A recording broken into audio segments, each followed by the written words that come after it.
topics and different things as well as we go through it.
I was speaking to Hazel there, interesting, we visited the studio.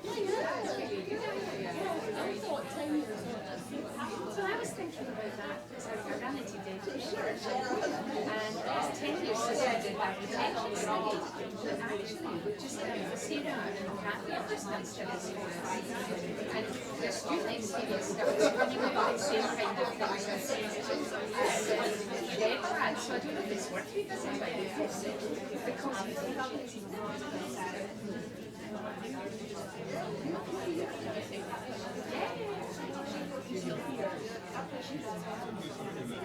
yes, yeah, we mixed. Yeah, I've done that, but I need to keep it I'm just about to email Sam.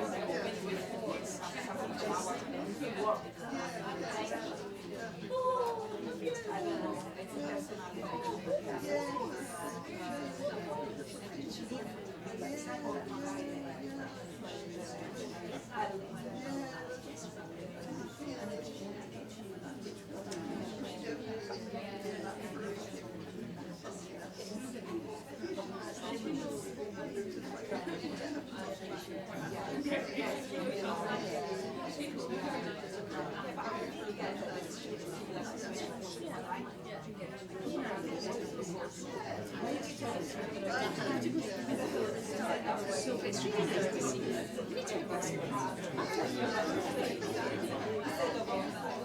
I'm just about to email it. I'll send her kisses for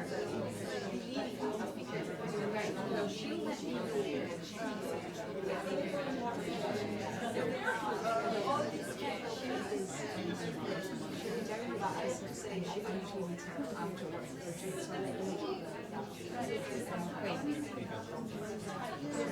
But it probably be down.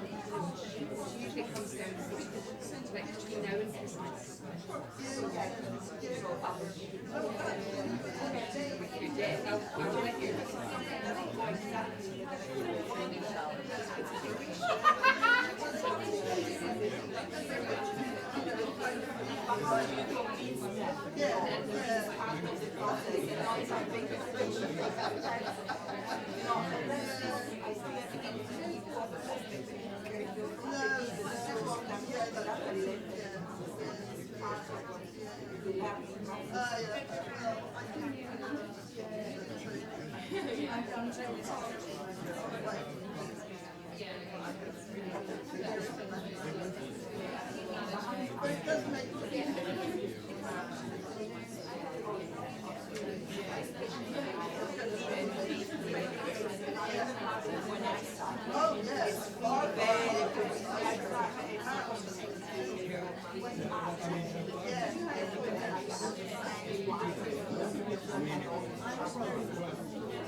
All these faces that are still part of our lives. For you and I, these are just youngsters.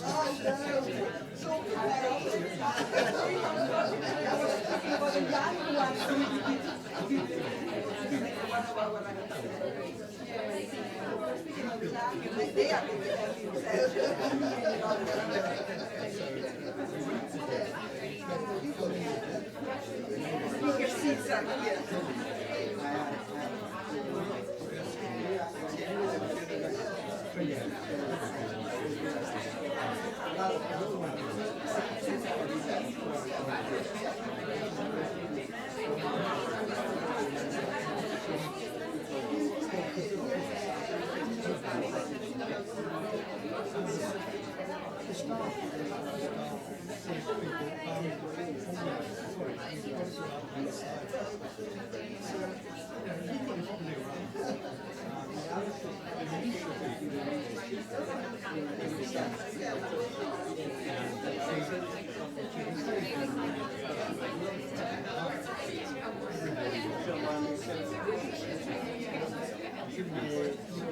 So she gets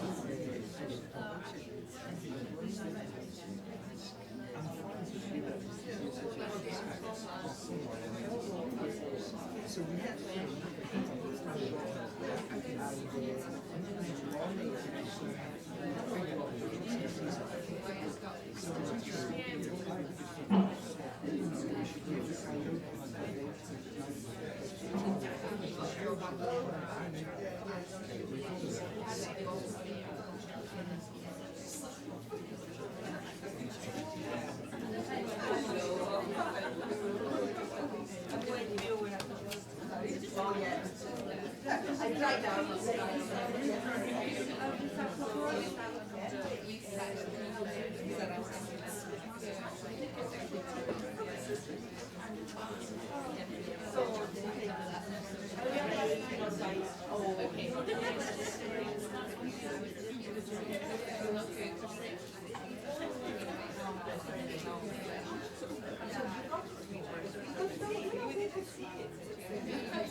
Yes, thank you. I believe these are very difficult. Okay, right, good, good, good. Okay. Yes, you said that, that's excellent. Yes. And so each of these, because there's only actually about 15 minutes, which is only much time to talk. So so it was fine. The other thing that I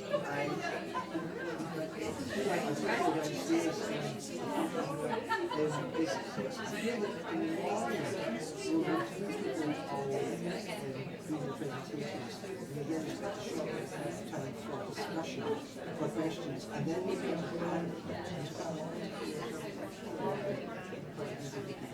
also allow the people to ask more questions to the people presenters as well if they wanted in that discussion period.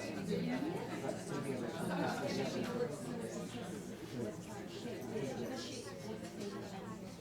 Yeah, mention. Yeah.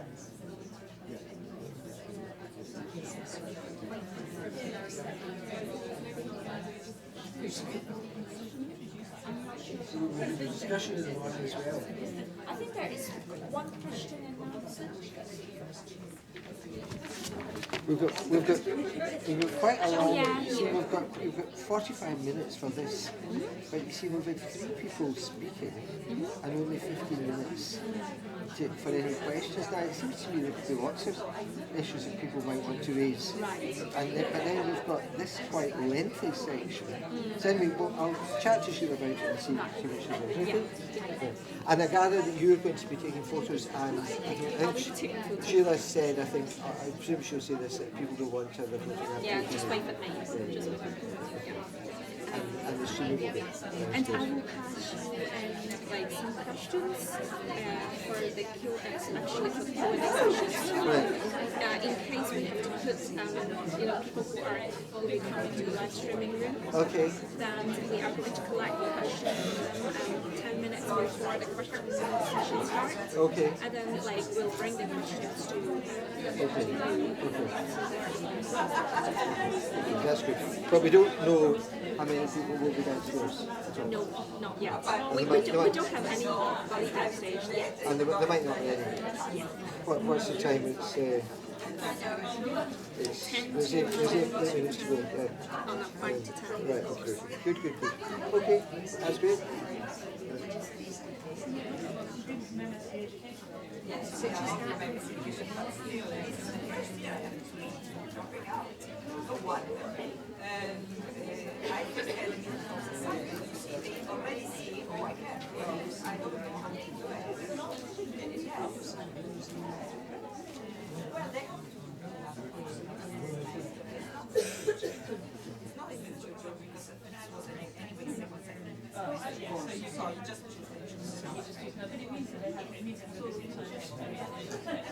Yeah, in the sensitivity classes, yes, but in terms of assignment, but I still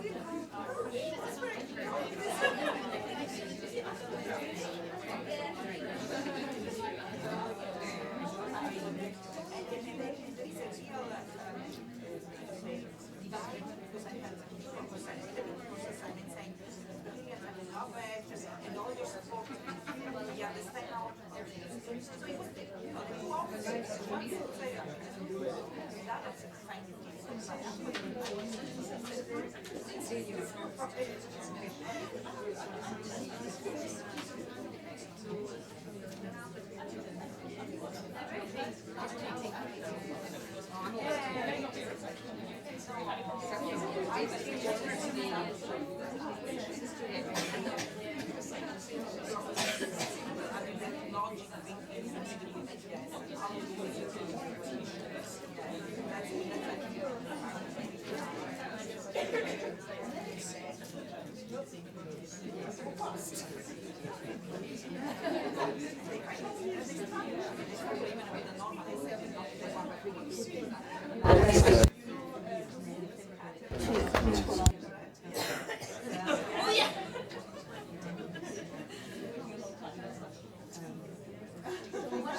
No, because there is only working and so they have the renovations.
You know, when it rains, the little lakes in one corner, and because of, you know, the illumination of it. So I don't think they are very far.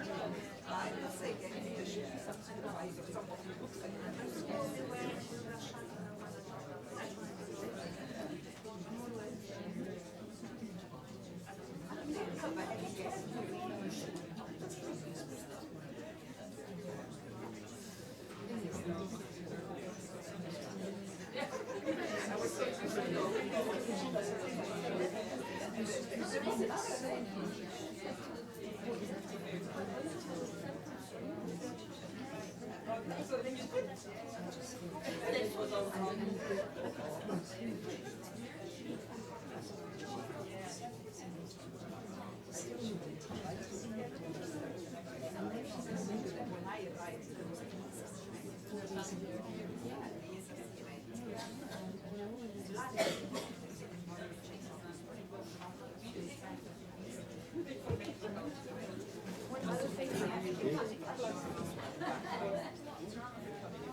Okay. But there are some copies more. And the books will be up at the back. You know very well what I'm going to say. It says in housekeeping they're going to be at the back. It may be at the back. Because I know that there's women from Edinburgh. Okay. Well, we can just say that once they have arrived, we can help them for an order of queue. Anyway, so yeah, I suppose the first one we will actually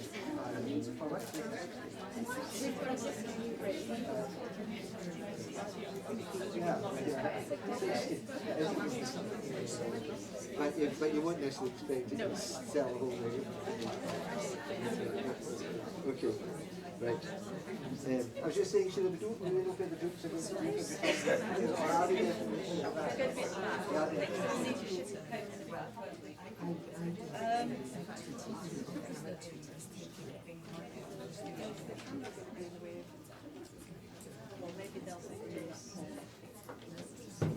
do I sit here? Yes, so I'll need to have the microphone on my guest to start off. I think we all have to have the microphone on. Oh no, maybe these mics.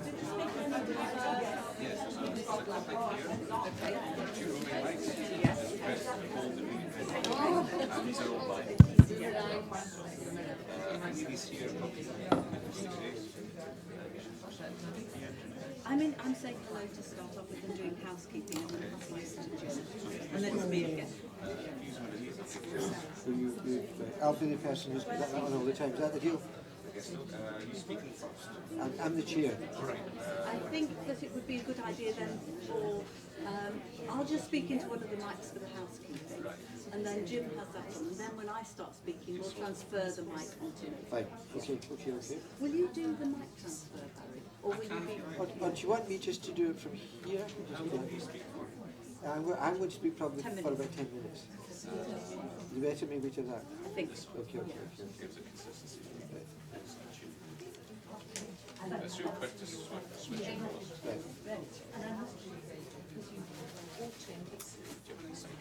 Right. Yep. Maybe would that be good? Yeah, perfect. Just put this on your lapel there. Thank you very You just want to tuck that cable in your pocket. much. Okay. Yeah, give me a shout out. I'll help you with my cup. Is this on now? It will be, yeah. Okay. Right.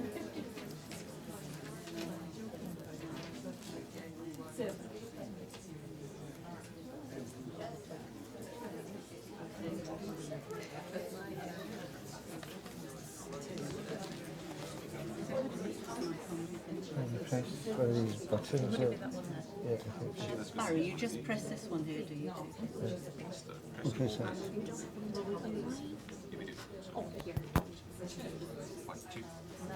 One, two.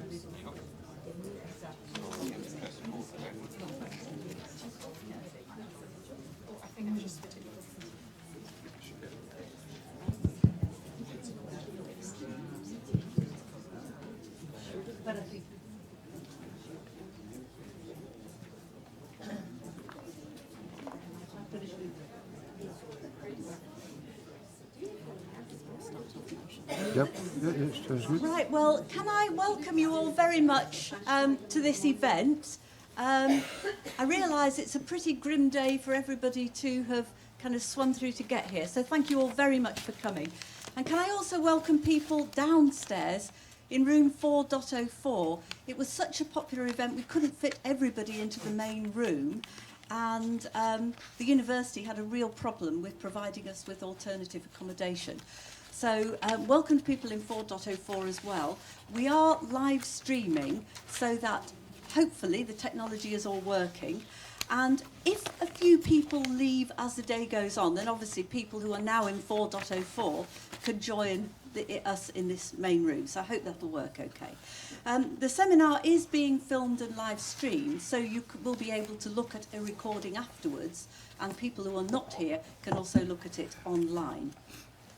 So we have to make sure that we all use mics for the purposes of live streaming. So if at some point you're asking a question, we would like you, if you wouldn't mind, to use a mic. We're going to have part of the this event, as well as presenting some new data on widening access, is to present the book, which is just being launched. This book up here, which is the product of our ESRC seminar series, not seminar series, it was far more than that. It was a full-blown research and knowledge exchange project on higher education and constitutional change. And of course, the fairness of Scottish higher education in relation to the other parts of the UK was a major theme of this book, which is being further developed today. We are going to have Edinburgh University Press here fairly shortly, and they're going to have copies of the book, which you will be able to purchase, I think, at a slightly reduced price. So I'm not saying this is a cheap book, but I'm sure you will all enjoy it very much should you decide to make this financial investment. Grace will be taking some photos during the day for our website. If anybody doesn't like having their photo taken, please let Grace know. So we will have all of the documents, the presentations and the papers up on our website, and we are producing a special issue of the Scottish Educational Review, which will be coming out in spring 2016. So we hope that these ways of getting this out will ensure that it's not just people here who are able to read about it and think about some of the issues. Fire alarm, the usual thing, it is real if it actually goes off, so we will proceed in an orderly manner. Unfortunately, only one of the lifts is working, so we will go down the stairs and not use the lift at all. No, not a good thing to do. The toilets, the gents is opposite to the staircases of this floor, and the ladies is next to the entrance to this floor, so opposite room 5.04. I hope you'll find those, but just ask somebody if you're lost. catering, sorry for those of you who are dying for a cup of coffee when you got here, but there will be coffee later on. So we're having tea and coffee at 11:15 and lunch at 12:15. We've got 2 catering stations to avoid an unseemly rush. Catering station 1 is right outside this room, and the other one is outside the lifts. So for people watching live streaming in 4.04, please join us for the lunch and the coffee. And some more space, as I've said, may be available at the end of the day. And we're going to have plenty of time for question and answers, including what I hope will be a lively panel session.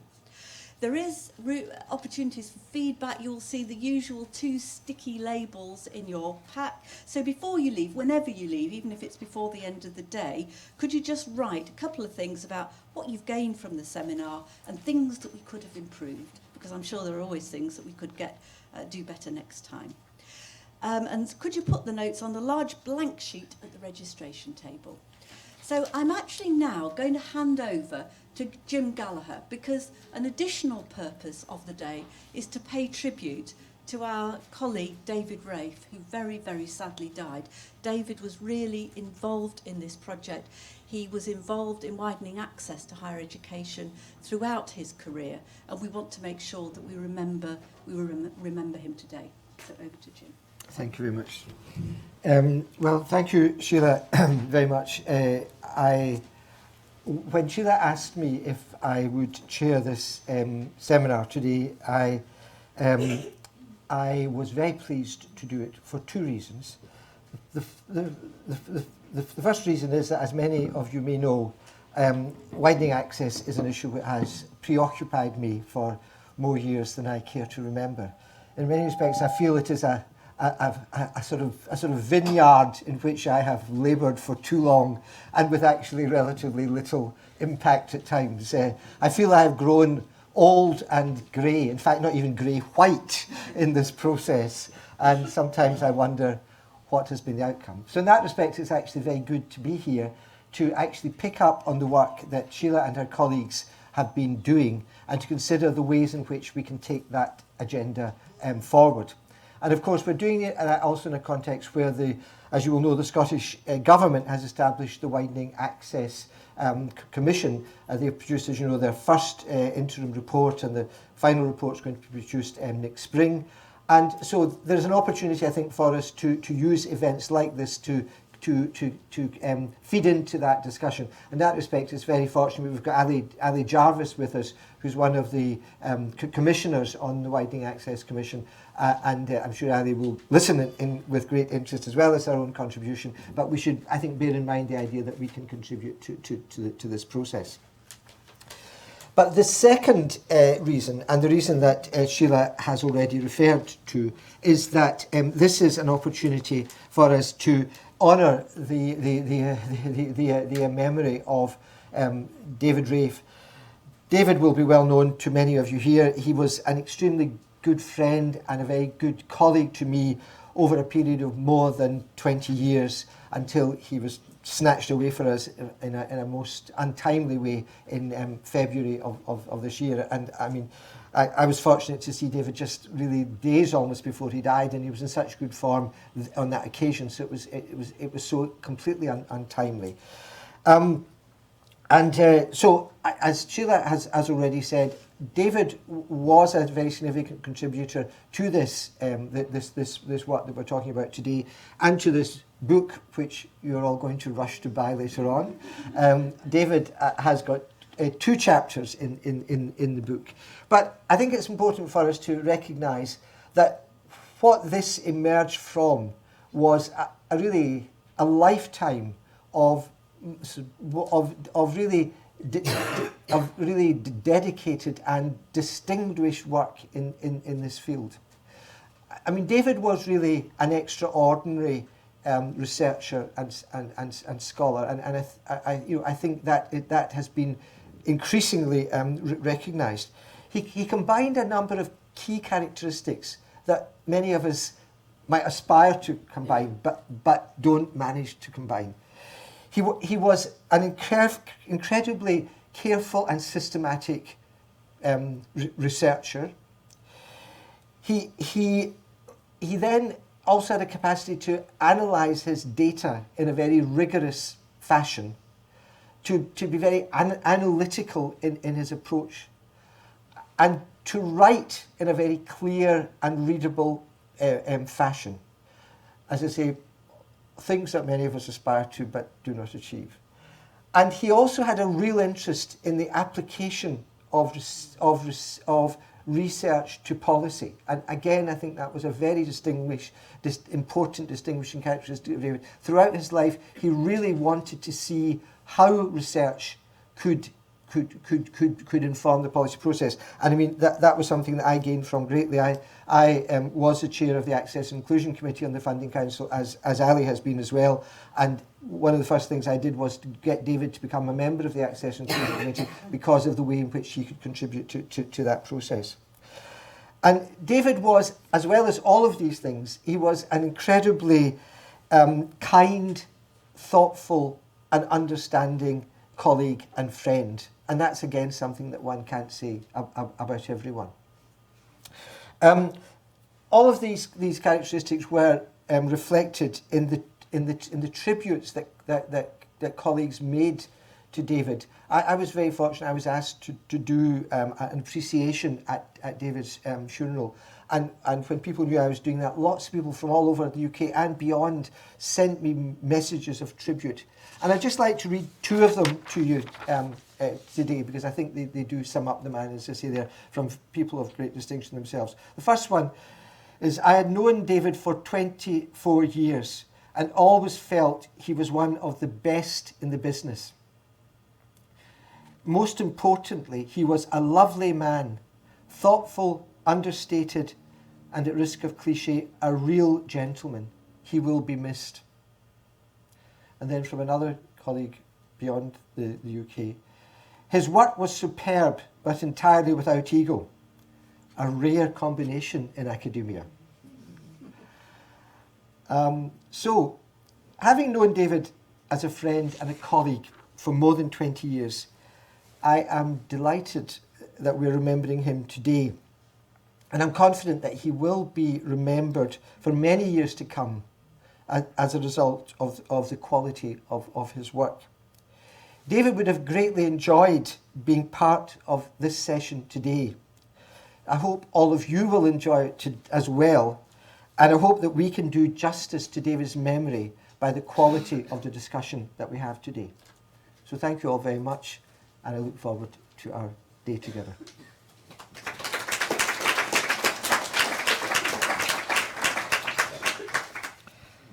I think it's now my pleasant duty to introduce our first speaker. And we'll do the mic transfer. We will do the mic first of all.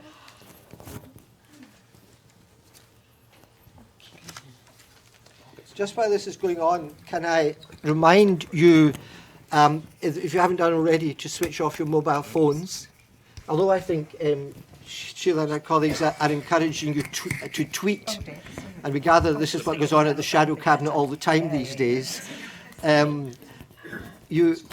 If you are doing it, do it discreetly and do not disrupt the proceedings.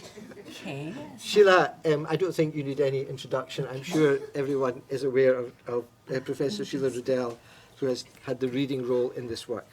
Sheila. Right, so Jim, you're on the 20-minute watch, so you will tell me... 15 minutes. 15 minutes, right. 15 minutes. Oh my goodness, I better be even quicker. But I've given you an extra minute. Have you? Okay, that's very generous of you. That's good. Right, so I'm going to talk about the project that we were involved in and some of the major findings to do with widening access, which was a theme that ran through the whole thing because, of course, it's so intimately connected with the debate, which is still ongoing, about tuition fees. And of course, as the Commission on Widening Access reminds us, this raises lots and lots of questions about the nature of social justice in Scotland and how we know whether our system is becoming fairer and how it compares with other parts of the world, how we measure it. So these are a few of the additional questions that we need to think of. There is a you'll see that the details of the research project, I've skipped over that slide because I didn't want to dwell on it. I want to get to the point when we think about what is meant by social justice.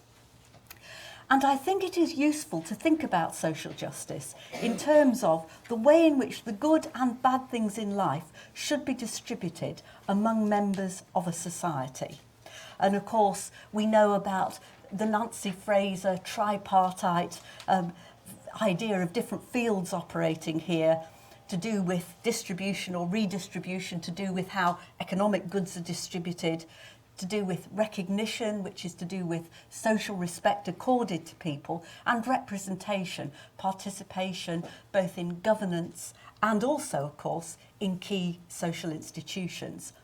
And of course, all of these things are relevant to the idea of social justice in higher education, because, of course, if you go into higher education, as we'll see, you're likely to be from a socially advantaged background, but you're also likely to accrue loads of other benefits as a result, not just in terms of your future earnings, but also in terms of your status in society, your health, your civic participation, and so on. Then we move on to the issue of how we're going to judge whether our system is becoming fair or not. What type of equality are we interested in? And of course, if you like, the easy sort of equality, although that sounds maybe too simplistic, is to do with equal opportunities, saying we'll give everybody the same chances of getting a share of the social and economic goods in society. And if people end up in different places, so be it. People have different talents, different abilities, it's going to happen. So as long as we try to start everybody off on a race in approximately the same place, then that's what we should be looking at. Trouble is, of course, people never start off from the same place. Every child who starts school has a whole history already of inequality in their background. And so that is, of course, the problem with the equal opportunities approach. I mean, as people like Bourdieu have said, a surefire way of producing social inequality is to adopt an equal opportunities approach, because you simply replicate the inequalities which already exist. A much more challenging approach is to try to move towards an equal outcomes approach.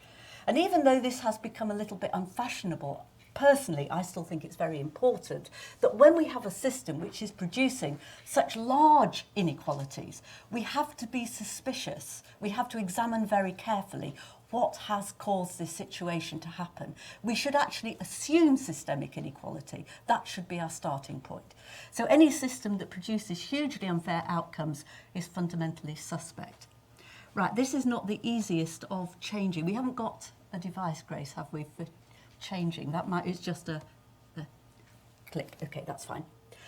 So, of course, tuition fees in the debate running up to independence, in the white paper and so on, featured very, very strongly as a flagship Scottish Government policy. It was a totemic policy about how Scottish social policy generally was different from the system in England. It was to do with collectivism, social justice and so on. And many words were thrown around without very careful analysis. Social justice wasn't ever really defined. Marketisation actually wasn't ever really clearly defined. We were kind of led to believe that the English system was completely sullied by marketisation, which had not touched the Scottish system at all. And of course, any of us who work in the Scottish system would be, wouldn't recognise this version of events.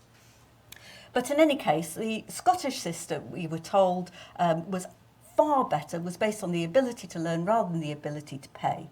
And of course, Alex Salmond, when he demitted office in November 2014, planted the famous rock at Heriot-Watt University, which said, "The rocks will melt with the sun before I allow tuition fees to be imposed on Scottish students." And I just thought I'd give you a picture of it to remind you. It appeared at Heriot-Watt actually without any very vast discussion, I gather. And in fact, I do really wonder what might happen in the future, whether rocks will actually melt in the sun if Scottish Government policy ever does change. So has fairness been delivered? This is the important question.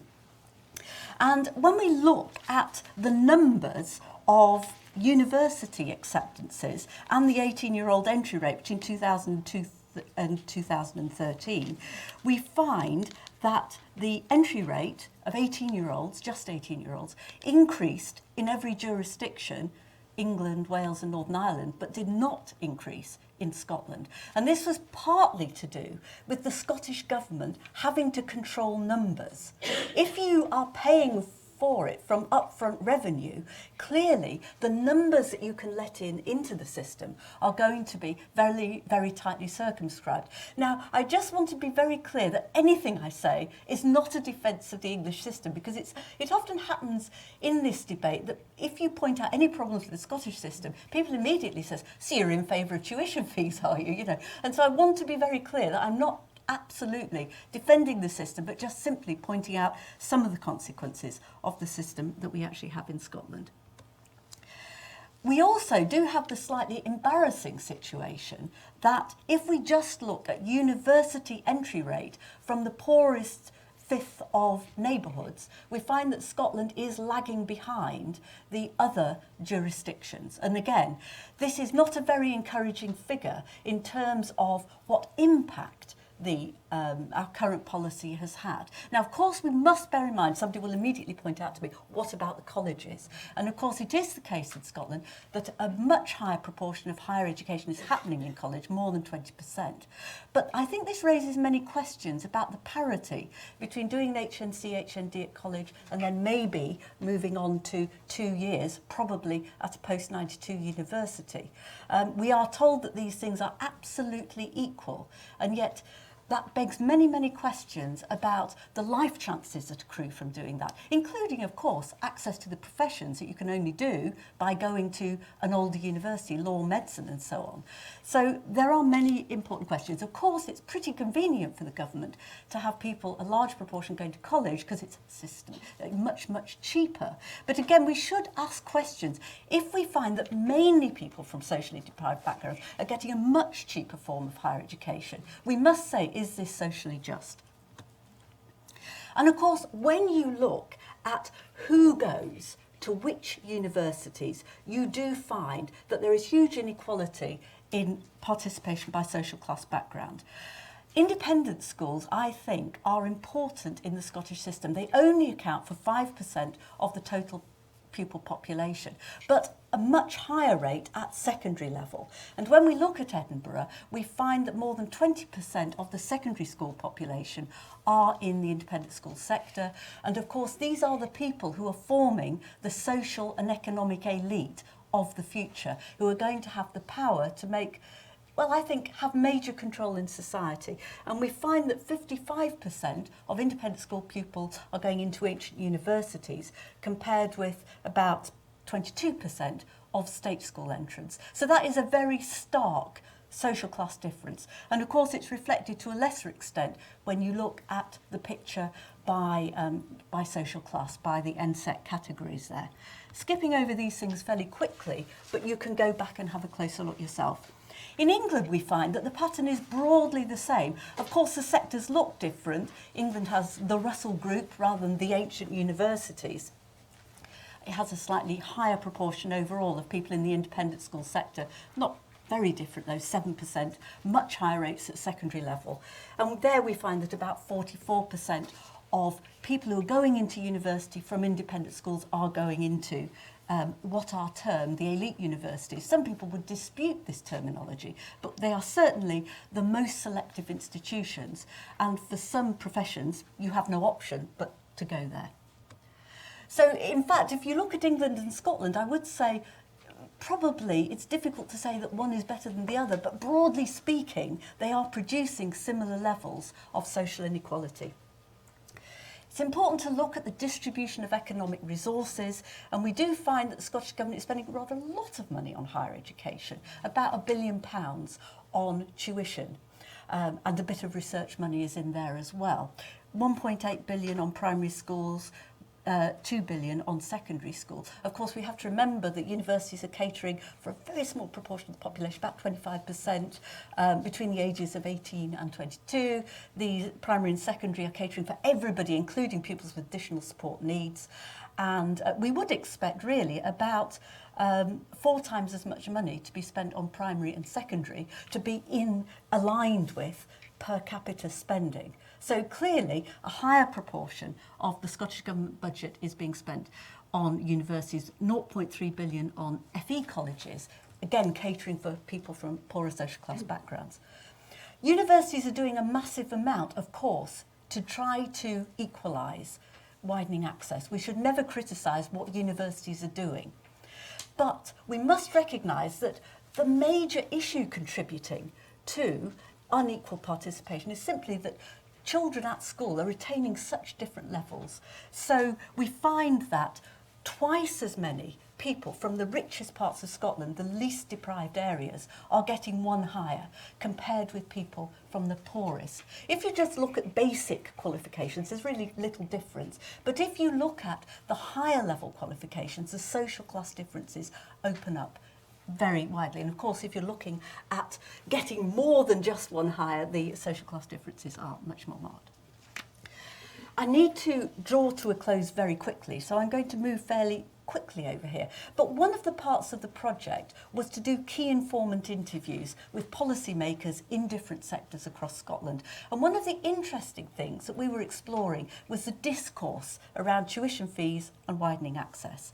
And we did find there was quite a strong defence of the tuition fees policy in the ancient universities. So, for example, a principal said, I think in the long term, free tuition will promote access. It will promote more inclusivity and fairness. I think in the long run, what we're doing in Scotland is sustainable and what they're doing in England isn't. And we had a similar belief from,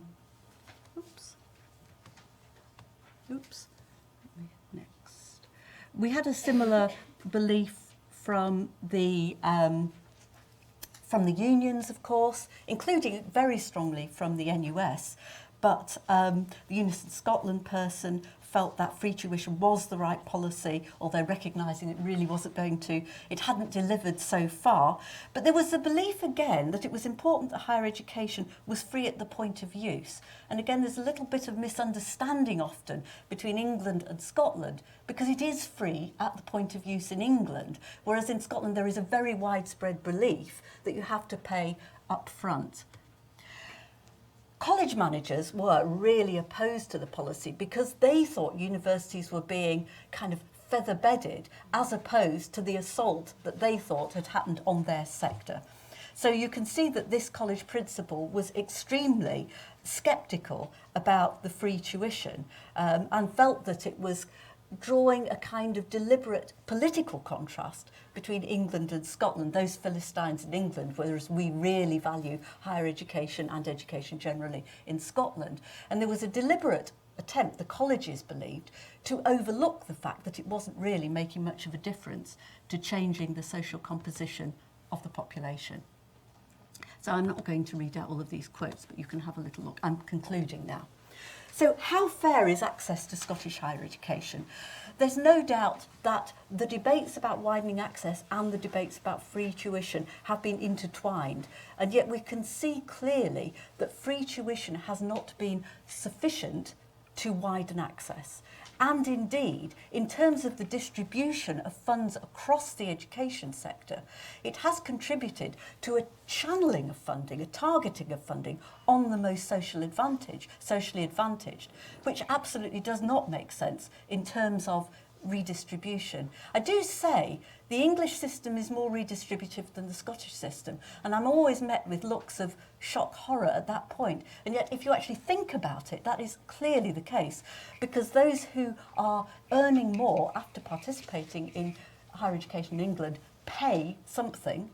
Those who earn most in Scotland don't pay anything at all. And there is no progressive tax in Scotland to pick up that. So we do need to have a much more informed debate in Scotland. We do need to break away from our kind of cosy assumptions that we're doing much better. We have to be careful as well, I think, not to berate one sector or the other, setting schools and universities against each other. We have to recognise what realistically can be done in both places. But I would really argue very strongly that we need to do a massive amount more in schools to narrow the gap between people from different social class backgrounds. So I'll stop there. Thanks, Jim, for keeping me to time, approximately.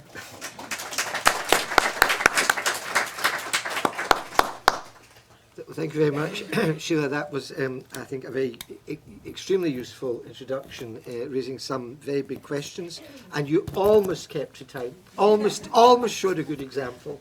So thank you for that.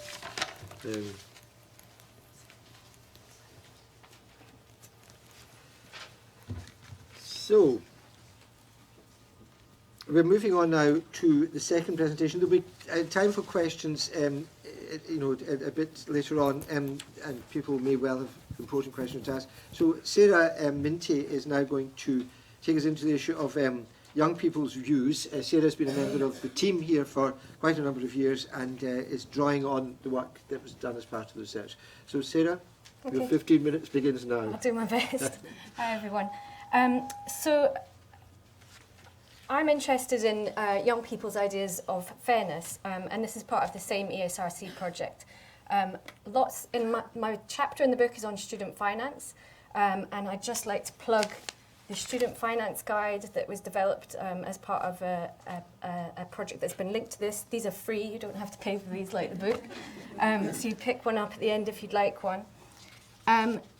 So if you think back to what Sheila was saying about different types of equality, Sheila touched upon, I'm just going to skip this. Sheila touched upon equalities of opportunity and equalities of outcome. But another type of equality is that of procedure, whereby procedures and processes are deemed to be fair, often on the basis that everybody is treated the same way. And this was something which came out very much from the interviews with the young people. In terms of policy in Scotland, fairness and equality play a very large part in kind of the rhetoric around social issues.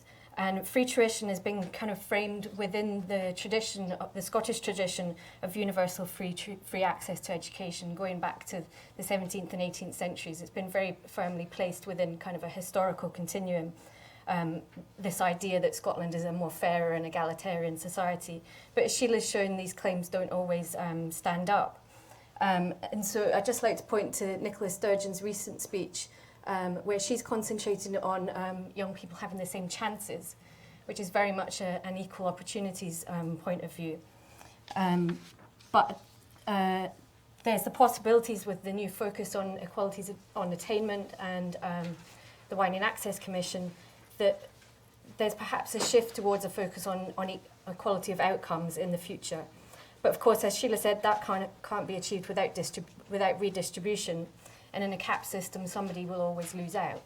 And this is something which the young people were very much aware of. I'm going ahead of myself. These are the methods. I won't concentrate on this because I don't have time. But on the whole, this paper is based on interviews with 121 young people in Scotland. The project as a whole worked with 148 young people in Scotland and the north of England, but I've left aside the English interviews for the sake of this. One thing to bear in mind is that 90% of the young people I interviewed were hoping to go on to university or college. So it's quite a particular subset of young people, and it can't be generalised towards the 16 to 18-year-old population. So this was the key question I was interested in exploring with the young people. And in the whole, many young people were of the view that access to higher education in Scotland is equal. And one of the key reasons for this was that they believed free tuition led to greater access for those from poorer backgrounds. So we can see in this quote from Isla, she thinks that access is equal because of free tuition. It does play a big part in it, and allowing everybody, no matter what their background, to go in. So that's how I think if the fees were reintroduced, it would be totally different. And the majority of the interviews in Scotland supported free tuition, kind of unsurprisingly. And they tended to describe it as being fair, equal, open. But they attached great importance to the fact that it's a universal benefit and that everybody gets it free. Very few of them were in favour of means-tested fees. And this was particularly the case for those who came from areas kind of of medium deprivation. And this was because they considered it unfair that those with more resources should have to pay. So their concepts of fairness were very much predicated on the idea of equality of procedure, with the belief that everybody should be treated the same no matter what their background. The most common argument offered by those who believed that access was equal was that getting a university place is dependent on individual ability, and that their background doesn't impact on academic success. So time and again, young people espoused very meritocratic ideals that hard work, motivation, and commitment would ensure they gained access to university. And this was, again, most frequently voiced by those who were from areas of medium deprivation. So generally those who lived in more rural areas or in small towns in the central belt of Scotland. So you can see James here, who says it's very much up to the individual. It doesn't matter where you come from. If you want it, you can get it. So if you're at a state school and you want to go to uni, you can go to uni if you just work hard. As an individual, if that's your dream, you can do it. And so these young people were placing responsibility for accessing higher education very firmly on the individual. And I found very high aspirations amongst all the young people I interviewed, including those who were considering not going to university or college. And it was really nice that they had such a sense of self-belief in their own kind of agency, I guess, in reaching their goals. But on the other hand, this focus on aspiration and individualism can serve to shift the responsibility for HE access away from schools and universities and government and onto the young people themselves. And some of the young people took this idea to quite extreme levels, as you can see from this quote from Jane. She believed that if a young person attends a bad school, then it was up to them to change schools, rather than the school to make changes. And Jane's family had actually moved from England to Scotland, partly lured by the prospect of free tuition. So you can kind of understand where she's coming from to an extent, but it was kind of symptomatic of a very much placing all the onus on individuals to change their futures. And so many of these young people were ignoring or perhaps weren't aware of the social and economic factors which can impact on young people. And in contrast, the second group of young people were those who believed that access to higher education was really quite unfair. And they were arguing that the reason behind this was to do with attainment, the reasons that Sheila has mentioned. And they were very much aware of the fact that where you come from matters, and that attainment rates can vary by school, and particularly by type of school. They viewed attainment as a key factor in determining which universities they would be able to apply to. And they also noted that high entrance grades would mean that some universities were completely out of their league. They believed that private school pupils had a whole host of opportunities they didn't have access to, such as better facilities, smaller classes, and expectation from their teachers and families that they would go to university. And so we have this quote from Neil, who says, people from more affluent areas and better schools are more likely to get the exam results, and people from less well-off areas are going to have to work harder to get there.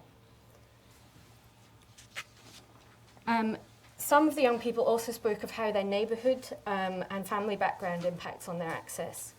So some of those living in the least affluent areas pointed to the stigma they felt from being labelled as deprived, and suggested that universities and admissions officers sometimes had a bias towards the rich. They believed that if they were up against somebody from a private school, the university would choose the person from the private school. So she says, she talked about people coming from bad backgrounds, and she was meaning kind of those that aren't as wealthy as they could be, or if their parents don't have good jobs or haven't got a good education. And so she's suggesting there's always going to be a separation between the independent sector and the state schools. But it wasn't just those from the poorest areas that recognised this, it was also those from the most affluent and the independent school pupils as well. who recognised the role that their parents' education had played in their future choices. So I interviewed Clara, who said that young people whose parents haven't been to university are already at a disadvantage. Because if your parents haven't gone to university, then it makes it more of a sort of mystifying process. And finally, the which one? Yeah, the last factor was that of finance, and bear in mind those that believed access was unequal generally came from the most and least deprived areas, and these students recognised that higher education is not free in any way, and they pointed to the additional living costs that are involved in going to university. So we have Stephen here, who says that access isn't equal. People that live in a better standard of living areas have got more of a chance of going to university because they've got the financial ability to go on and further their studies. And he contrasts this to the situation in England. Okay. It should be noted that nearly all the students from areas, from the least affluent areas, planned to live at home, and they were going to study locally and hoped to work part-time, emphasising that the reasons they were going to do this was to, so that they didn't have to take out student loans and get into debt. Okay, so I also talked to young people about contextual admissions, which is something that doesn't seem to have been discussed with young people themselves very much. So I explained about kind of the policies that exist and about the fact that some universities may offer some students different offers depending on where they live, school attended, etc. And some of the young people I spoke to already knew about these kind of policies, although they didn't generally know that that is what they were called. And this was again the case amongst pupils in the most and least deprived areas. Generally those pupils who would be most likely to benefit, or those pupils who perhaps might see that they could lose out as a result of these policies. So contextual admissions were described as a safety net, which it could help take the pressure off when applying to university, or perhaps might level the playing field to ensure more equal representation of people from different backgrounds. So we can see in this quote from Abdul, he hadn't actually heard of contextual admissions, but he managed to explain the entire rationale behind it. And he contrasts private school students and state school students and says that in a private school, you've got that structure there for you. They make you learn, they have extra sessions to learn. But at uni, nobody's there to push you, you have to do it yourself. So if you've been at a normal school, you've already had to push yourself, so that's normal to you. So while many of the interviewees recognised the rationale behind contextual admissions policies, they frequently described them as being unfair in practice.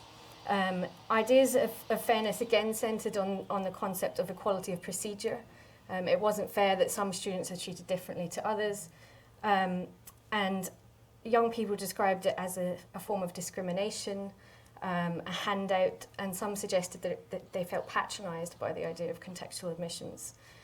Others worried about richer pupils losing out at their expense because of their background. So I think some of the tensions between equality of opportunity and equality of outcomes are kind of summarised in this quote here from James again. So he sees the good points and the bad points of contextual admissions. The good point being that it gives kids a chance to further their education, but then maybe what happens if somebody that's from an affluent area that has worked just as hard as me, they may be missing out on that place because someone else has got lower grades. So to conclude then, free tuition was seen as a key factor in ensuring equal access to higher education, and great importance was attached to the ideas of hard work and determination.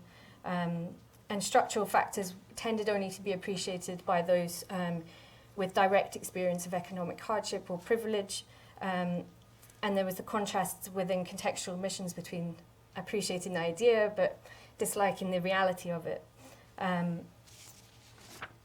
So you can see then that young people's views do kind of reflect the Scottish tradition of balancing the ideals of equal opportunity with individual competitive achievement.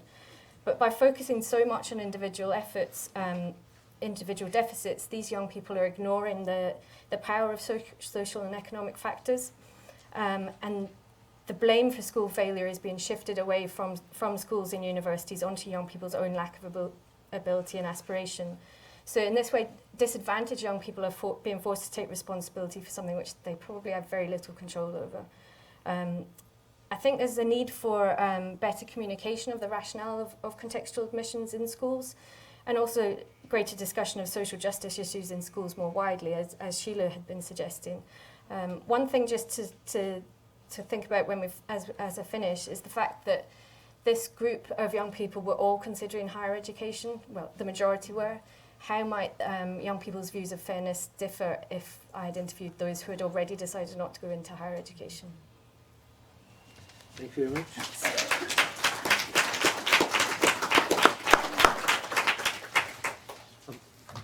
An absolute model of timekeeping.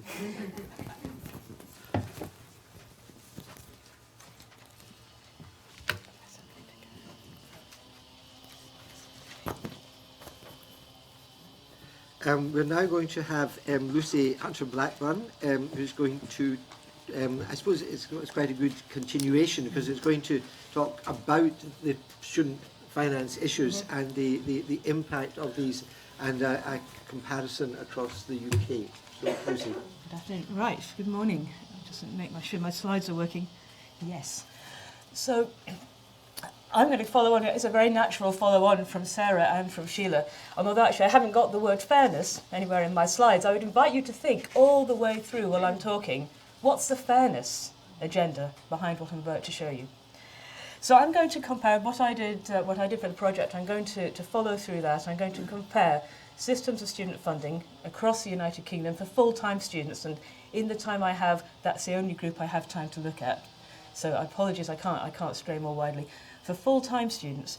And I'm going to draw out some questions from those comparisons about the relationship between student funding and about wider participation.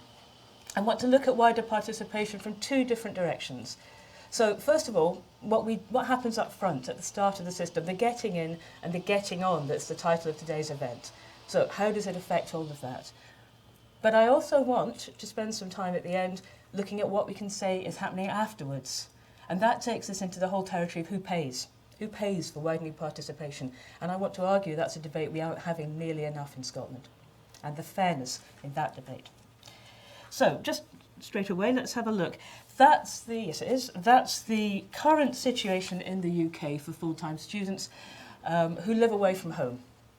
And I'll say more about why I'm concentrating on that group in a moment. And I won't talk you through that whole slide. I'll just invite you to notice there's a lot of variation in all the columns, whether it's grant we're looking at, or the total amount of living cost, which is a combination of grant and loan, whether the fees that are paid, how governments define who should be entitled to the highest levels of support. All of that varies across the UK. The fee difference is the one, of course, we tend to know best. As Sarah says, it's definitely the one that young people know best between Scotland and England. So I'll just invite you also to notice that Wales and Northern Ireland are different yet again. What I can't show here is that alongside the national system in England, there is now a very complicated localised system of student support run by individual institutions. And that's becoming increasingly important. And Vicky is here in the audience, and she will, no doubt, hopefully will nod her head if I say, yes, good, thank you, I'm glad you agree. That was very reassuring. But I can't bring it into my comparisons. There is no way to generalise about it systematically. So it's a real deficiency now in cross-border comparisons that we can't bring that in. But it does mean that as I go through, what I'm showing you for England is not the full picture. So I'm going to suggest that if we're going to think about who the getting in and the getting on, a good place to start is living cost support. So what this slide is doing, and I'll leave it up there for a while because it's an important one. This shows you in the current financial year, current academic year I should say, what the total amount of support is that students who are full-time and living away from home, but not in London, can get, whether it's grant or loan. Ignore that small dark clump in the bottom left-hand corner, just for now, I'll come back to that, but look at more at the top line. And what you'll see there is, again, a lot of variation. The vertical bars are Scotland, very distinctive now with a stepped system, whereas the lines are for the different UK nations. And the reason I'm looking at students who live away from home is that they are the largest single group in each of the 4 nations, still, even in Scotland, but also because they are the group for whom living costs are the largest challenge, because they face accommodation costs. So it would look different if I showed you London or if I showed you living at home, but I'm going to look at this group. I think they're the ones we should look at most. So obviously what we can see from that straight away is there's one line for Northern Ireland, in fact, that little dark dotted line. If you have Northern Irish, if you're in a Scottish institution and you have Northern Irish students, I would invite you to look hard at that line and bear in mind that your Northern Irish students are on a really tight package of living cost support. And there are quite a lot of Northern Irish students in Scotland, so I think that's an important point. Northern Ireland is the least generous, generally, with one exception, across the income range. So those students are on the least good package. Then at the top, actually, at the lowest incomes, there's not much to choose between Scotland, England and Wales. Wales is a wee bit out in front, but they're pretty similar looking support systems, between £7,500 to £8,000 a year. Where it starts getting interesting is when you hit certain incomes. So at 17,000, then again at 24, and then finally at 34, you see these big steps down in the Scottish system. And that's because in 2013, the Scottish Government moved away from a tapered system, what you see happening elsewhere, to this stepped one. And their argument for that was all about simplification. And certainly it's a very simple system to put in a chart, to stick on a website, or to put in a booklet. But it does produce, at 3 incomes, really, really sharp marginal rates of benefit withdrawal. Very sharp. You see it particularly actually at 34k. And it means that the students who are just over those steps, who've just fallen off the edge of them, are really quite substantially less well supported if they're away from home than their peers elsewhere in the mainland UK.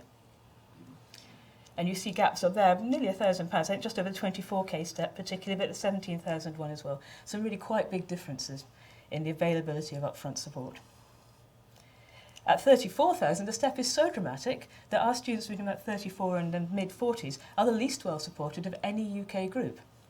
So again, I think that's worth drawing out, because you will have students, widening participation students in Scotland, who are in that bracket. And in fact, some of Sarah's students who are most defensive of free tuition, I think quite likely from what you're saying, a lot of them will be in that group. So the irony is that the system they're defending is probably one where they do less well than they would in terms of the immediate availability of support. So I think that's the basic structure. What does that mean for widening participation? What does the research tell us might be important in a debate about participation? Well, there's certainly from the research, there's certainly evidence that the amount you give students up front to live on does affect participation rates. So I look here particularly at work done by Lorraine Dearden and colleagues looking at what's happened in England over the last 15 years, and they've looked very precisely at particular pivot points in the system there. But what they would argue is that yes, you can see some relationship, but it's massively outweighed by attainment and family background. Student support's working there in the background in terms of application and entry, but it's a smaller factor than the ones that Sheila and Sarah talked about. And in fact, if you look at Sheila's statistics, you begin to see the evidence of that. You don't see the student applications and entrances bobbing around the way you might expect if there's a simplistic relationship with student support. There is in Dearden's research some additional findings that grants is a bit more useful than loan as well. And I just want to make that point because it will become relevant in a moment. I'm talking here mainly also about young students, and I will come back in a moment to others. Where, however, I think if we were looking for funding effects in the system, where I would think we ought to be looking harder is probably not so much whether students participate. The decision of whether to be an HE entrant seems to flow quite early on, long before you really understand what's happening with these numbers. But how students participate. And I would say that's where we ought to look in this debate. So things like, do they live at home? As Sarah said, she has students she's finding who are deliberately trying to live at home to keep their costs down. What kind of course they do they do a long course or a short one? How much work they take on in term time? We know from Claire Callender's research that there's a very strong relationship between long term time working hours and reduced quality of outcome. Even perhaps whether they complete. So I think we look in the wrong place often for student funding effects when we're trying to show what's happening. So in the Scottish system here, if you take that kind of set of views that there is something important about student funding, but maybe it's more about what happens once you're in, or where you go, we can see there is probably an issue in Scotland between about 17 and 45,000 compared to the other UK nations.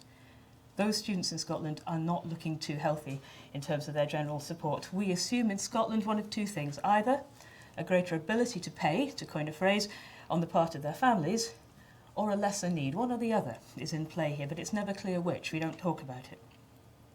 So that's the first point I would want to make about the Scottish system. Now to come back to that little block at the bottom, in the bottom there is grant. I have shaded in grant for young students in Scotland, and the reason I put them in and no one else for grant is that young students in Scotland are pretty much the last low-income group in the UK who anticipate going into higher education in any large number and coming out debt-free. But to do that, that's what they've got. That little block there is that's young student bursary, available up to £34,000. Between 24 and 34, you're looking at £500 a year. So if you are encountering young people, or you're reassuring yourself that the system in Scotland does allow debt-free education, well, yes, it does, but look at the financial challenge that's involved for the students involved. We know that 1 in 4 students on YSB don't take out a loan in any given year. That's what they're living on. So if you have those students around you in your institution, they are clearly in a very difficult financial position. And I cannot see how that cannot be impacting on the nature of their participation in higher education.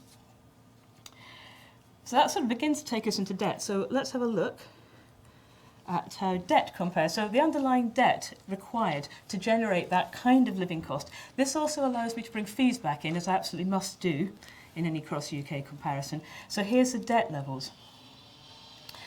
And what you can see there, England is out there. It's completely unlike everyone else. It's right up top. But at low incomes, the devolved nations look strikingly similar.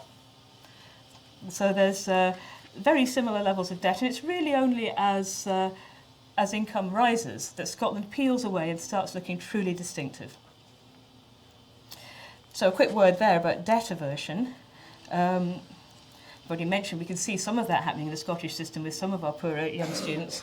And the evidence on debt aversion is a bit like the evidence on living costs, but it's contradictory. All the attitudinal research that's ever done, students say, oh, it will put me off. It would definitely put me off. But when you look at what's happened over time within each nation or between the nations, you can't see strong debt aversion coming through into the entry and the application figures. So I suspect it's like student support. Generally, what you're seeing is effects much more on how you participate. As we saw with our young students in Scotland, debt aversion is probably shaping choices as much as determining whether or not people apply in the first place. The one exception to that will be part-time and mature students, where it's quite clear that in England there has been some sort of effect for those groups with the higher fees and the higher debt associated. But even in Scotland, we have to be careful about not being too complacent there, because the group of students in Scotland who are expected to borrow most are a very pale grey line. You can just see sort of starting going down. Those are our mature students. We expect them to borrow the most. We give them the least grant. So there could be issues there. But if debt aversion is a very difficult thing to get a grip on in terms of what it's doing up front in the system, we can say with remarkable amounts of certainty what it's doing at the far end and how it's spreading the costs. So I'll ask you to look not so much about where each line is in relation to each other for a moment, but the shape of each line. So with England, you have a line that's roughly flat, peaks a bit where grant runs out before parental contribution comes in. Wales and Northern Ireland, a clearly rising line as income rises. Scotland, quite uniquely, a line that starts high and drops as income goes along. So my bottom there is household income.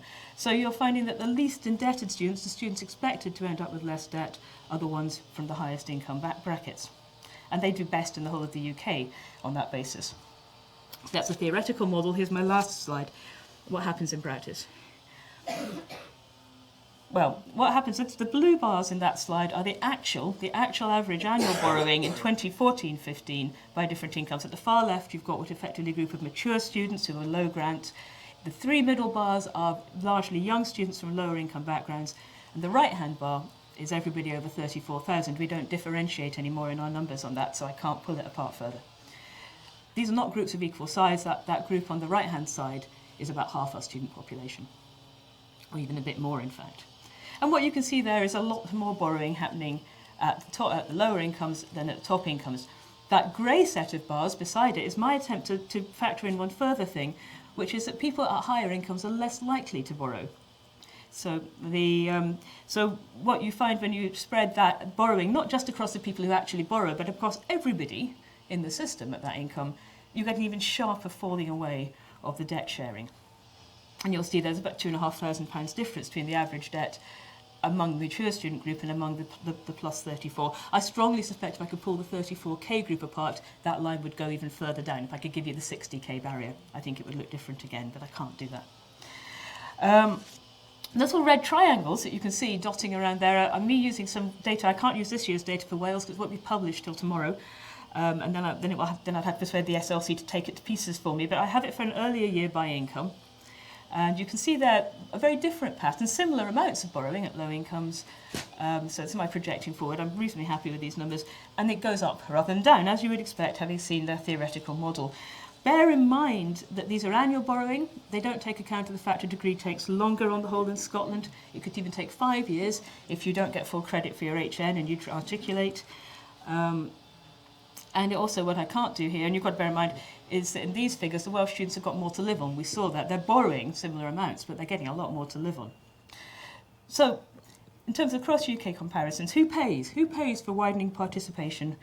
Well, I'm going to argue that in Scotland, uniquely, it's the very people that we claim we care about the most. It's those very people that policy is meant to benefit who are paying the most. And one value of the comparison with the other parts of the UK is it brings out this is not some law of nature. I have had this put to me a few times. Oh, it's unavoidable. You have to have this. But obviously you don't, because they've managed to avoid it everywhere else. They will, in England, have this effect as of 2016 when they abolish grants. I'm not sure that's a great argument for having it here, though, I have to say. So 2 points to emphasise in conclusion. Firstly, I said at the start, when we're looking at student funding, we should probably look not just at application and entry, but also how it affects the choices that students make once they're in. And we have a particular issue at our low to middle incomes there. But most importantly, perhaps to leave with you, that we don't discuss enough who ends up paying for the system we have. And as a result, I think we're opening the door wider. We clearly are. I mean, this data does show that to the most disadvantaged. But what these numbers show, to my mind, is that we might be opening that door wider, but we're asking the people who walk through it to pay a disproportionately high price. Thank you.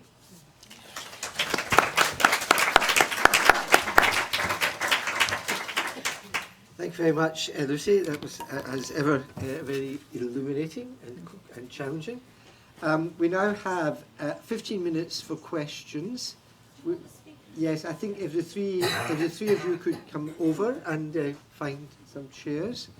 And we have a couple of roving mics that can go around.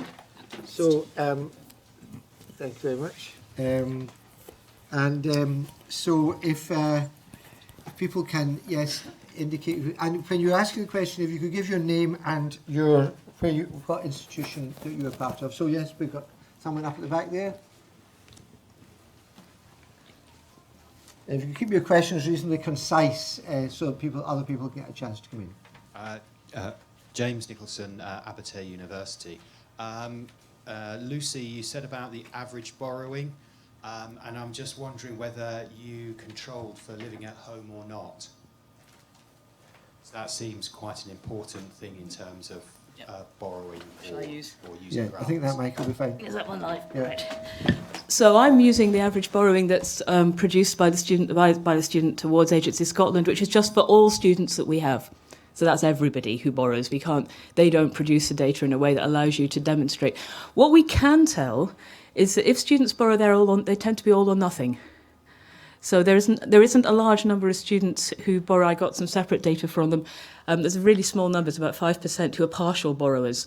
So you either live at home and borrow everything, or you live at home and you borrow nothing. There's a really tiny number who say take out £2,000 or £3,000 rather than their full 5,700. So I think that's probably the most complete answer I can offer.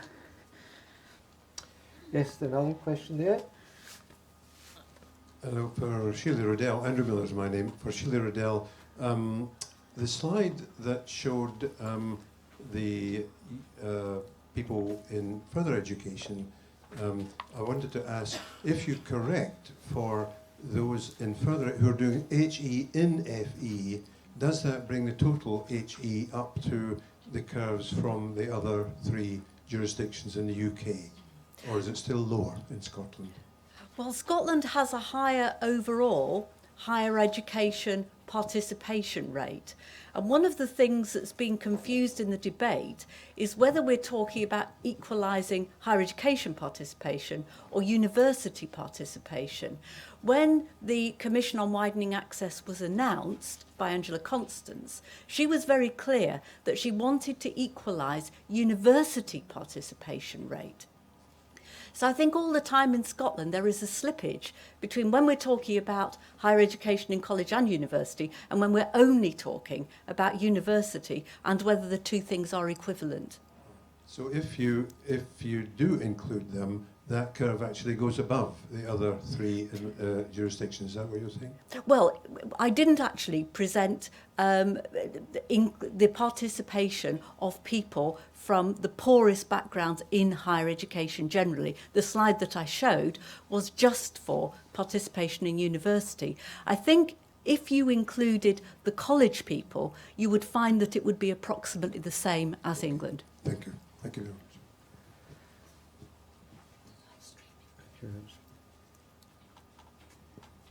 Another question? Yes, here we are. Sorry, come to the mic here.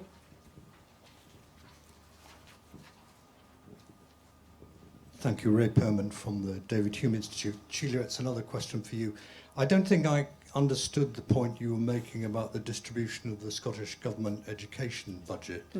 Were you saying that the proportion spent on primary and secondary education, which is approximately twice spent on higher and further education, was insufficient and that you would expect to see that doubled?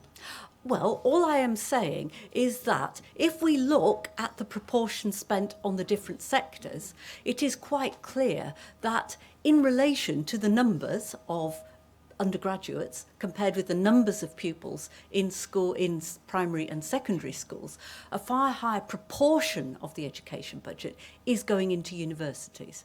Now, somebody in an ancient university might say, a principal who did indeed say, this is a legitimate choice that the Scottish Government makes very consciously. They think that higher education contributes massively to the Scottish economy, to Scottish society, therefore we choose to target resources on universities. That is a policy choice. It's not often said quite as explicitly as that, but that is the case, that is what's happening. But when you look at the major cause of inequalities in participation, it is to do with differential levels of attainment in school. So if that is your policy priority, you wouldn't target resources on free tuition in higher education. You would actually say we need to channel resources, particularly on pupils from poorer backgrounds in school. How does the position in Scotland, how does the proportion in Scotland compare with the proportion elsewhere in the UK? Scotland spends a lower proportion of its total education budget on schools than happens in England. England spends a higher proportion, and also England does have premium funding, which actually targets children from poorer areas for additional levels of resourcing. Scottish local authorities have adopted an approach of generally equalising their funding across schools and neighbourhoods, almost irrespective. There's only about 5% of the school budget that is targeted by local authorities on pupils from poorer areas. So we've had a kind of collectivist approach in Scotland that we're going to treat all pupils the same, we're going to, in the school system, spread funding pretty equally, but that unfortunately, forgets the fact that some children need a real boost in order to be able to approach the attainment of children who have more advantaged backgrounds. Thank you very much. Okay, so we've got two questions, one in the front here and one immediately behind. Sorry, could I follow on from that question of Ray's? What is the comparison with countries in mainland Europe as to the proportion between primary, secondary and higher education? And who has done the research on what I would call preventive spend in terms of improving or investing better and differently and more productively in primary and secondary education as the preventive spend against health and justice budgets? Right, well, I certainly couldn't provide you with exact numbers on that very complicated question. We do know that there have been some initiatives in England, specifically the London Challenge, which has been very effective in terms of raising the attainment of children from poorer backgrounds in London. Now, we do know that there is a big ethnic effect there. They have been able to build on ethnic capital. In other words, London has a very, very high proportion of students from minority ethnic backgrounds, and what they have found by strategic investment is that those children are able to accelerate through the school system, really building on the very high aspirations that their parents have. And very often they've made huge efforts to actually get their children into the UK and into London. And if you then focus resources on that group in school, you do achieve very high levels of improvements in attainment. And I would say, I think that that is an absolutely wonderful achievement, particularly when you look at other parts of Europe, when Elizabeth and I have discovered that it is sometimes assumed as a law of nature that children from immigrant backgrounds are going to fail in the education system. London has actually been able to buck that trend, and that does need to be celebrated. The question, it says a question behind. Thank you. Thank you. Mine was a follow-up question. So I can give you your name and... Oh, sorry. Mine was a follow-up question from yours as well. Just when you were saying that England has a pupil premium and spends much more on targeted school things, is the attainment gap, how is the attainment gap comparable then between England and Scotland? Okay, well, when you look at, we don't have exactly comparable data because obviously the school measures are different. England actually up until now has done a lot more measuring of pupils throughout the school system. That seems to be about to change in Scotland with the forthcoming introduction of pupil testing. When we look at PISA data, what we find is that the outcomes between England and Scotland are broadly the same rather than different. But of course we have to bear in mind that you always have to be careful making England-Scotland comparisons, because England is a very large country compared with Scotland with very diverse areas. So comparing London and the southeast with Scotland, or are you comparing the northwest or the northeast? We know that in England there are areas like the northwest and the northeast where you have concentrations of poverty and low attainment in schools. So broadly speaking, we know that Wales is doing slightly less well than the other countries of the UK in terms of the levels of inequality in school outcomes. England and Scotland, very little difference. There's a question here which I think has come from our colleagues in the stream, the live stream. I'm reading it out. I hope the question is: groups of students living in the borders may be able to live at home and get an English university, for example Newcastle, but then they would have to pay fees. Unfair? Yes. Since you ask, yeah, I think there is a huge issue of geography and cross-border travel. And another colleague who's Susan's not with us today on the agenda. She is. Yes, Susan. So, hello, Susan, who knows all about this and has looked at data. And there is a lot of migration, and migration happens near borders, unsurprisingly. In Wales, the fee support, the extra fee support their students get, which is a grant which is about £5,000, which takes a huge edge off fees, is entirely portable. So they've looked at this as a citizen entitlement. Now, they've had to, because a large chunk of their students go out of Wales. They would have had trouble, I think, if they'd not. But even so, it was politically controversial when they did it, and they haven't always been fully border blind. We are very, very border conscious in our system. So yes, I think there is an under-discussed issue, another under-discussed issue about cross-border movement and whether some groups of students are particularly penalised. And one group, actually, I didn't have a chance to say much about is part-timers, but the people I'm really worried about are people who live within easy travelling distance of Berwick and Carlisle, want to do a part-time degree there, who can get absolutely no help, as I understand it, from the Scottish Government at all, not even a loan. I don't think my understanding of part-time fee grant is it's purely within Scotland. That could be wrong. So people who are really stuck are people who missed the boat first time, want to do a part-time course. The nearest place is over the border.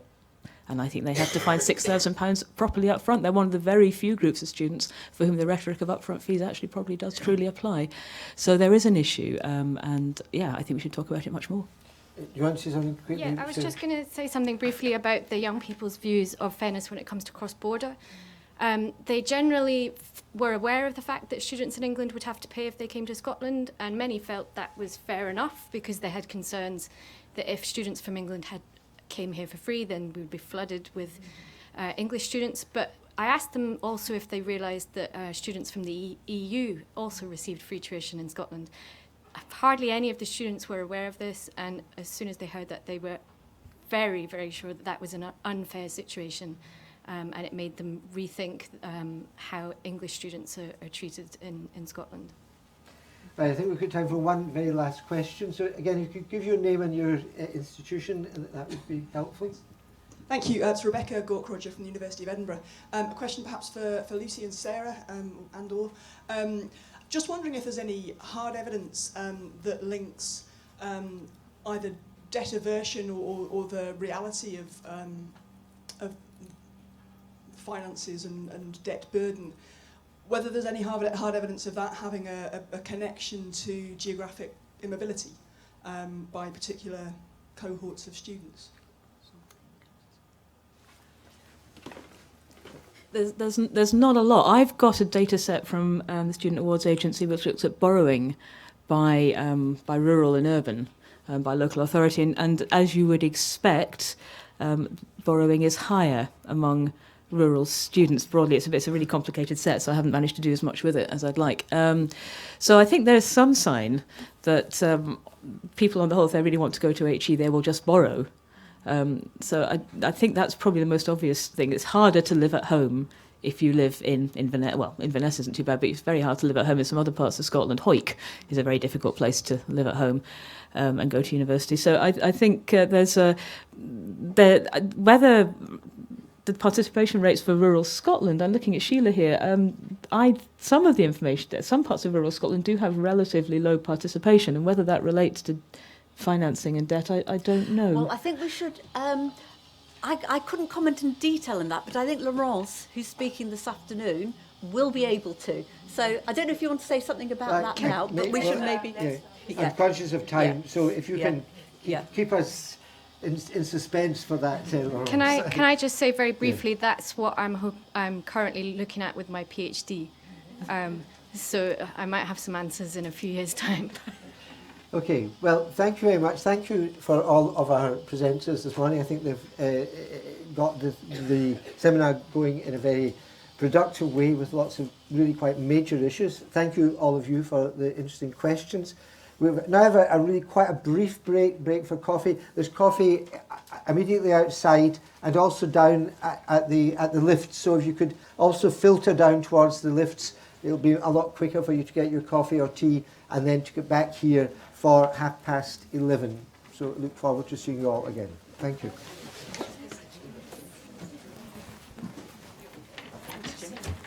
Very good, very good, very good. You've all been very disciplined. Exactly, which is great, because it's terrible when it all overruns and somebody gets squeezed later on down the line. Absolutely. But thank you for keeping us to time. No. It was a pleasure.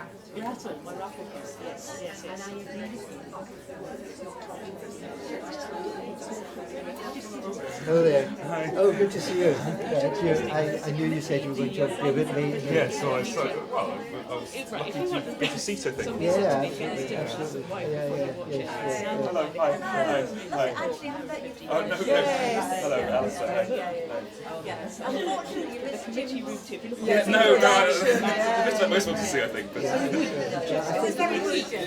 it's recorded though, so. It's on the website. It will be there, so you can listen to it. It was really good. Thank you. I mean, David made a fantastic contribution to this project. He was really made a very big contribution.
I welcome you back then.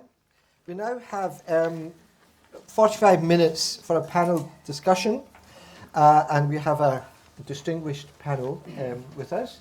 And the panel has been given 1 or the very most 2 minutes to introduce their, not themselves, but their ideas about what they think are the important issues that we should talk about. So if I can invite, I'm not quite sure how the students then fit in because there's 2 of you, so you're only allowed 1 each. Yeah. Is that right? There are 2 of you, are there? Yeah. So you're definitely allowed 1 minute each. Yeah.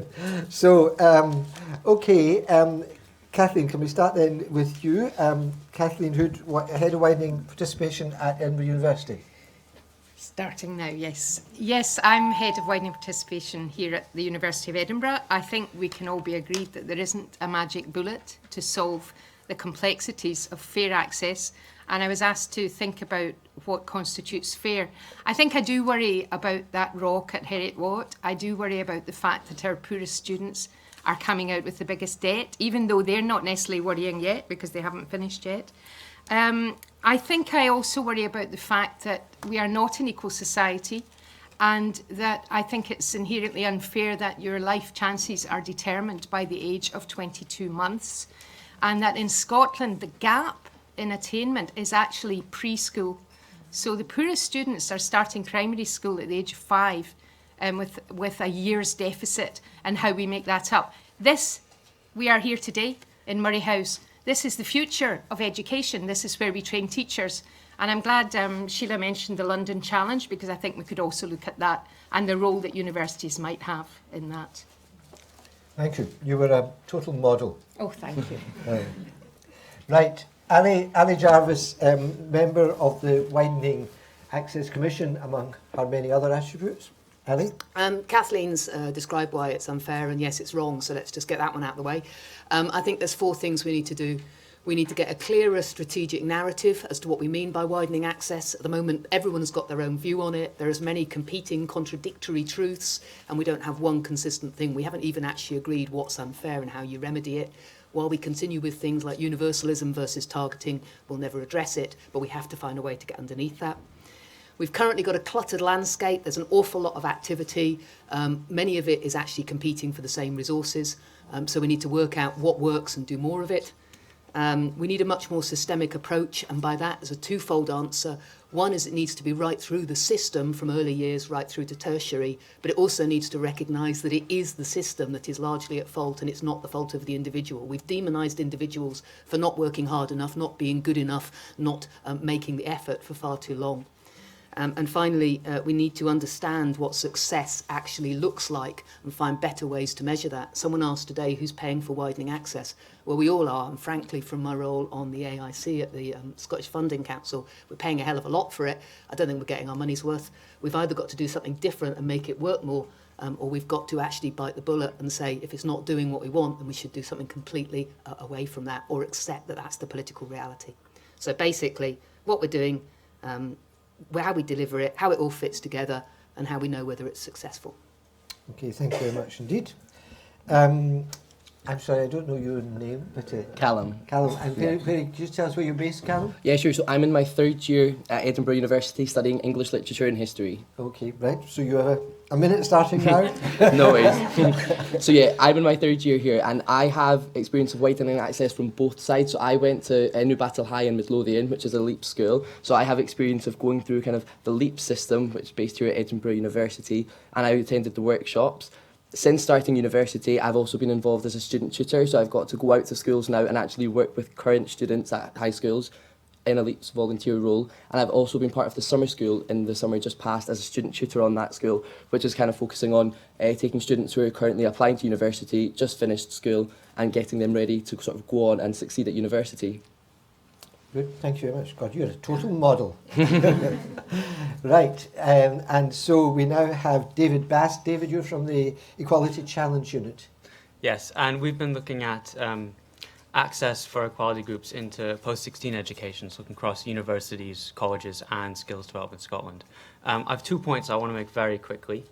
The first is around the benefits of a more joined-up approach, looking at equality and diversity and WP. In particular, I think we need to recognise that there's different types of disadvantage that different groups of students face, and the differences in the barriers for groups from different socioeconomic status backgrounds and those with protected characteristics. They're similarly societal, long-term and complex issues, but the challenges in terms of parenting and discrimination at school, the stereotype threats that different ethnicities and genders face when they look at access to education is different from those from socioeconomic backgrounds. And I think that perspective adds something to things like the Widening Access Commission. If we think about stereotype threat and ethnicity in this sense of belonging, which was very helpfully mentioned in the report, but we consider it from the perspective of ethnicity, it helps us think more about things like the curriculum and who the curriculum is designed for and who it speaks to, and the sense of belonging that engenders in different ethnicities, that we know are barriers to access for different groups of students. And a related point, I think, is the importance of an intersectional approach. We know that if we think about the narrower groups and thinking about socioeconomic status in relation to gender and in relation to ethnicity, that we develop a more nuanced understanding of some of these barriers and actually are able to develop more targeted initiatives. So there's been some quite effective work looking at, for instance, white men from particular socioeconomic backgrounds or particular ethnicities that have complicated relationships with socioeconomic backgrounds. And Elizabeth and Creed is going to spend a bit of time this afternoon thinking in particular about disability, because different impairment types have complex relationships with socioeconomic status. Thank you. I was not a model, I'm sorry. There always has to be one. So is it Ian? It is I. Right, Ian. Hiya, as a white man from a particular socio-economic background, but a mere student, I've simply got a question to ask, and that is what is it we actually want here in terms of widening access? Because I was struck by Angela Constance's statement, but if it's just more poor kids at our university, then it seems to me that that's achieved by expansion and simply more and more universities and university places. But if what you mean is that you want the best poor kids with the best minds at the best universities, then that's going to involve some uncomfortable discussions regarding how you challenge the sovereignty of just getting the grades. Because I also noticed in Sarah's slides there was a quote from a college manager who said the elite universities are just like, we're all right, Gov, it's kind of, if they don't make the grades, what are we meant to do? But if we accept that grades aren't achieved in perfect laboratory conditions, then we also have to accept that probably some more privileged kids with the A stars will have to make way. Are we prepared to do that, and is that what we're actually asking? Thank you then. Good. You've all done very well. Thank you very much. Sorry, and Ian, could you just tell us where you're based? I'm at Edinburgh. You're at University of Edinburgh. Okay, that's great. Okay, folks, well, that's been very interesting, very stimulating again. Now it's over to you. I think we have also still got our initial presenters. So, I mean, it might be the case that some of the questions that people might want to raise might also relate back to some of the issues that have been raised earlier on. And I'm sure if so, then Lucy and Sheila and Sarah will be happy to pick up these issues as well. So, I suppose this is really in the nature of a kind of discussion at this point. It's not necessarily a question and answer. It's a discussion, I think, within the group. So we've got our roving mics, I assume. So can I invite questions, contributions, and could I ask you again to remember to give your name and your designation, if your institution, if you can, and again try to be reasonably concise in your contribution. Here we are, a man that we've heard from already. Sorry, James Nicholson from Abertay University. Do you think social class should be a protected characteristic along with all the others as a way of ensuring fair and equal access? Ooh. Who would like to? Abby, you look as though you're raring to go there. Well, of course, social origin is protected within the Scotland Act, So actually, we've already got that embedded in our own legislation. It's not covered within the Equality Act, and you can go back and read a wealth of explanations as to why. My question is, why do you need to statutorily protect it if we recognise and we can actually determine and articulate what we mean by fairness and the equal distribution of limited resource? Then I think it just becomes an end in itself, that you have to actually set about mechanisms, and you don't actually need statute to put those mechanisms in place. Anyone else? Yeah. Social class data is collected at the moment after entry by the Higher Education Statistics Agency, but they're actually thinking of moving away from that as one of the performance indicators because it's not particularly reliable or robust. I think some 20% of students don't even fill in parental occupation, and it's linked to the census data.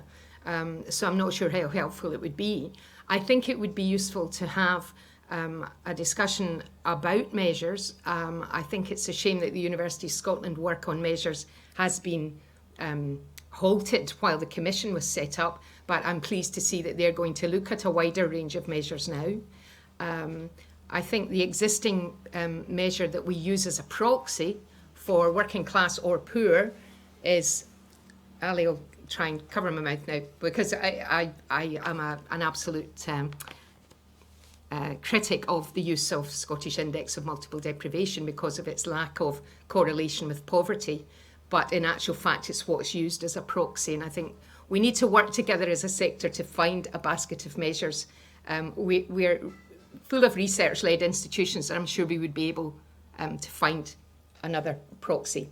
That would actually mean, in terms of rural areas, that more people are included.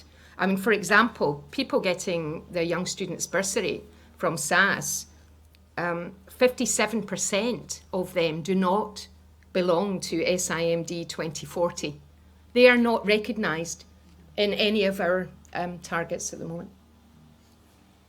Okay, would either of you, the students, would you either of you like to contribute at this point?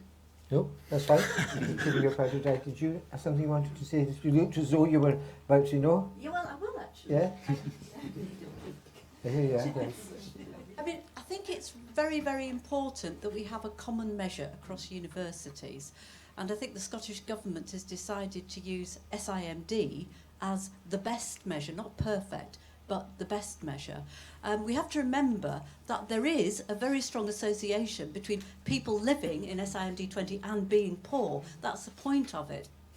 It looks at it's based, you can see what contributes to it if you look on the website, but it's measures of having particular level of benefits, certain type of housing, whether you've got a job or not, all of these things that are perfectly associated with poverty. The issue is whether everybody who seems to be from SIMD 20 who turns up at Edinburgh is from a poor background. And of course, because it's a neighbourhood deprivation measure rather than individual deprivation measure, you're going to get some people who come from SIMD 20 neighbourhoods who are not themselves poor. That partly means, of course, that the universities are adept at picking the most socially advantaged people from SIMD 20. So there is a gaming that goes on there in relation to the indicators. But whatever we do, we must have some sort of common measure over time to be able to track progress, in my view. Okay, thank you very much. Right, who with next contribution? Could I answer Ian's question? Yes. Is it Ian? Aye. Yeah. You actually brought it into, and I'm sure other people on the panel would follow this up, contextual data and admissions, because you're saying it's all about grades. And the elite universities, that's fine, job done. But actually, we have the architect of the University of Edinburgh policy here in the front row, Viv Cree, whom we'll hear from later. But we, since 2004, when we actually started using it across the piece, have brought in thousands of students at the lower end of the scale of our minimum to enter. Because it is simply not fair to take only grades into account and not the context in which they were achieved. And it has made a tremendous difference. Callum is a good example of the LEAPS collaborative project.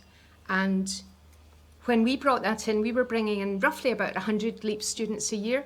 It jumped up in that year to 200. And last year we took in 400. That's 20% of our Scotland pool.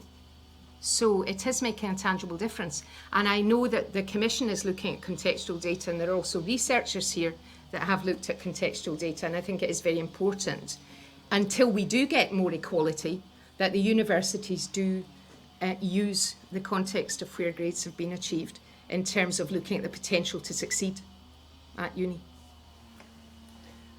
Sorry, Sarah wanted to do something, then I'll come back to you. Sarah? I just wondered, how can we communicate the idea of contextual admissions to young people? Because at the moment there's it appears to be a mismatch between how young people conceive contextual admissions and how universities and academics perceive them. I think the point I wanted to make will probably address some of that as well.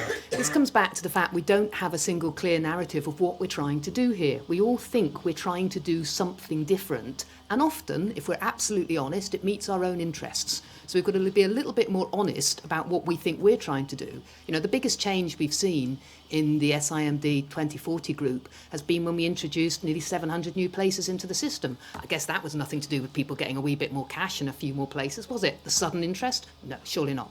So we've got to be clear about what it is we're trying to do. And I think the problem you have with young people is this narrative of what's fairness and what's unfairness. If they're perceiving contextual admissions as unfair, as are most of the people who write into the Scotsman at the interim reports, Commission's interim report publication, then we're not getting back to what we're actually trying to do. And I think the challenge with all of this, and this is the thing that the Commission is grappling with, it is a complex thing. There isn't one silver bullet. Our problem is that we keep drilling down into one aspect of it, like SIMD as a marker, or like contextual admissions, and then we try and drill further and further down without thinking what the relationship is between them. Let's come back to the fundamental issue. Why do we have admission grades at the level they are? Are they genuinely at that level because that's what you need to attain excellence on a programme? Well, if you look at the way grades have gone up over the last 20 years to entrance to exactly the same courses, then you might argue that it's not been that.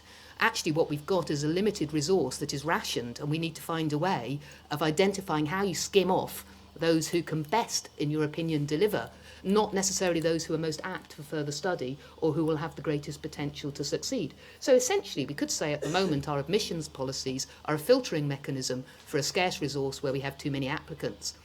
If you then get back to redistribution, I was interested in one of your student comments. You know, I'd be really upset if my place was given to someone else.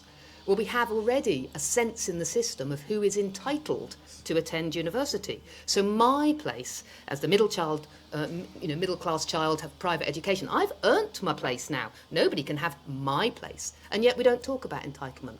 So the challenge with all these things is to bring them back to what are we trying to achieve. How are we trying to do that within a politically constrained and financially constrained environment? And I think we've got to be a little honest, a little bit tougher about saying what we're doing and why we're doing it. Because whilst we have this myth of universalism in a limitless system, we are always going to have uncomfortable truths and contradictions rubbing up against each other. And we'll always be fiddling around the edges of this problem rather than cutting to the chase of what we really need to achieve. Yes, Ian, if you want to come in, and then we've got Lynn up at the back. Can I just say, I think, in my opinion, the contextual admissions thing is what we should be looking at, not just more and more and more and more places so that we can say everybody went.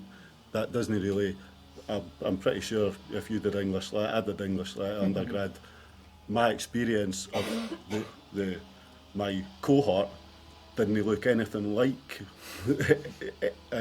sort of representative of society. It still looked pretty much like the cream of the independent school sector and a smattering of folk like myself or yourself or whatever.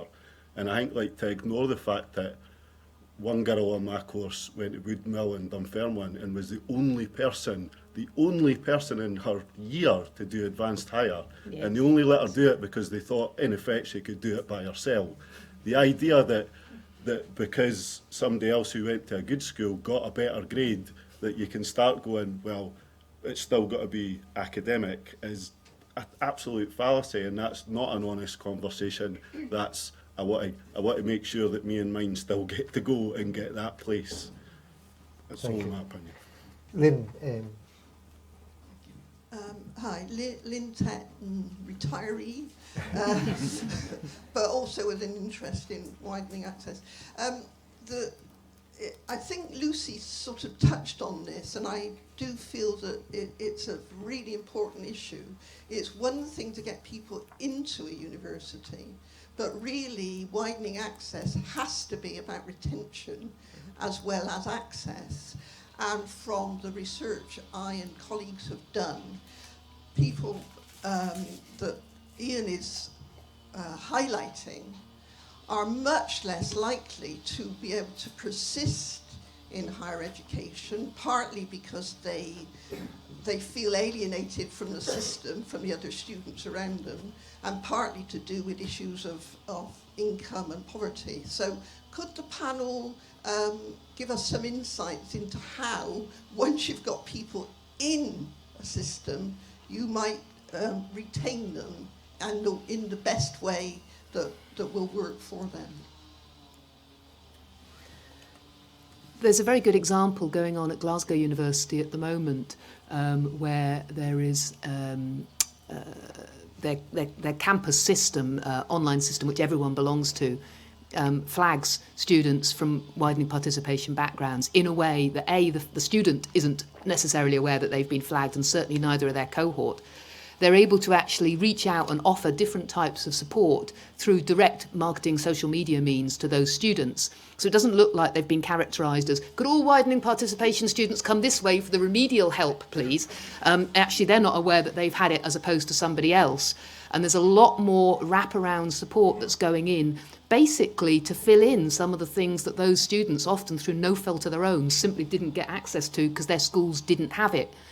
So there's a lot that can go on. It just requires a lot of sensitivity to ensure the avoidance of stigmatisation, to avoid labelling people in any way, and to make sure that it's relevant to that student's growing needs, because this isn't about people having an inherent deficit. It's simply needing a little different support to carry them through. We've seen retention rates narrow. I mean, the retention gap is not as bad as it used to be by any manner of means, but certainly with the right support, all the evidence the Commission has found so far is there doesn't need to be a difference between retention rates at all. You just need to put in the right support. But that requires institutions to do something over and above what they might have to do, and that costs. Yes, Callum, did you want to come in? Yeah, sure. Retention is obviously very important, and I think one thing that can really help beforehand is actually taking students from widening participation backgrounds onto university campuses, so that they're not just taken at point of access and sort of submerged with maybe students that they've not been with before. And that's why things like LEAPS and also other sort of programmes, I know when I was in second year at high school, I was given the chance to come onto a university campus for a week and stay in student halls, meet current students. And I think that's really important to give students from my background a chance to actually come onto campus, meet real students and see what it is really like to be a student, so that it's not such a daunting experience when they first arrive. And I think if they're submerged beforehand, then there would not be so much of a problem when they actually first arrived and it's their first experience or contact with people, you know, from very different backgrounds from all over the world. Do you want to add anything, Ian? I would just agree. I think there's a cultural capital issue, and if you're grown up thinking that's what you're meant to do, then it's not. And when you do go and do it, everyone else will look like you and sound like you. Then it's not quite as difficult to make the leap, and that's really what I've seen as a problem in obviously my more atypical experience in university. Yeah, I agree with Ali that we don't want stigmatisation, and I would speak for the sector in that all universities are investing heavily in the student experience for all students. I also think the student experience can be enhanced by a wider diversity of students from all over the world, from all different backgrounds. I came here in the 70s to Edinburgh and did English Lit. We're a trio. And I didn't speak for the first year because I felt exactly the same as you. I think we have made huge changes. But in terms of addressing the retention issue, Linda Croxford study, which I was involved in, looking at our contextual data and looking at the outcomes of students. Scottish Affairs 2013 May, if you want to see it. That didn't show any difference in terms of withdrawal rate between the WP and the non-WP students. It did show, to pick up Ian's point, a slight differential in the outcomes if students didn't have advanced hires. But I'm pleased to say that didn't mean that our learning and teaching committee jumped in and said we demand advanced hires, because we know they're inherently unfair, they're not available everywhere else. There's definitely a correlation between prior attainment at school and retention. I'm glad that the retention rates are narrowing. I think that's something that I would hope the Commission's looking at in the next few months, and it's a very short timescale. But Callum's point entirely, there's also direct evidence to show that students have done pre-entry summer schools. That's not the 1 week summer schools, although thanks for flagging up the New Battle one in S2, because the earlier you can do this, the better. But the Leap Summer School, the Dundee Summer School, Glasgow Summer School, that are 6 or 7 weeks and are like a virtual reality first year term and are accredited, actually do make a difference in terms of students' attainment at university and for that fit. Thank you. Could I just pick up before Lucy comes in on that point that Kathleen made about valuing diversity? Because I think we miss this so often. Again, what is it we're trying to create? I think it's a horrible thought that we seek to only support people from different backgrounds to look just like the majority. And actually, that's not really helping anybody. And again, some of the evidence we've seen through that's carried on, and it has been for a long time from the Ivy League universities in the States, is about how you grow the cultural capital of everybody to grow into something that's more diverse and valuable. So here in the UK, UCAS has its personal statement, and, I've got my Gymkhana thing at this, and I've done Duke of Edinburgh Gold 16 times, and I play the cello to grade 8 or whatever it might be. I'm a shoo-in. Actually, the way that Harvard and Yale do it is, what does your diversity of experience bring to add value to this institution? So I think we've got an opportunity not just to support people from different backgrounds, but to grow everybody from every background to something that's much more outward looking, much more ambitious, and not just how we can all look like the most advantaged in society. Okay, so there's 3. Now, Lucy, first of all, yourself, and then we've got someone at the back there. Is it yourself? Yeah, okay. It was on retention again, actually. It was a very good piece of Australian research I came across in the last week, and it supports this business about looking differentially across students, and it looked at the influence of attainment. So it identified that, yes, people from more low-income homes were less likely to be retained, but there was a big difference between those who went into the Australian system with relatively low school attainment and those who didn't. And actually the ones who'd got reasonably high attainment were actually looking a lot like everyone else. So it's very important. So it's a useful bit of research. I'll pass it on, actually, if I remember. The thing that I wanted to add, which I'm really kind of pinching from Sarah here on retention, is not to lose sight of money. I would agree with all of you that it's easy to overplay finance, and that the list of students' reasons for dropping out is often way more complex, and a lot of cultural stuff and a lot of other things going on. But we do know from what Sarah's done that it's not just school leavers who have a really poor understanding of the student support system. Plenty of students do. And there will be students out there who are struggling because they are afraid of a student loan. And for everything I say about loans, I'm very unhappy with the way we distribute them, but they're what we've got. And I think it's really important that the work is done with students to make sure that they understand. So Sarah's booklet's hugely useful and important, to really make sure that no one is missing out on the loan because of misapprehension about its implications. So we've been very, very poor, and I have a real issue with the way the political debate in Scotland has held up the debt in England as this terrible thing, and I think that's fed through into young people's perceptions in Scotland, and whatever else we do with our finance system, we need to challenge that. Thank you. So somebody in the middle here, yes, this. Yes, hello. Christine Price from the University of Edinburgh International Office. 2 questions, really. The first, those students who are from bilingual families, maybe both parents or one parent speak a foreign language.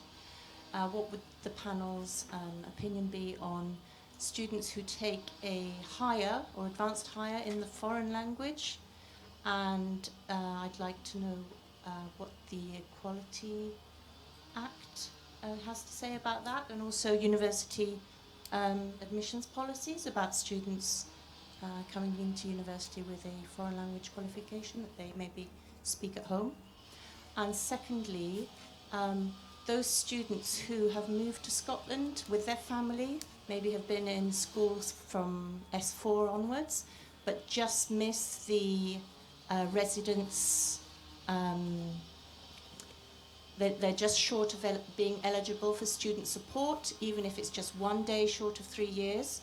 They have to go through their whole, as I understand, maybe the panel can correct me, they have to go through their whole university degree without any student support. Even though they get their tuition fees paid, they wouldn't get a student loan for their living expenses. Right, I think there's two rather different questions there. First question, which is more to do with kind of the qualifications, I'm not quite sure who anything to contribute to that, David? Yeah, I think from an equality perspective, if you're talking about someone from a different ethnicity or a foreign country, which is certainly a protected characteristic, it's a bit interesting considering that within an admissions context, and Kathleen might be able to better speak to this. You're certainly within a contextual system not allowed to create markers around most protected characteristics. That would be illegal. But it's the type of thing where we might look to see particular flags for support or awareness within the admission system to support that student. But in terms of the actual consideration in making reduced offers, that's not something that we can legally take into account. I wonder also is going to be more associated with if there are more refugees in coming to Scotland as well, if that could be an additional factor.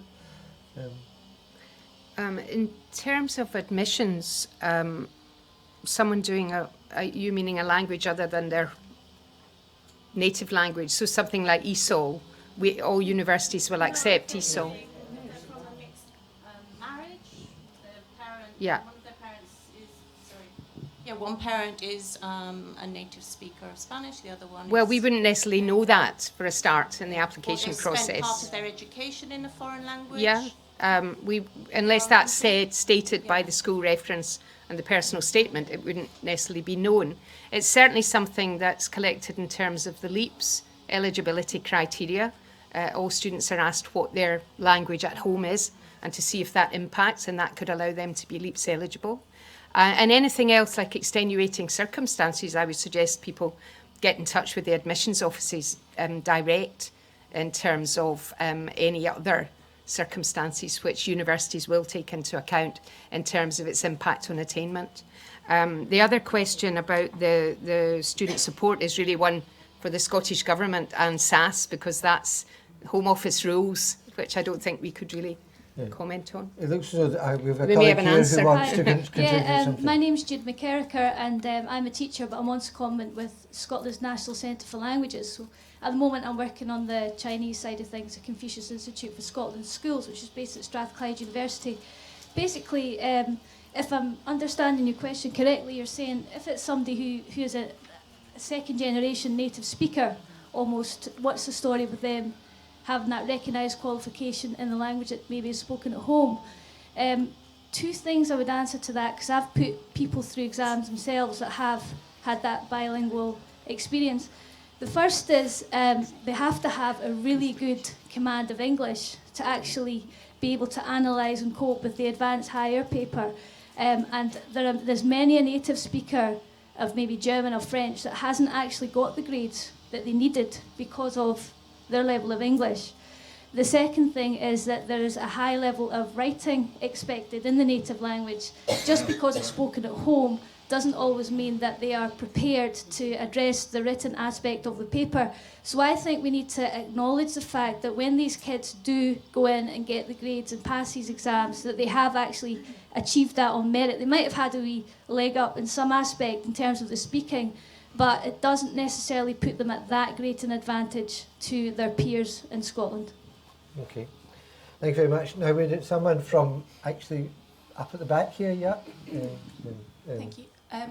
Liz McDougall from Abertay University. I just wanted to comment on something that Ali had said about recognising achievement, because we had this conversation recently talking with colleagues from the alumni office, because we tend to recognise achievement, things like people getting, amazing placements, or there was somebody who had recently got a scholarship who'd been featured on our web pages, and they'd spent a summer in Texas, for example. But we have students who just could never do that because they have too many other commitments at home. So we were having a conversation about this and about how we as a university need to recognise the fact that for some people, you know, completing second year is a massive achievement. And I think we are moving towards that in terms of the kind of graduation stories and things that we have, but I think there is still a way to go. Anyone want to comment on it? It was just to come back, I mean, when Alan Milburn did his work, or some of the early work on the Social Mobility Commission, that's what he characterised as the little something extra. And although we talk about the fairness of the procedures and the systems and the universal application of the same bits of bureaucracy, these are the bits that still are giving people a leg up that is inherently unfair, because they are having access to things that others simply don't. You know, you can't do the unpaid internship if you actually need to work a few shifts to earn the money to pay your rent. So, you know, we've just got to be, I think, a little more fair about the way we accept these things, because everyone is not at the same starting point as Sheila started this morning with. It's also something I think we can think about in relation to the different admissions processes that we have in place, particularly if we're using things like interviews where there's a lot more leeway for things like unconscious bias to creep in. And we usually think about unconscious bias in relation to equality. And women onto STEM subjects in particular, but it equally applies to things like socioeconomic status and our understanding and appreciation for different experiences that different groups have and how we interpret that, and even the body language in things like interviews. So it's definitely something that we should be more aware of. Yeah, I'd just like to flag up a few examples at Edinburgh, and I don't know if you're aware of the Edinburgh Award, Callum. Yeah. Are you part of that? Yeah, I have been, previously. Last year I took part in the Edinburgh Awards, sort of run with the Career Service. Do you want to say quickly what the Edinburgh Award is? Yeah, sure. So it's just something that's run sort of by the Career Service, and it helps in different voluntary opportunities, and it's an award recognised for spending so many hours volunteering and such in different programmes, and it's in a lot of different places in the university. And just to follow on quickly from that, for example, at Edinburgh in the Career Service here won't actually advertise unpaid internships or voluntary opportunities abroad that have very high sort of fees that you would need to take part in, just to ensure that everyone would have that kind of like fair access with it. So just to add that on, that's something that we do here.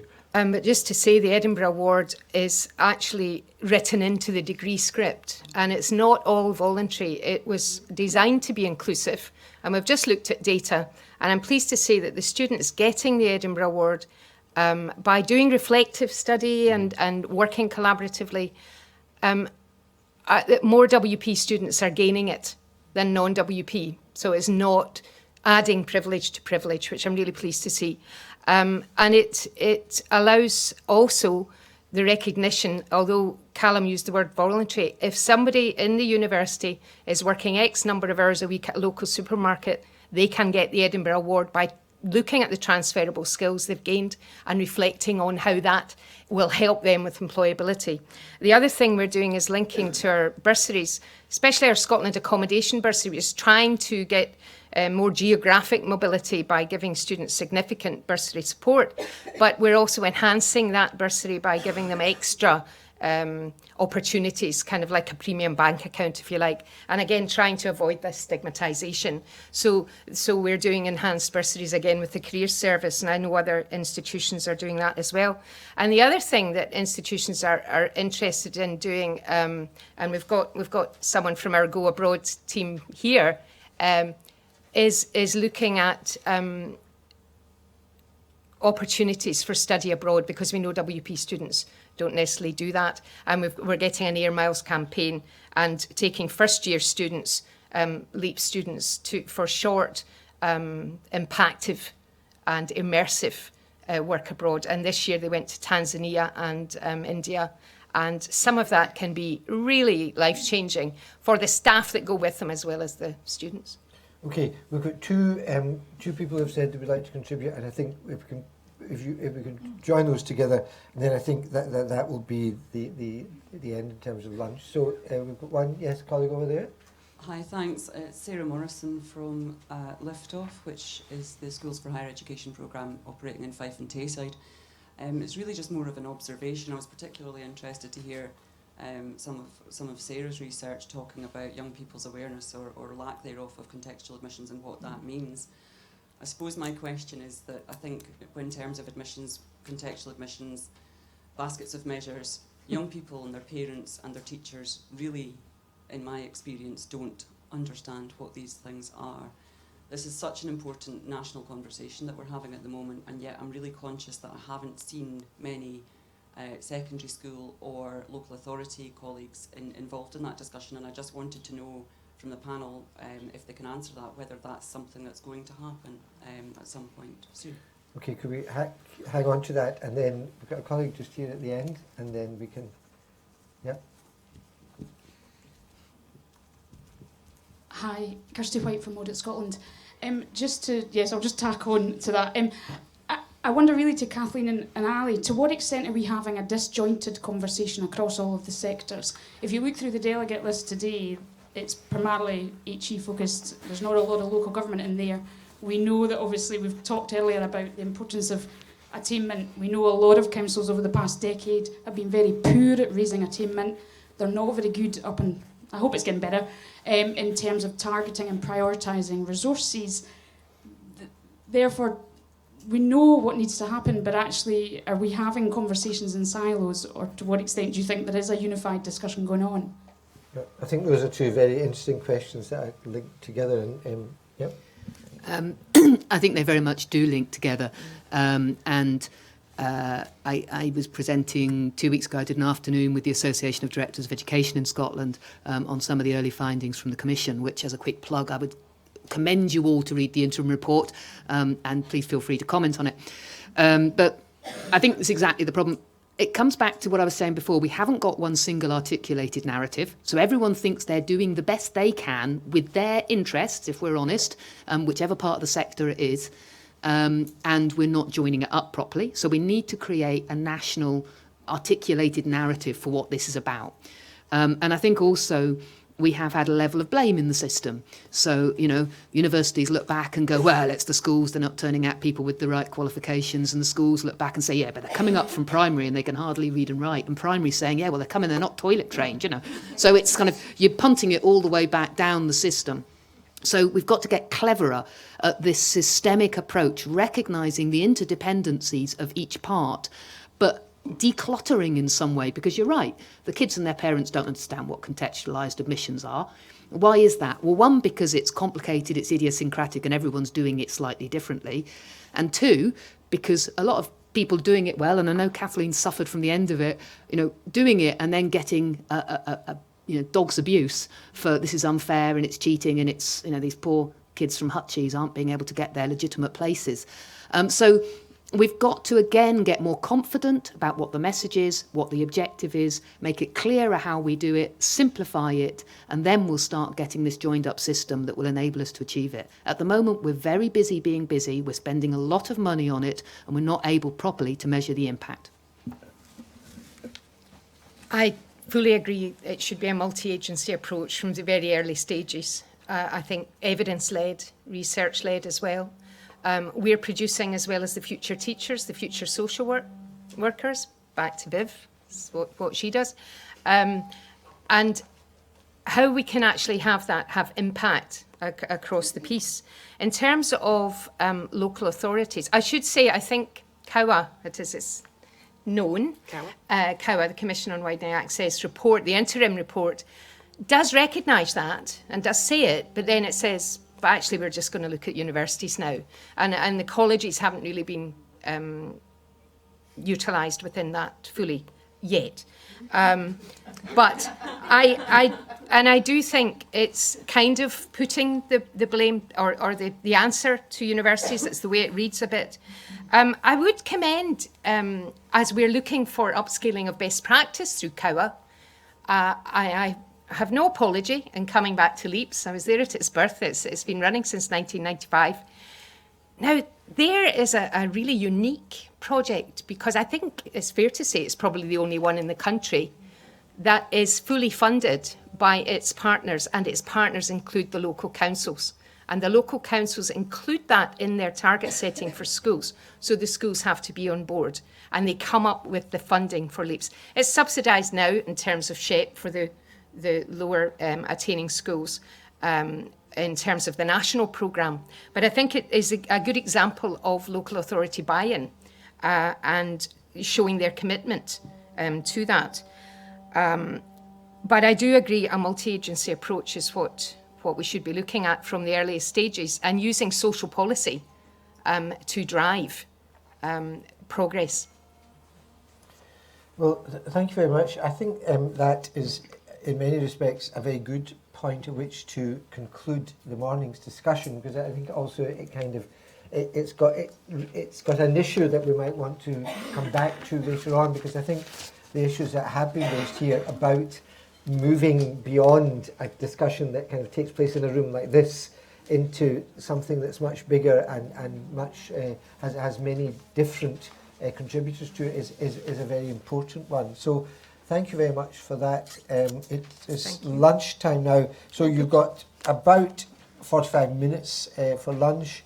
And again, I think lunch is either here or down at the bottom. I think actually at the coffee break there, we were so successful in encouraging you all to go down to the bottom that there was a bigger queue at the bottom than there was up here. So you might want to kind of carefully look at the options. Okay, thank you very much.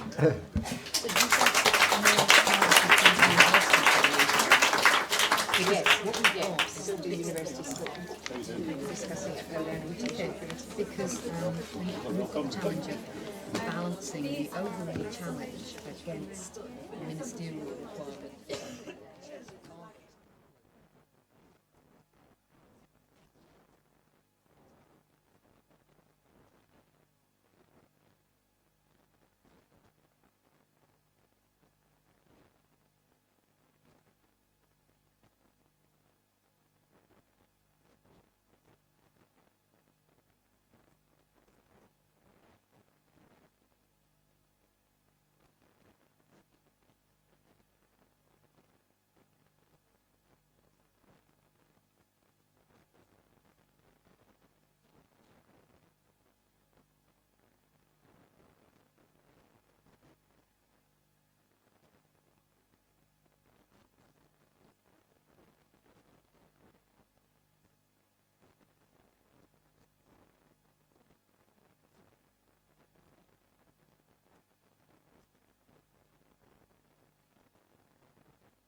And you get 20% off.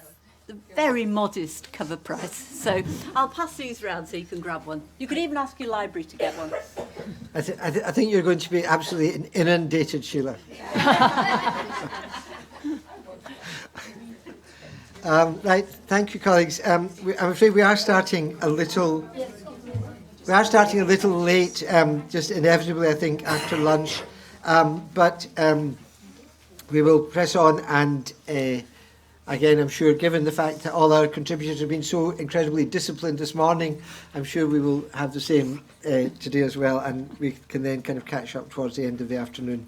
So, our first contributor then is Elizabeth Whedon, who has been, as I'm sure you're all aware, worked very closely with Sheila and the other colleagues over many years on the issues that we are focusing on today. And I think your particular issue today, Elizabeth, is about disabled students. Yeah.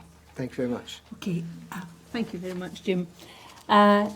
What I'm going to be doing here is not look so much at data that's come specifically out of the higher education project that we were doing, but issues that are highly relevant to it. It's actually looking at some data that David spoke about earlier on when he was on the panel, looking at Scottish domiciled students, first year undergraduate students in Scottish universities, and it's the latest data set, so we're looking at students from 2013 and 14 going into higher education, going into universities. And what we were looking at specifically was to look at the widening access measures, and I will be looking at SIMD here, although I know that there are problems with SIMD as a measure, Kathleen. But that is the measure that's being used at the moment. But then we were looking at it in relation to 4 of the protected characteristics. We were looking at disability, age, gender and ethnicity. And my background is that we have been doing in CREED quite a lot of work in relation to disabled students, as well as on additional support needs in school education. So I was particularly interested in looking at, again, returning to the issues around disability, but in looking at that in relation to widening access, because in a sense, disabled students are, or were certainly, a group of underrepresented students in higher education. Whether they are still underrepresented, I think is actually quite a difficult one to work out, because it's very difficult to get a comparator population from the wider population when you're looking at disability, because there are differences in terms of age. So we're looking at university students. If we compare that to the total disabled, total population in terms of disability, it tends to be more older people. So it's a problematic one from that perspective, but I'm not going to go into that too much, but I think it's worth being aware of that. But what I'm going to show you very briefly is that considerable increase in numbers, and here I'm going to focus again on disability. I mean, there's been an increase in non-traditional students, widening access students, over the past 20 years or so. In terms of disabled students, this is related to the Deering report of 1997, which was concerned about access for disabled students, and also noticed that the issues around understanding what was underrepresentation in terms of disabled students. Also the disability discrimination that came into law in the early 2000s and then became incorporated into the Equality Act. And another report that was very influential was the Singleton report, which was specifically focusing on dyslexic pupils and students in higher education. And that came out in 1999. So data is now gathered on disabled students and those that are in receipt of disabled student allowance. But there's no examination of that data in relation to the socioeconomic background of disabled students. And there's no attempts at looking at, generally when we're looking at it, some have been made, but looking at disabled students and the type of impairments, the impact of the type of impairment. And I think the sort of questions I'm posing here is much more a matter of using the data set to pose questions about this, because some of the types of impairments have very, very low numbers, and that makes it problematic to actually look at the kind of correlations we've been looking at. But I still think it's worth being aware of the problems with making comparison between disabled and non-disabled, both in terms of access, possibly, and we haven't looked at this at all, in terms of applications, who gets in, but also in terms of retention and outcomes for students who are disabled. So looking just very briefly back to 1994-95, you can see that around 3% of the student population had declared a disability. By the time you get to 2013-14, this is standing, this is for the whole of the UK undergraduate students, it's about 11%. The Scottish data set that we have for first year undergraduates is around 10%. But I mean, I think that difference is due to huge differences in the numbers that are included. The first year undergraduates that we have is about 32,000 students, I think. So if you're looking at disabled students in Scotland being 10% of that, we're looking about 3,000 students.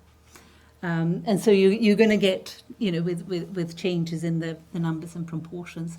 But what we're also seeing in terms of the changes are the categories used now have changed slightly, and I think as a result of some work done by the Equality Challenge Unit. But there's been changes in terms of the proportion that certain types of impairments form of the total student population. So you can see a huge increase in dyslexia, or what is now called specific learning difficulties. And there has been quite a marked, although it doesn't look so big, but quite a marked increase in students with mental health difficulties. Probably because they're more ready to declare it now than they were in the past, rather than there being actually more, I think. And we have a little bit of evidence from the early study that we did in 2004-07 of that being the case. Some of the visual and hearing impairment, particularly visual impairment, have actually gone down as a proportion of the total student population. And we don't know why that's the case. It might be worth asking, particularly visual impairment, but it's very difficult to try to tease out why that is the case. So I just wanted to give that as a background picture. If we look at disabled students, and now looking at it, this is from the data set, looking at comparing disabled and non-disabled students by the SIMD quintiles. We use the quintiles 1, 2, 3 to 5 in our projects. 1 would be SIMD 20 if you're looking at the SFC data, and 2 would be 20 to 40. The SIMD 40 incorporates SIMD 1, if you see what I mean, which is why I've stuck to the SIMD 1 and 2 here. There's very little difference between disabled and non-disabled students in terms of the SIMD background.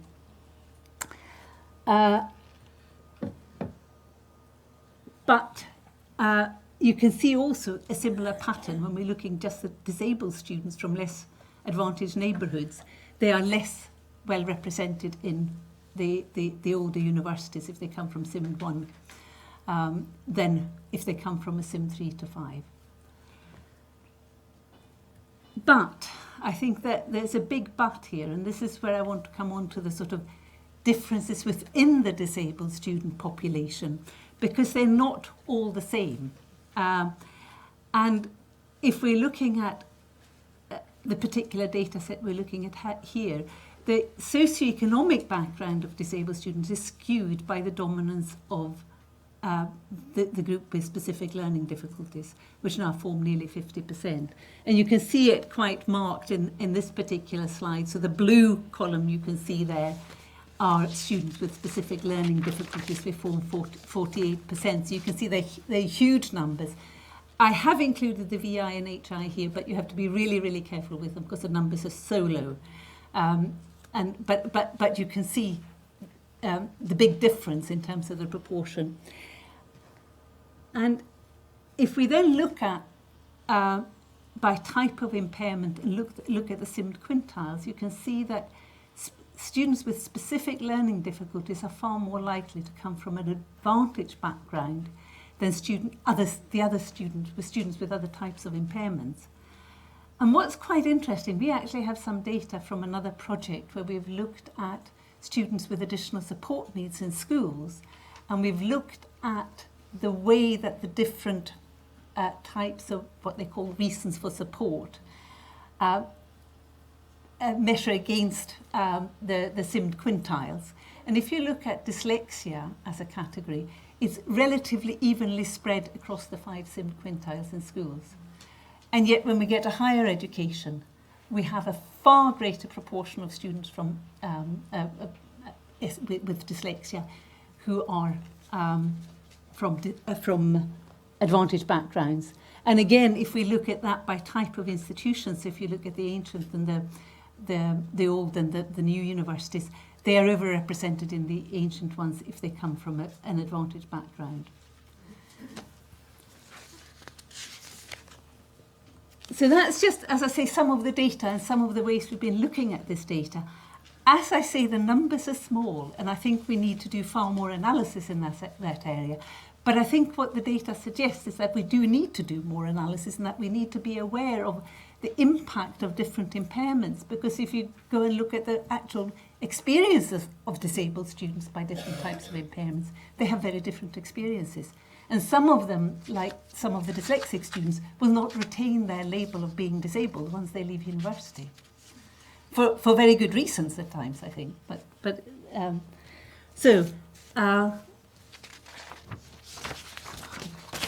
quick. It will be quick. What I've also done is to look at some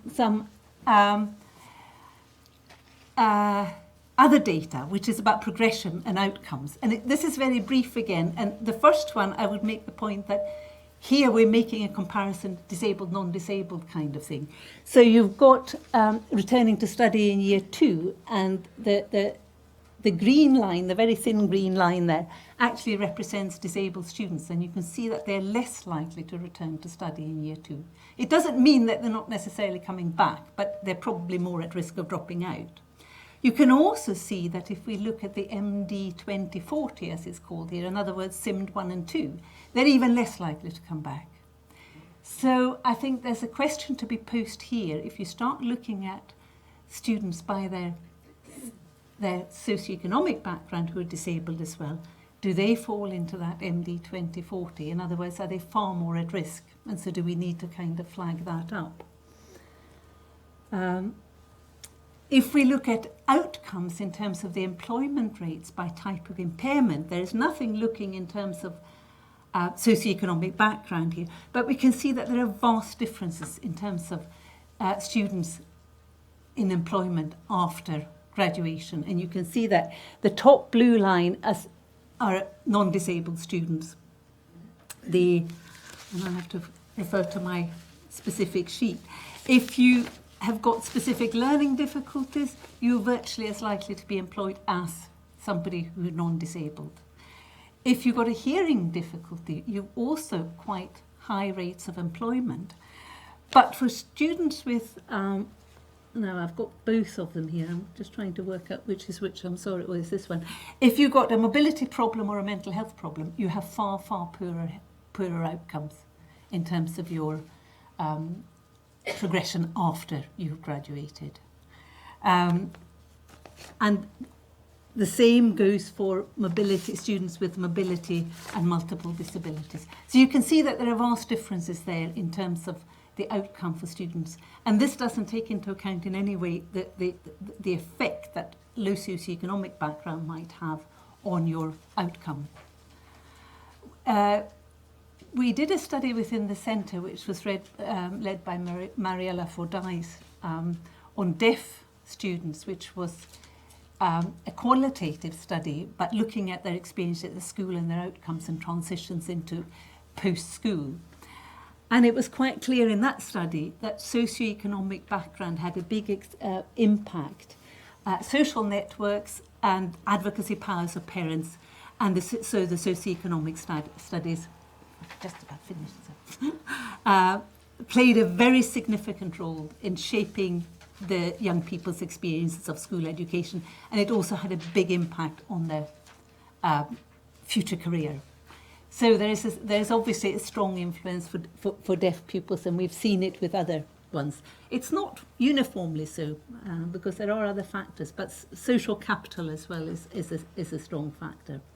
So I'm just going to sum up with the issues and challenges, I think, as we're looking at these kind of data and the kind of questions that we might need to ask. First of all, I think we need to recognise that disabled students are not a homogeneous group.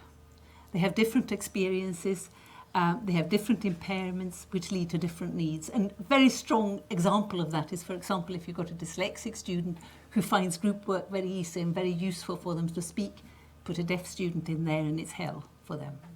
You know, how do you bring those two together, and how do you manage those kind of experiences? They have different outcomes that you've seen from the data from AGCAS.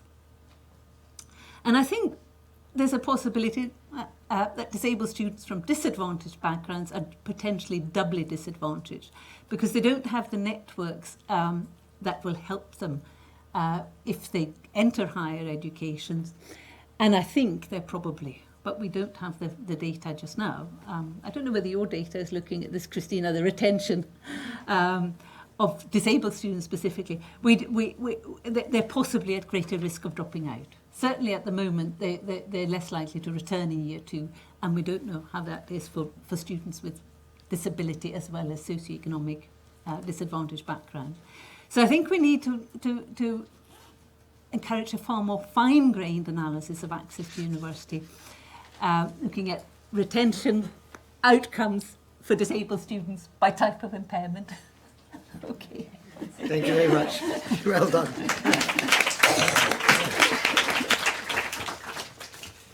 Well, thank you very much indeed. That's, again, a very interesting insight into an issue which I think almost certainly it does not normally get sufficient attention paid to it. So thank you very much for that.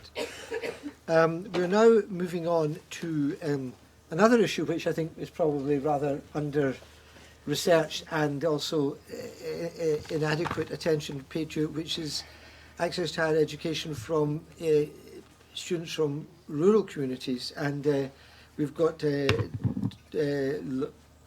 Laurence Lascelles from the University of St Andrews. And are you speaking about rural communities in Scotland or in France? Some Scottish rural communities. If it works. So I would strongly... Oh. Doesn't work.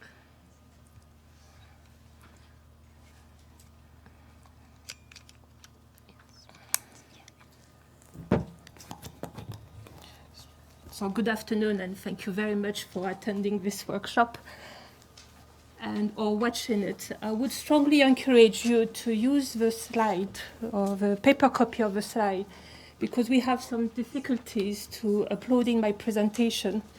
I've decided to use lots of pictures. And this creates a few issues. So trying being original.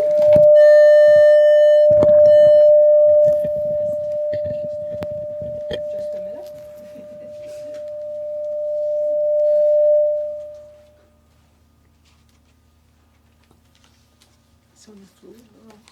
It's on the floor. It's on the floor. Your mic. The mic is on the floor. Yes. I dropped it. Yeah. My PowerPoint is on. Oh, wow. So I say thank you to all of you, but I would also like to say thank you to Grace and Sheila for the organization of the workshop and all your support, especially today. So in the next few minutes, I would like to talk to you about the barrier to higher education entry from the perspective of young people living in some Scottish rural communities. So the origin of this work is the ARC project. ARC has access to higher education for rural communities. It's a project funded by the University of St Andrews, the Scottish Government and the Scottish Funding Council. And it aims at supporting and enabling young learners from rural areas in Argyll and Bute, the Highlands or the islands. And it's aimed to help their journey into education. It has two components. So I think you can't see this, but it's a platform for pupils to explore opportunities in higher education. And this is coordinated by Julia Bissett, who is in our room today. So Julia, if you could. And this platform will be reviewed at the end of next year. The research component, I coordinated the research component. It ended last August, and it proposed an exploratory analysis of access to HE from these communities. And this presentation focuses on one of the outcomes of this research.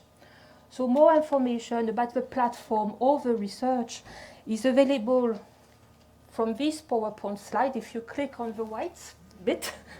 Otherwise, at the end of the presentation, you have the web addresses.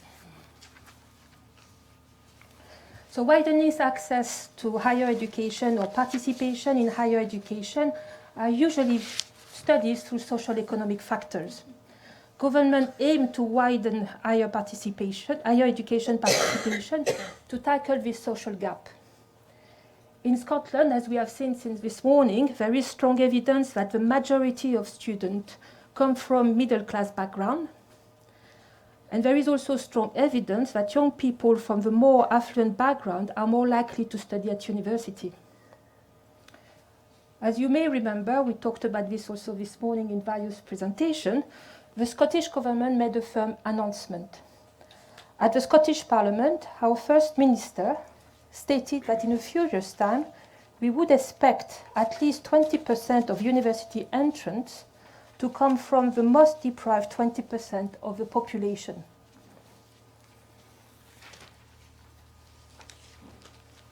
In our mind, or at least in mine, the most deprived 20% of the population are more likely to be found in deprived areas in big cities, Glasgow, Edinburgh, or Dundee. But also in our mind, or at least again in mine, we know that Scotland is mainly rural, and urban deprivation may be very different from rural deprivation. So what about the barrier to higher education experienced or perceived by people living in rural communities? We can ask various questions, including, are there barriers similar to the barrier experienced or perceived by people living elsewhere? Are these barriers higher or smaller? Or do some of these barriers unique to them? And this is what the exploratory research of the ARC project was about. And today I will focus on what young people and their educators living in some Scottish rural communities said about their perceived or real barrier to higher education entry. So, as I mentioned before, Scotland is rural. You just need to look at the map on the left-hand side. It represents Scotland according to the sixfold classification urban, rural. The lighter the purple of the area is, the more remote the area is. So we are dealing with Argyll and Bute, the Western Isles, Highland, Orkney, and Shetland. These are the 5 local authorities targeted by the ARC project, and as you can see on this map, they are mostly rural and remote. The 5 local authorities do not have many SIMD 40 zones, those in the 40% most deprived area in Scotland. In terms of school, we are talking about 1 independent school in Argyll and Bute and 47 state secondary schools. 19 of these 47 schools, so it's a strong minority, are located in a 40% least deprived area in Scotland. And only 10 out of 40 are located in the 40% most deprived area. I need to be very careful with these 2 numbers, and for more or less the same reason. The school postcode is the postcode of the pupil who live in the vicinity of the school. And the school catchment area in these 5 local authorities can be extremely large. when it comes to the 3-year average progression rate to higher education, so we talked about this morning. So the national average is 36%. If we take the 5 local authorities all together, we have a number of 34%, which is below the national average. But there are large discrepancies between the local authorities, and within each local authority, there are large discrepancies among schools. So in blue on the map are the schools above the national average of 36%, and in red are those below the national average. So you can see it's everywhere. Again, I need to be very cautious with the interpretation of this percentage. Many schools are small. So as a result, any change in number can have a huge effect on the percentage, even if we are talking about a 3-year percentage. What I am sure of is that 7% of all Scottish students enroll in Scottish higher education institutions coming from these 5 local authorities. So there are 7%. To put this number into perspective, that's 5% in Fife, 5% in Aberdeen. So taken the 5 local authorities together, they represent the 3rd largest cohort of students in Scottish institutions.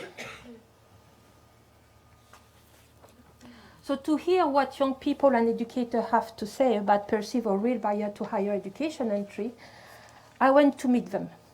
So from the middle of January 2015 to the mid-March 2015, I visited every week at least one secondary state school located in this area, and that's 8 of them. I interviewed adults and young people for at most 30 minutes. Adults were chosen because of their position, from head teacher to quality improvement officers. It can include guidance teacher, school teacher, career counselors. And I talked to many young people in S5 and in S6. They may want to go to higher education, or they may not want to go to higher education. And they've been selected with the help of a guidance teacher. And they were asked, what are the main obstacles to higher education for young people in your community? From the interviews, 4 types of perceived or real barrier to HE were distinguished. They are similar to those discussed in the literature. The most important barrier, and this was said everywhere, are the financial barriers. They were followed either by geographical access or educational barriers or personal barriers. Personal barriers such as lack of confidence, lack of familiarity of the HE system. I'm not going to talk about them because the people I have interviewed all said to me they are similar to the one experienced elsewhere. Educators and young people identified similar barriers. They all believe that they face higher pecuniary or non-pecuniary costs because of their location. And in addition, they felt that they face some involuntary barriers, educational barriers, in terms of subject choice. So let's hear about them. So this is a very interesting quote as the pupil put into perspective his or her experience with those not living in the community. In this case, higher costs are linked to transport costs. Many pupils will link this with accommodation cost because they would not be able to go back home every night. This quote allows me to highlight the specific case of the islander, where the little bit of water makes everything more complicated. And if many young people were looking forward to leave their community to have a new life experience, a better job, or alternative educational opportunity, many were concerned that by leaving their family, their peers, or their close-knit community, it would not work that well. I've been very lucky. None of my journeys were cancelled because of the weather, but I can say that the weather was a huge part of my travels. And the day I visited Kirkwood Grammar School in Orkney, the weather was not terrific.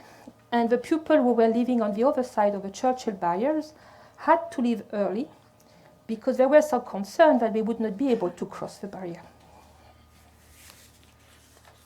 And this anecdote allowed me to make a connection between the geographical barriers and the educational barriers.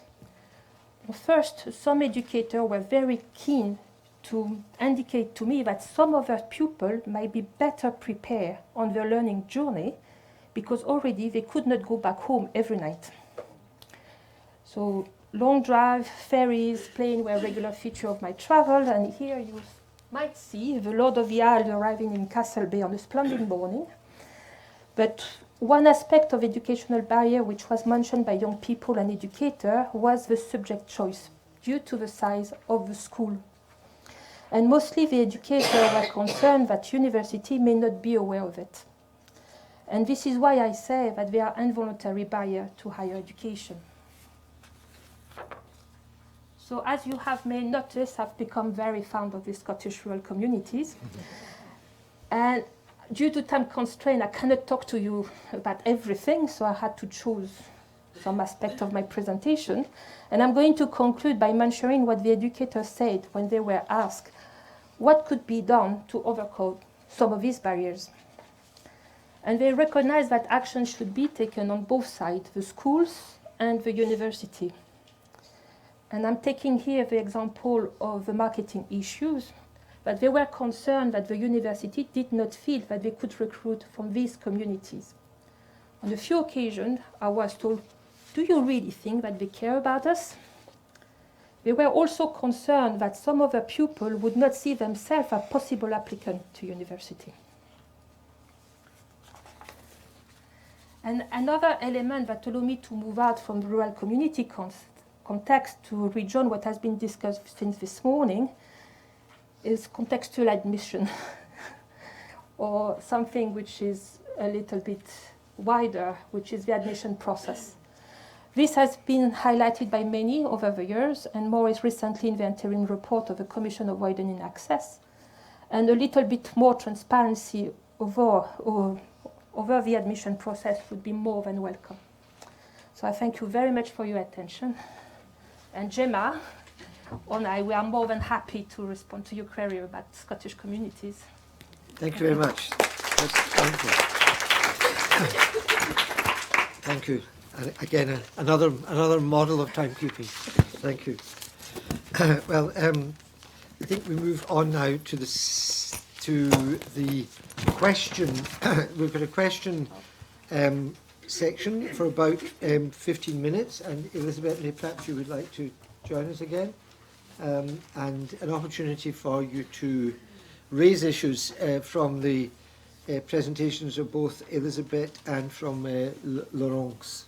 So, over to you. Yeah.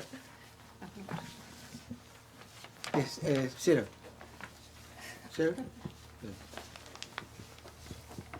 Hi, this is a question for Laurence. I'm actually from the Western Isles, so quite a lot of this rang true for me.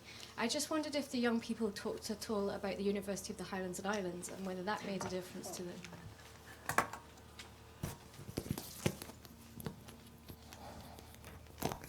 So first of all, if you look at the report I submitted to SFC and the Scottish Government, I have put a lot of stuff together, and depending on the group of students you are looking at, the University of Ireland and Ireland is a huge provider of higher education for these local communities.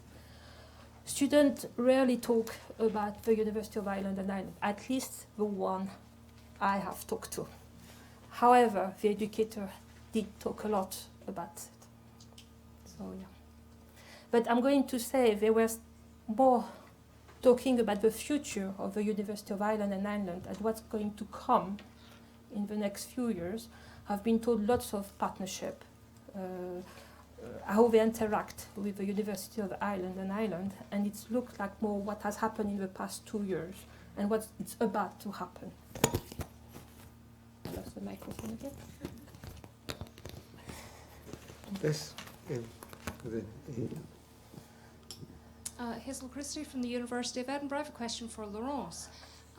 In the work that you did, did the young people from the more disadvantaged backgrounds talk about the importance of part-time employment to them when they were at university, and the potential for that to be a barrier to progressing into HE? Because so much of the work that I've done with young people from disadvantaged backgrounds suggests that they lead very complex lives, and quite often one of the reasons that they choose to stay at home is because of the ability to reduce the burden for paying for housing costs, but also because they have access to a part-time job that they want to stay in. And I wondered if the young people had mentioned anything about their potential employment prospects being unknown as they headed off to new pastures. So yes, so those I have interviewed talked to me about it, not all of them, but quite a few. There are other quotes in the report, and I think one of them is about that because it was the most representative one. I can give you another anecdote, is at the end of the interview with them, they would ask me job opportunity at St Andrews Universities, and if they could have a part-time job in a restaurant or in a pub. And that was, I could see, or I could hear behind that, but that's another way they would make a decision about attending this university or another one. And Glasgow was seen as a very good spot for that. It's not surprising because for what I call the ARC region, Argyll, Bute and the Western Isles are more likely to go to Glasgow, and the school located on the west side of the Highland are also more likely to go to Glasgow. So, and they are, the one I've discussed, they are fully aware of it. In addition, most of the students I have interviewed, perhaps it's because the school we are talking about, I'm not going to say it's the majority because at the end of the day I didn't count, but on a regular basis they would say to me, I have already a part-time job. On one case, I already have a full-time job. And it's not surprising because some of the area I have visited, they have local opportunities linked to the tourism industry, or in other bit because of local factory. And there is a good social network, and they would get a job because they are known in the community. And this is something, I have made also some interviews in Fife, and this is something I didn't hear when I visited 2 schools in Fife. Lucy? I was interested in the fact that they brought up travel costs, not maybe too surprising. There wasn't, up to 2010, that was the last year of it, there was a travel grant that was available to students, and they could either use it for daily commuting or they could use it for a journey home, backwards and home, once every term. And it was abolished completely in 2011. And about 20 million came out of the student grant system at that point. It was a big fall. It looks, in fact, as though most of that budget was used in and around Glasgow for daily commuting. So it wasn't the largest losers seem to be mature students in and around the West Central belt. But nevertheless, clearly that was an element. And I wondered whether it came up in your discussions, perhaps not with the young people so much as with the guidance teachers, and whether there was any sense that the absence of a dedicated travel fund had made any kind of difference, or was it marginal? It was marginal, and frankly speaking, we didn't have the time to go that far. But what I can say, what I've heard a lot, is when it comes to accommodation, they would be able to tell me how much it costs per week to live there or there. When it comes to travel, it was not about cost. It was about the length of a journey and the commute. So I've been in some places where I could be told, so Barra takes 8 hours to arrive to Auburn, and then I have more than 3 hours to go to Glasgow. And the same applied to Shetland, or they really knew the timetable, and that really surprised me. So it gave to another aspect of the work I've done in the report. When we look at the travel distance between local community and in this stage, it was the University of St Andrews. And it's very interesting because actually we may all think that Bray, the top of Shetland, is very far from St Andrews, which I would say I agree. But in terms of number of changes you need to do, or the train connection or bus connection, actually it's not the furthest.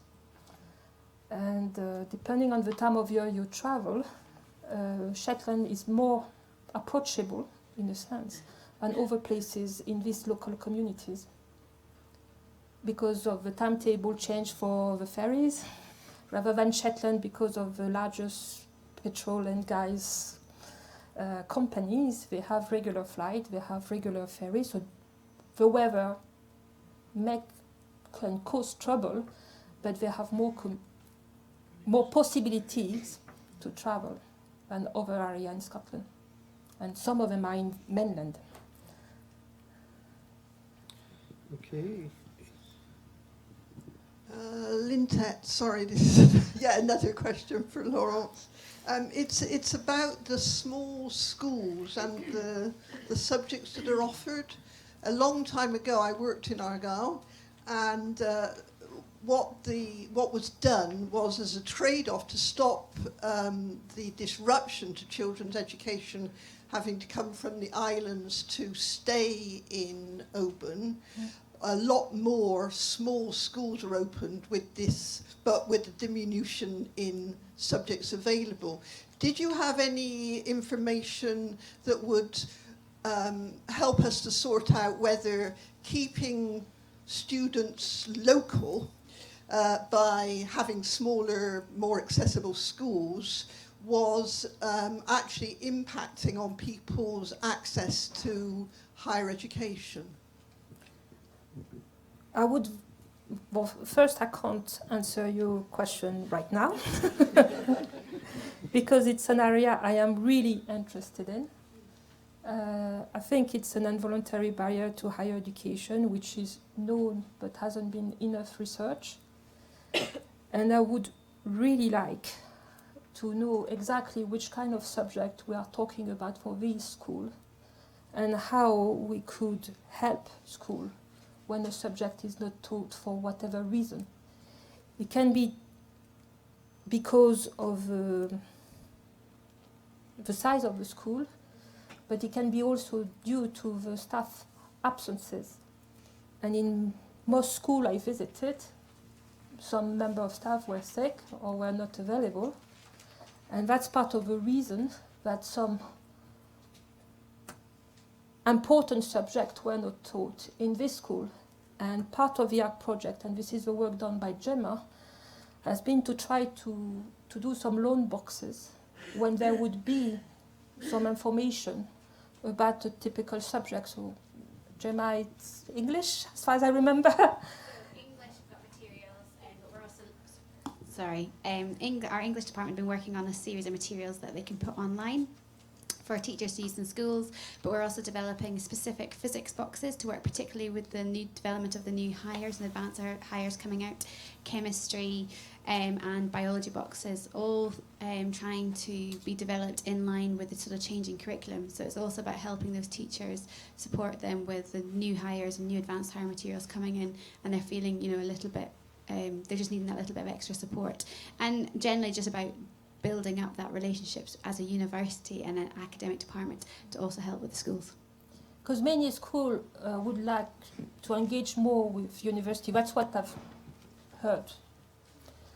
And it might be very difficult for university to engage on a regular basis with the school, but I think there can be some pathway where we can help one another. One of the students talked this morning about Dunfermline. I've heard some students having to travel from, I should not say the school, but basically to Inverness to have a higher in psychology or a higher Spanish or an advanced higher in some cases. But sometimes it was a higher, and it would be on a Saturday and it would be blocked all day. You need a very strong commitment to do this by your own. And there might be alternative way, and perhaps the University of Ireland and Ireland could also help to provide this. Because when I was in Shetland and when I was in Orkney, there was the beginning of link between the University of Ireland and Ireland and the local school to provide some missing link in the curriculum. Sorry, I had So yes, yourself? Well, I'm from the Open University and we're very aware of the lack of choice in rural schools. I don't know if you heard, but any student doing this, but we run the Young Applicants in School scheme, which offers 34 modules to any student across Scotland, level 1, SCQF level 7, and they are particularly popular in rural schools for the very reasons everyone's talking about. And when we've got students where there's one student, say, taking Italian, or one student taking French, or Chinese, or maths, or engineering, and what's happening more and more, the schools and the students are actually very dedicated and they pass these modules, but the problem for them is they're then not recognised by the institutions, and so they get their SCQF level attainment, but then they can only put it in their personal statements, they can't add it to UCAS, and universities don't formally recognise this. And it's incredibly frustrating for the students, because some of the students are taking, the modules range from 10 points right through to 60 points, and they're succeeding and fantastically succeeding. And for rural schools, we have a huge number of students from rural schools taking these modules. And did you hear about the young applicants when you were... Unfortunately not, but I witnessed some interesting, because when I visited the school, I had the possibility to visit the school and engage in classes. And I remember that in an art class, and they were, I can understand that, heavily frustrated because the connection was not working very well. And more or less, after 45 minutes, not a lot of things has been achieved. So it's also to discuss with the art teacher, actually, what could be done in order to provide something where technology can be important, but when there is a problem with the technology, there is something else. That's true. I mean, the thing is, with us, we've as I say, we've got reach across the nation.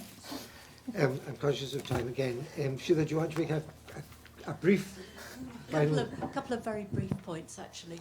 I think that in Scotland we need some research on access to the curriculum in different locations, not just in rural locations, but in urban locations, because I believe there are very big differences in access to advanced hires, and indeed national fives relating to social classes, and that's a problem in urban as well as rural areas. But we don't have research on that at the moment, which is very interesting, actually. Second point, picking up on Elizabeth's presentation, we do have this situation when it appears that we've had a big policy success in terms of expanding the proportion of disabled students in higher education. When we look more closely, we find amongst the disabled student population, vast majority of these are young people with specific learning difficulties from quite socially advantaged backgrounds, underlining the point for more drilling down. But we have known for many years that there is a significant undersupport for students with very significant difficulties, including mobility difficulties, multiple disabilities, and so on. So it would be very nice to have some more research in this area, I think. Okay, last word, Elizabeth. Do you want to say anything in response to that? No, I think that sums it up. You would agree. Good. Well, I think we'll draw this particular section close. Thank you very much to both of you for, as I say, I think very useful contributions that encourage us to explore areas that are normally not very fully explored. So thank you very much for that. And we are ready now then to move on to our final two presentations.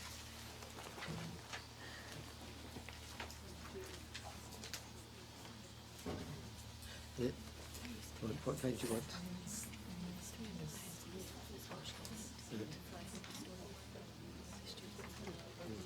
There's a bit of sparkle at this point in the afternoon.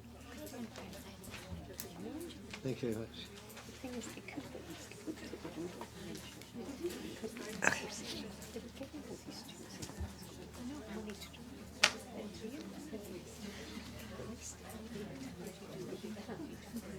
Yes.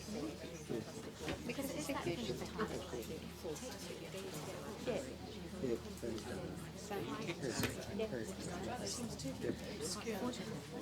This is Linda. She's been watching the live stream from her office. Pocket, but it goes here.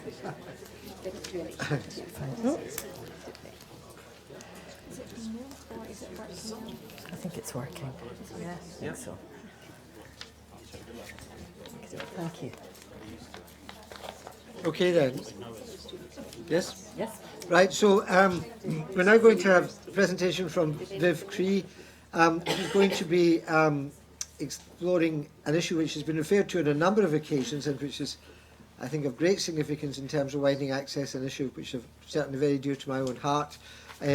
College entrance to ancient Scottish universities, and I think you're doing the presentation, but it draws also on, I think, of the work of your colleagues Hazel Christie and Lynn Tett. Yes. Right. So, thank you very much, Jim. Yes, Hazel and Lynn are both here, and I'd also like to mention two colleagues who are not here and haven't been part of this current study, but Jenny Hounsell and Velda McCune were both part of the original study, which I'm also going to talk about this afternoon.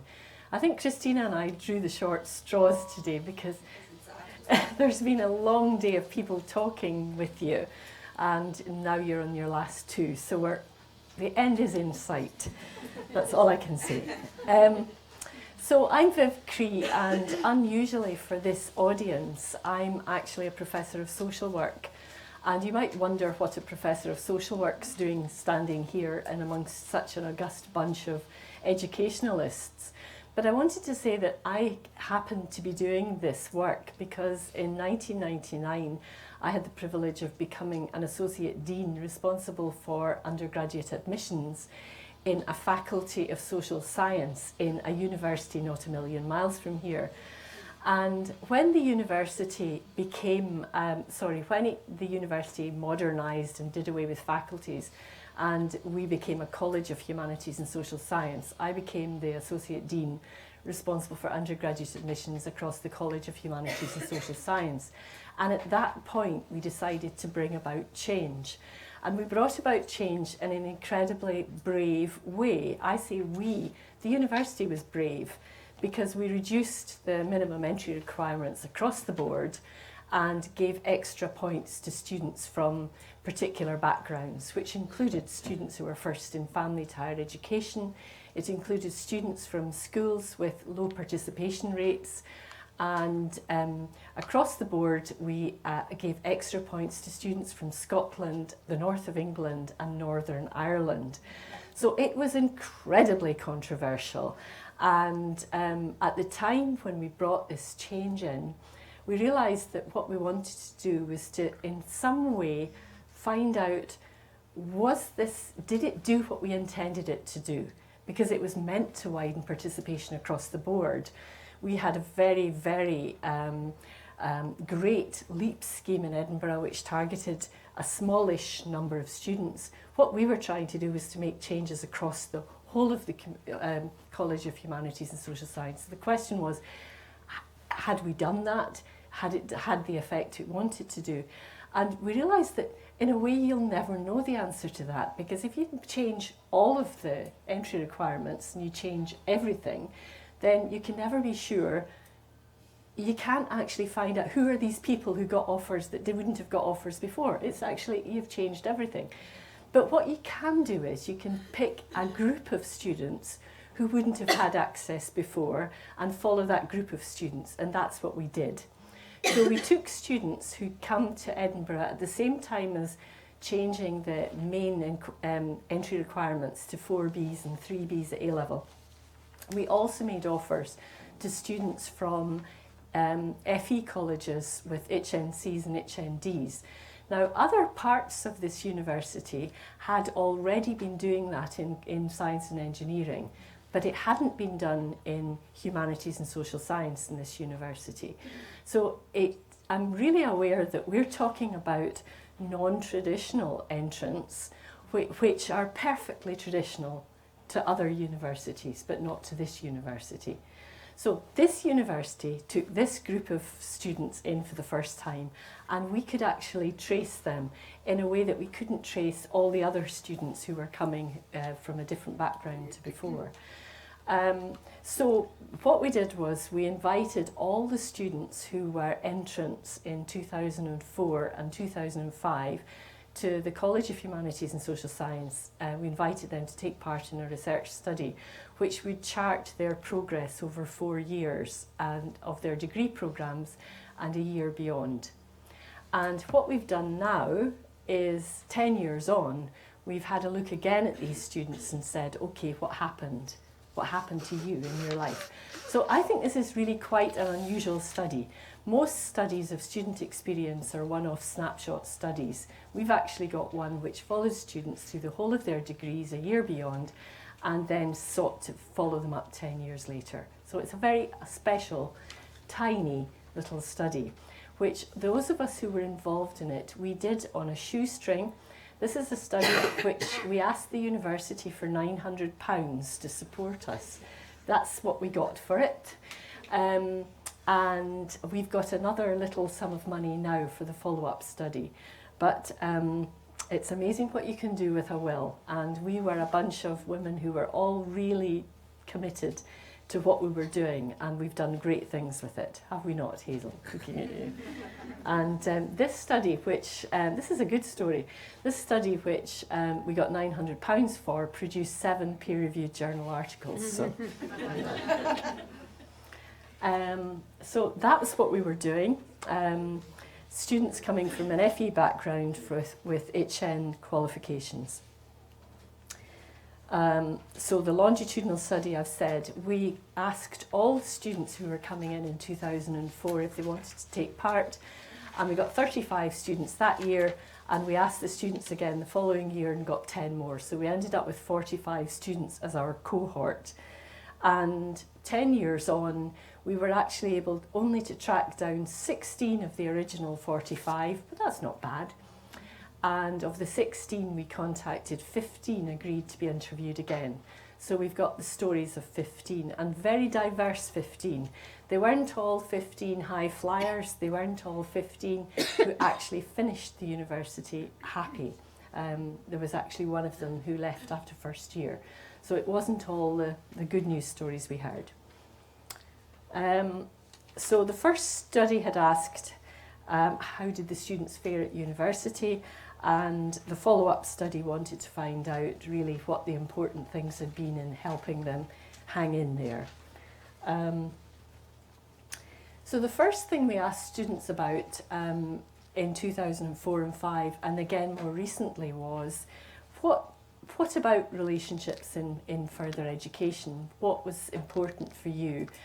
Sorry, I slipped over the other slide which said we particularly wanted to look at relationships this time round.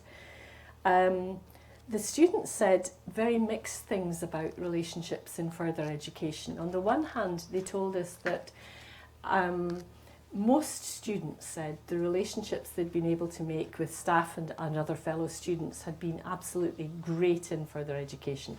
Further education was a place where people actually felt as if they were cared for and they were given very practical help with their studies and with their lives.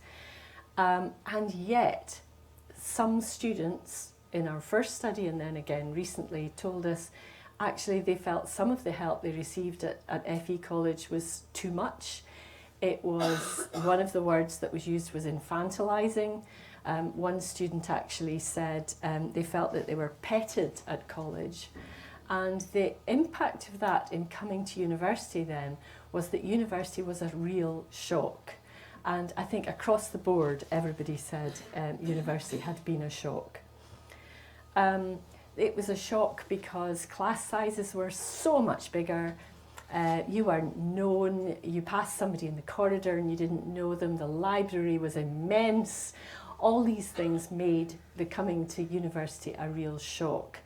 You didn't get to hand in your essay to your tutor who would give you some advice on it and then take it back and then you could resubmit it. Not a chance. This was, things were much harder. So asking them about relationships in higher education, there was a real understanding that accessing support was difficult in the beginning because you didn't know who people were. You felt you were a number or they were a number, and actually getting past that was quite difficult.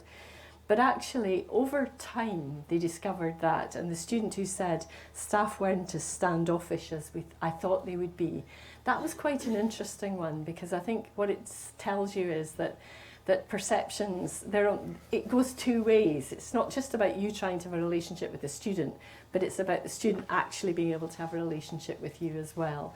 And realising that just because someone's called Professor Viv Cree doesn't mean to say that she isn't a human being as well, and actually interested in what's happening with you. So Staff weren't as standoffish as you thought they would be, and a student saying he gave you the confidence to share your ideas and everything, speaking about a particular staff member. One of the things that happened to a lot of our students in the sample was that there were students who had what might be called protracted transitions. So they would take time out and they would come back. And this is an example. I'm not going to read this, but I'm going to stop talking for a second to let you read it. A student who described what happened when things went wrong with her daughter.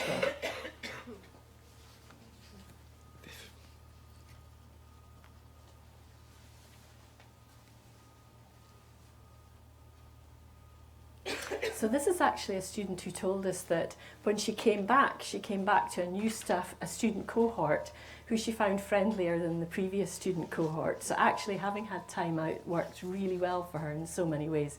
And she finished with a 2-1 and was just flying at the end of it. And she did really well. The other thing about relationships, of course, isn't just relationships with staff, it's relationships with peers. And peers being really important, first place to go. And students getting together in little groups, in little clusters. And these little clusters and these friendship groups actually survived the university and became friendships for life when it worked. So really important. So our conclusions, relationships matter both with academics and with peers. They can't be assumed, they need to be built in and supported. And I think that that's very strongly for us. It's really important to think as academic members of staff, what do we do to help build community within our subject areas and disciplines? And there's an awful lot more we can do to help these connections happen for people. Salutary tale here, 10 of our cohort of 45 did not complete their degree programmes that they had enrolled on. They sometimes finished with something else. So somebody finished with an ordinary degree where they'd enrolled on an honours degree. One person finished with a certificate in higher education, and some left with nothing. But 10 of the 45 did not complete what they came to do. That's actually a very big number. Much higher non-completion rate than across the university as a whole. So last point, if higher education institutions are going to attract non-traditional entrants, they need to do more to support them when they come. Relationships are key. So the references we have here are 7 peer-reviewed journal articles already from the first study, and there's a link here if you want to follow any of these things up or to contact us. So thank you very much. Thank you very much indeed.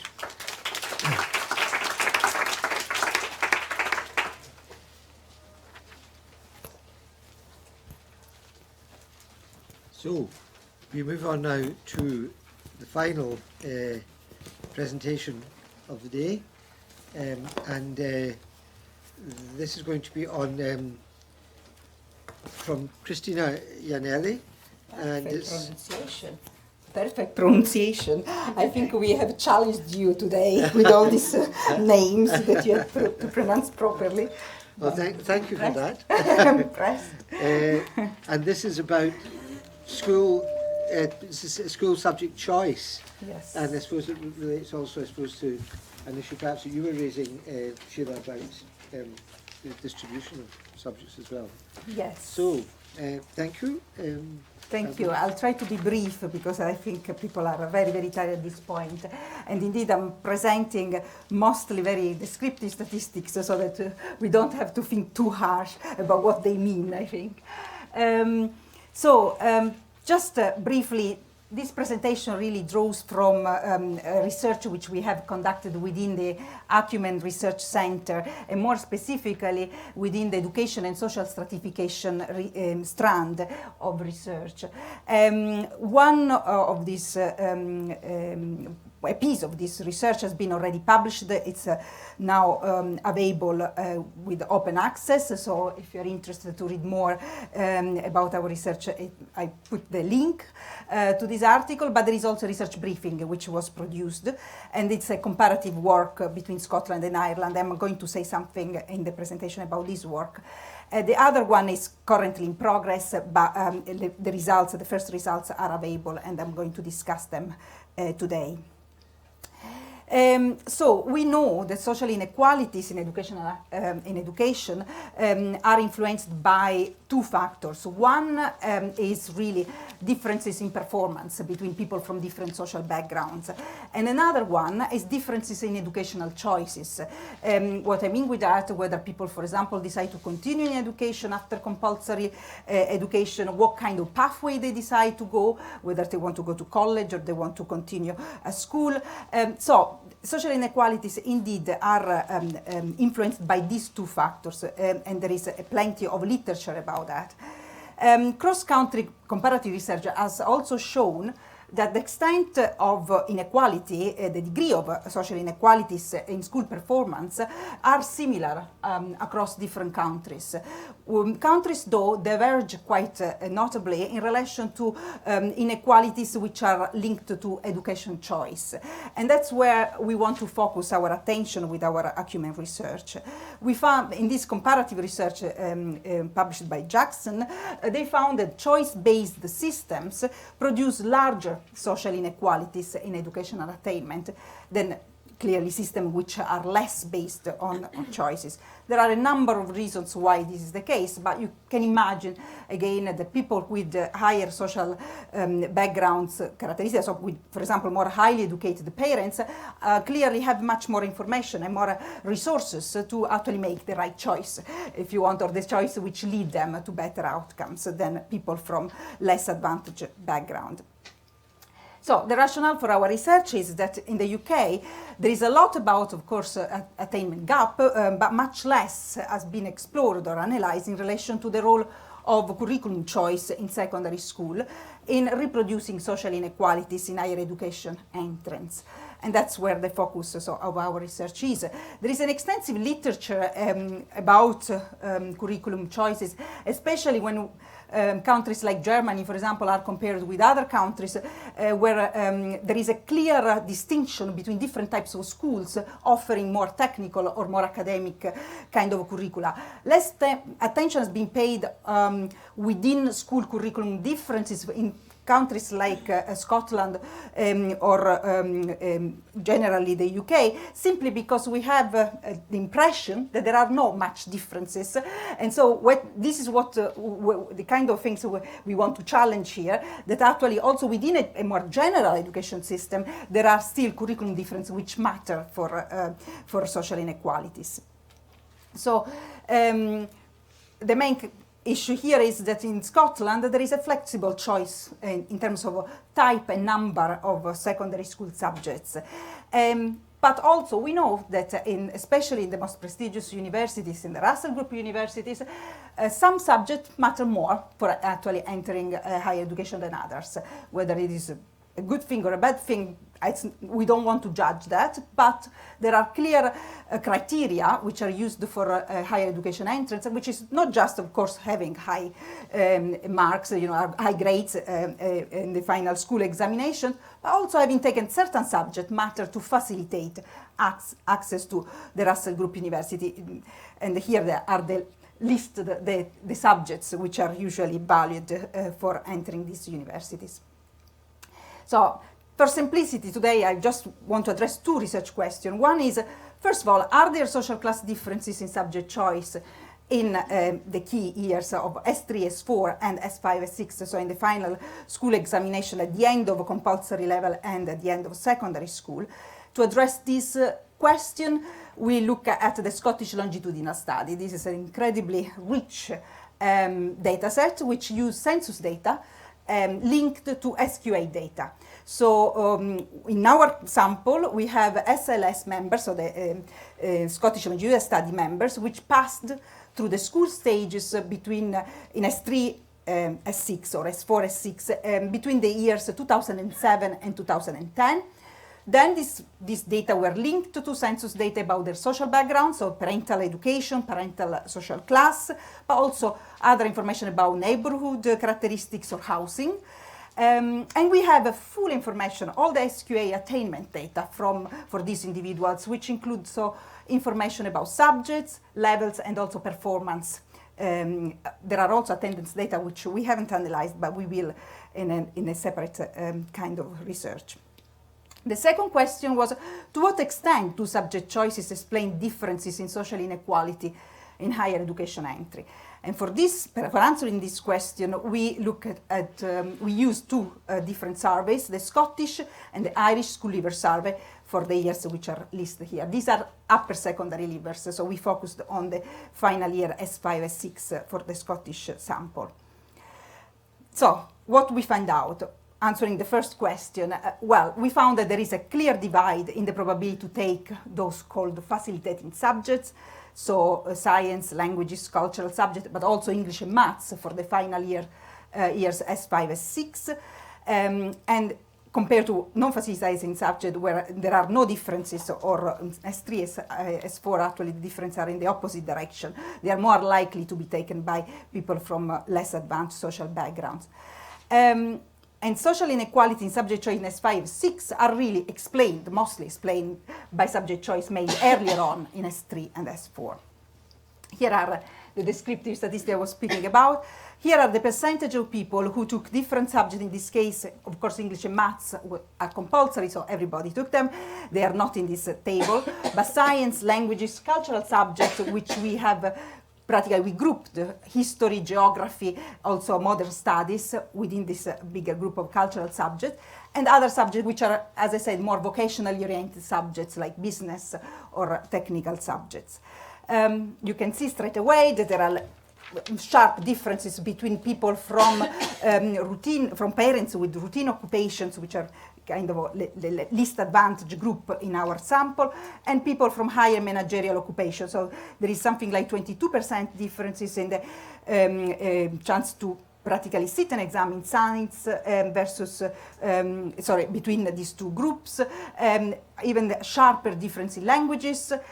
We have, as I said, an inverse pattern in relation to other subjects. So clearly people from less advanced social background tend to take more vocational oriented subjects also within school.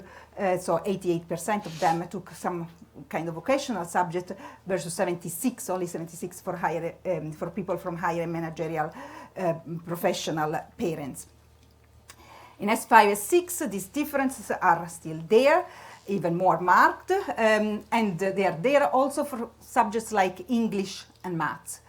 So as we can see, sharp differences in the proportion of people taking what the Russell Group University defined facilitating subjects, okay? But also, very interesting, there is a clear, strong connection between the subject you have taken in S3, S4 and the subject that you take at S5, S6. So for brevity, let's concentrate on the gray bar, which is pupils who did not sit the same subject in the S3, S4, but sit the subject in S5, S6. So in science, if you have not sit the exam in science in S3, S4, very rarely or unlikely you are going to take science in S5, S6. So only 5% take a science subject at that point. For languages, even worse, 2% only, has not sat a language exam in S3, S4. There is less, clearly, it's more likely that you take other subjects, even if you have not sat this subject earlier on in S6, S5. But again, it's quite clear that once, the choice you made in S3, S4 is going to guide you until the end. So it's very rare that you can change your mind or do something else afterwards. To what extent do subject choice explain differences in social inequalities in higher education entry? That was, sorry, I need to work out how it works here in my computer. To answer this question, we compared two countries with different structures in terms of curriculum, standardization of curriculum, and higher education admission practices. So we exploit somehow the institutional differences between Ireland and Scotland to examine the impact of these institutional differences on social inequalities among higher education entrants. And here I try to summarize what the differences are. The main difference is, as I said, in Scotland there are no compulsory subjects to take at the end of S5, 6. There are no restrictions also in number of subjects to sit. So in the period we analyzed, the average number of exam taken by school leavers was 5 for Scotland, but was around 7 for Ireland.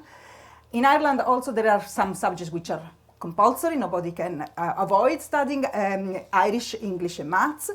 And also the admission practices are quite different because the higher education admission practices are different.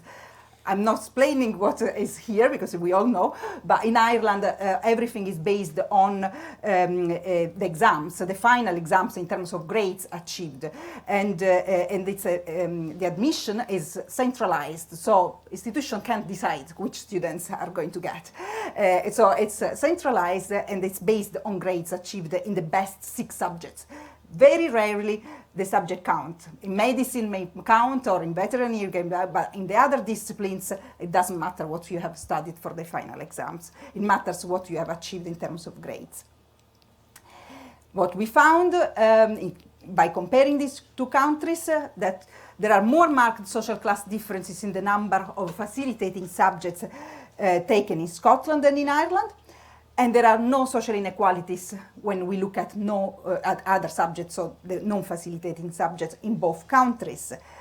Social inequalities in higher education entry are more strongly explained by subject choice in upper secondary education in Scotland than in Ireland, and attainment matters more in Ireland than in Scotland. So you can see how social inequalities are reproduced differently in these 2 countries, mostly because of the systems, so how the institution matters in the 2 countries. Here I try to explain it. These are results from logistic regression analysis we have conducted. What it shows is the percentage point differences in the probability of higher education entry between students from middle class or working class background.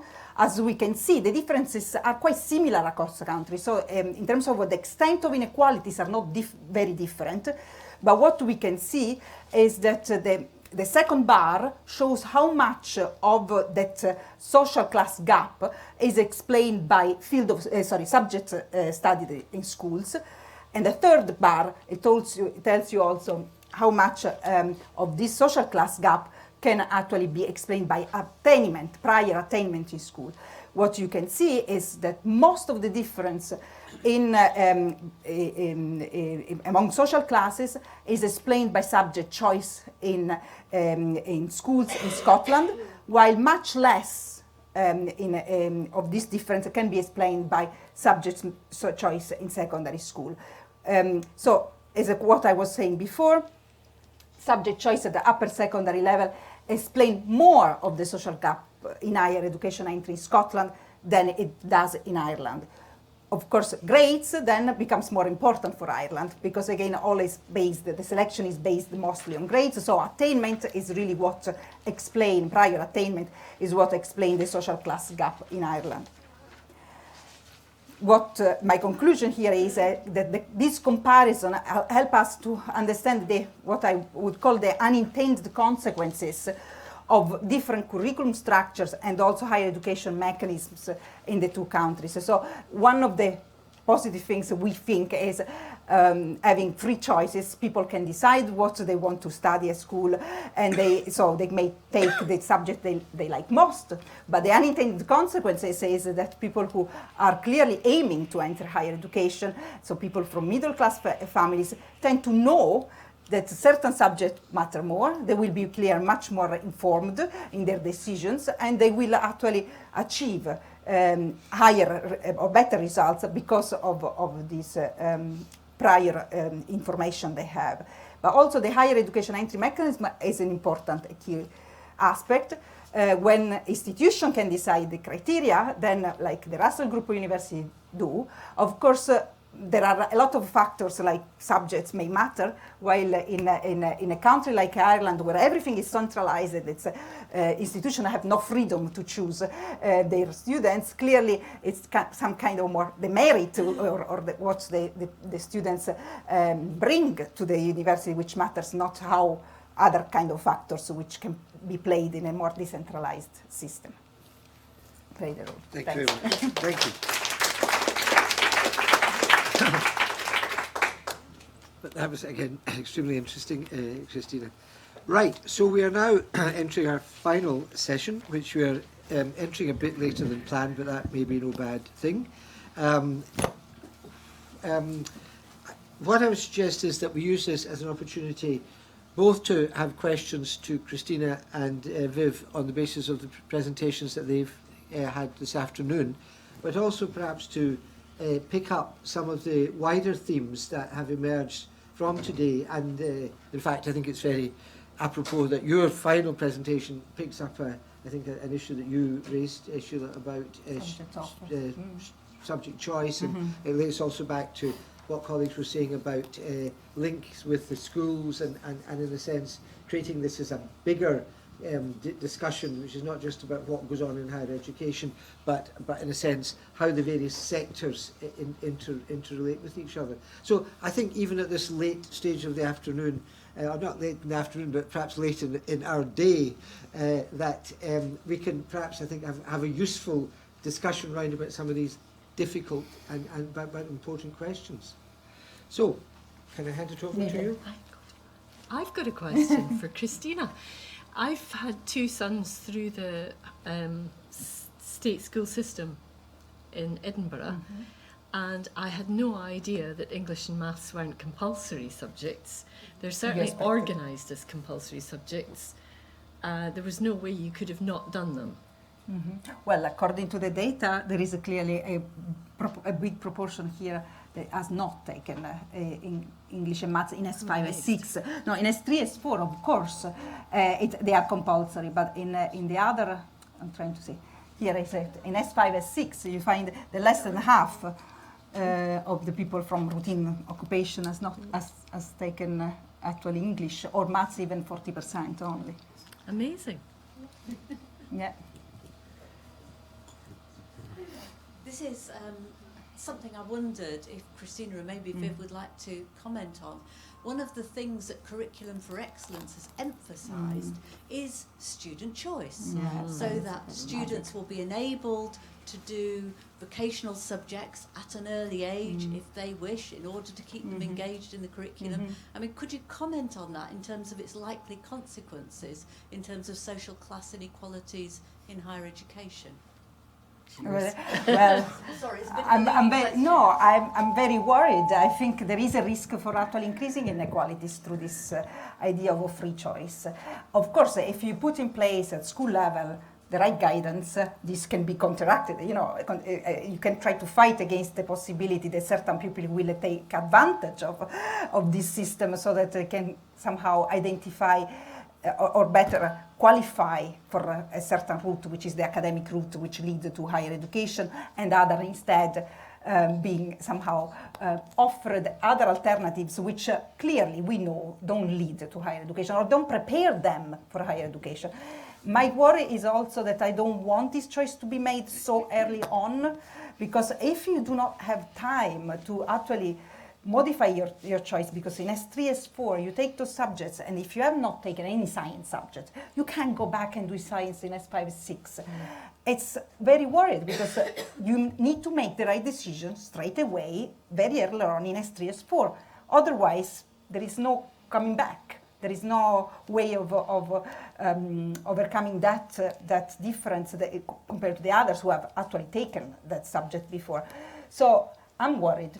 As I said, it's an unintended consequence, the idea of free choice. There is nothing negative about making choices or giving people a choice. But if you don't, you're not aware of the possibility that this can lead to more inequality instead of less, then it's risky. And again, then it's the individual who is to blame, not having made the right choice. That's the problem. I think, sorry, I was just going to say that is an issue I think which is also taken up in the Wider Access Commission interim report, where they are identifying some of the potential problems of this. Yeah, we presented the research so that they can identify that. When we did our presentation Yes. to the Commission, we underlined these. All this. Really noted. Yeah, you clearly had some Absolutely, impact. it did have an impact for Yes, China. good, yeah.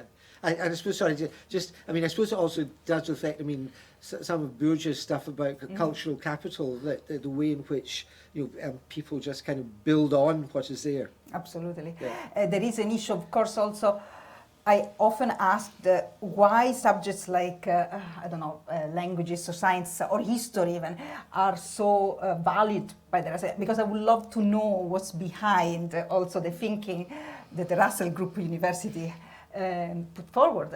I still don't know what are they signaling, what these subjects are signaling, ability of students or what, or the cultural capital that the children, young people have. So I would love to actually hear from the people from the Russell Group University tell me why certain subjects would matter more than others, and why don't we simply take the approach that Ireland has, but also other European countries, which looks at just general achievement more than a specific achievement in specific subjects. But if someone has an answer, I'm more than willing to hear. I'm sorry, have we got, yes, sorry, so we've got somebody and then yourself, okay, yes. Hi, thanks. It's just really a comment on the information, advice and guidance that young people receive at school. Christina, you're talking about subjects and young people having to make the correct subject choice very early on, and it being perhaps a little bit too early on. We haven't really talked much today about contact and engagement with parents in terms of school subject choices, and I wondered if that was something... Sorry, can you say again? I was distracted 1 second. Sorry. Yeah, so what I'm saying is we haven't heard anything about engagement with parents, because you identified yourself that young people are probably too young at that stage to make such an important decision. When you're talking about not selecting a science in S3, S4, then you cannot go back and do it in S5, S6. But really, influencers are often parents, and perhaps if they don't understand the impact of these subject choices early on, then they can't help and support their young people effectively. Yes, no, I completely agree. How do we tackle that, I suppose? Well, I bring this question to the school sector. I don't know, but there is clearly a role that the school has, either offering the subjects, because there may be also issues that not all schools offer the same subject at the same level, also higher or advanced higher, and also how to engage in these discussions at the time in which it's useful to engage with the parents and not just with the young people. I completely agree. It's a role that I think the school must have. And again, it's good to know that, for example, higher education institutions are trying to have this outreach activity, so that actually the university themselves provide this information to the young people in schools. Because sometimes I've been told that some schools actually are not even aware, or some teachers are not really aware of this kind of the importance of this kind of choices. So. Yes, yourself. Yes, yes. Yes, go ahead. Seamus Searson from the Scottish Secondary Teachers Association. Okay. So I'm particularly interested in what you've just said there, because that would be totally unaware from most of the teachers in secondary school that they're actually disadvantaging some of the youngsters by putting them into some of the other, offering some of those other subjects. But what concerns me is that higher education doesn't value some of the other subjects, which is, I think, is what quite worrying as well. But added to that is the value. What's going on in secondary schools at the moment is the shortage of teachers in certain areas. And if you look at the rural parts of the country, those are quite acute shortages in teachers, which is quite important for the youngsters to achieve. If they're not there, then the youngsters miss out on a very important thing. And I think so it's probably a comment I'm making really is this sort of information is so important that teachers understand this, because if that's the system, we need to work within the system, and probably what we are looking for now is most of the children working within the set subjects with very little choice on the end of it, rather than major choices. So. Well, I have to say, again, as someone who comes from a different system and knowing also about other European systems, I'm surprised that people can drop English and maths. I'm surprised, because in any other country in Europe, this wouldn't happen. It wouldn't be allowed. Now, there are also differences. We were discussing this with Elizabeth. Not all subjects have to be set for the final exam. In other countries, you study English and maths until the end as part of the curriculum. Whether then you want to sit an exam in maths or English, it's your choice, but you actually continue studying this subject until the end of the school year. So it's quite surprised to, I'm quite surprised to see that this is allowed in some ways, that this is possible, because there are some subjects which are important as for other studies as well. Whether people want to study English then or maths at university is not the point. The point is these are building blocks towards actually being able to engage with other subjects as well. So it's quite interesting. But it's worrying as well that people can drop some So we've subjects. got a question, a point here, Yes. and then one over there. So Sarah, we start off with yourself. Yeah. It's Leslie Dunbar from the Scottish Wider Access Programme, which is all about mature students accessing higher education. So my question is for Viv, based on the research that you've done and the rather stark figure about the number of HN students who then completed, and that relationships matter. Has the university taken any action as a result of your research to address why it is that less of them were successfully completing than the percentage that you gave for the average? I think we'd have to be fair to the university and say the university doesn't know yet. We actually only just finished, we did the interviews this year, and we're just pulling together the analysis now. So you're getting it before the university's got it, which is quite unusual situation to be in. But yeah, we need to be feeding this back into various systems from now on. But this is an early preview of something which is just actually very live. I don't know if either of my colleagues want to add to that, one of whom works in the Institute of Academic Development. Have you got anything you want to add, Hazel? I was just going to ask, was it a range of issues, or was there something that was coming out as the particular reason why there was less completers? That was all. Just going to add to that second question. Lots of different things. I mean, I think what you would want to be doing is you have to take, obviously you've got financial constraints, you've also got family commitments, because of the 45 students that took part, 35 of them were mature students, and mature students have got particular issues in terms of managing university, which may be about work and maybe about family and maybe about lots of other things as well. The cultural capital's already been mentioned. There's any number of things that I think we could probably throw in, all of which you'd be familiar with. I don't think there were any surprises.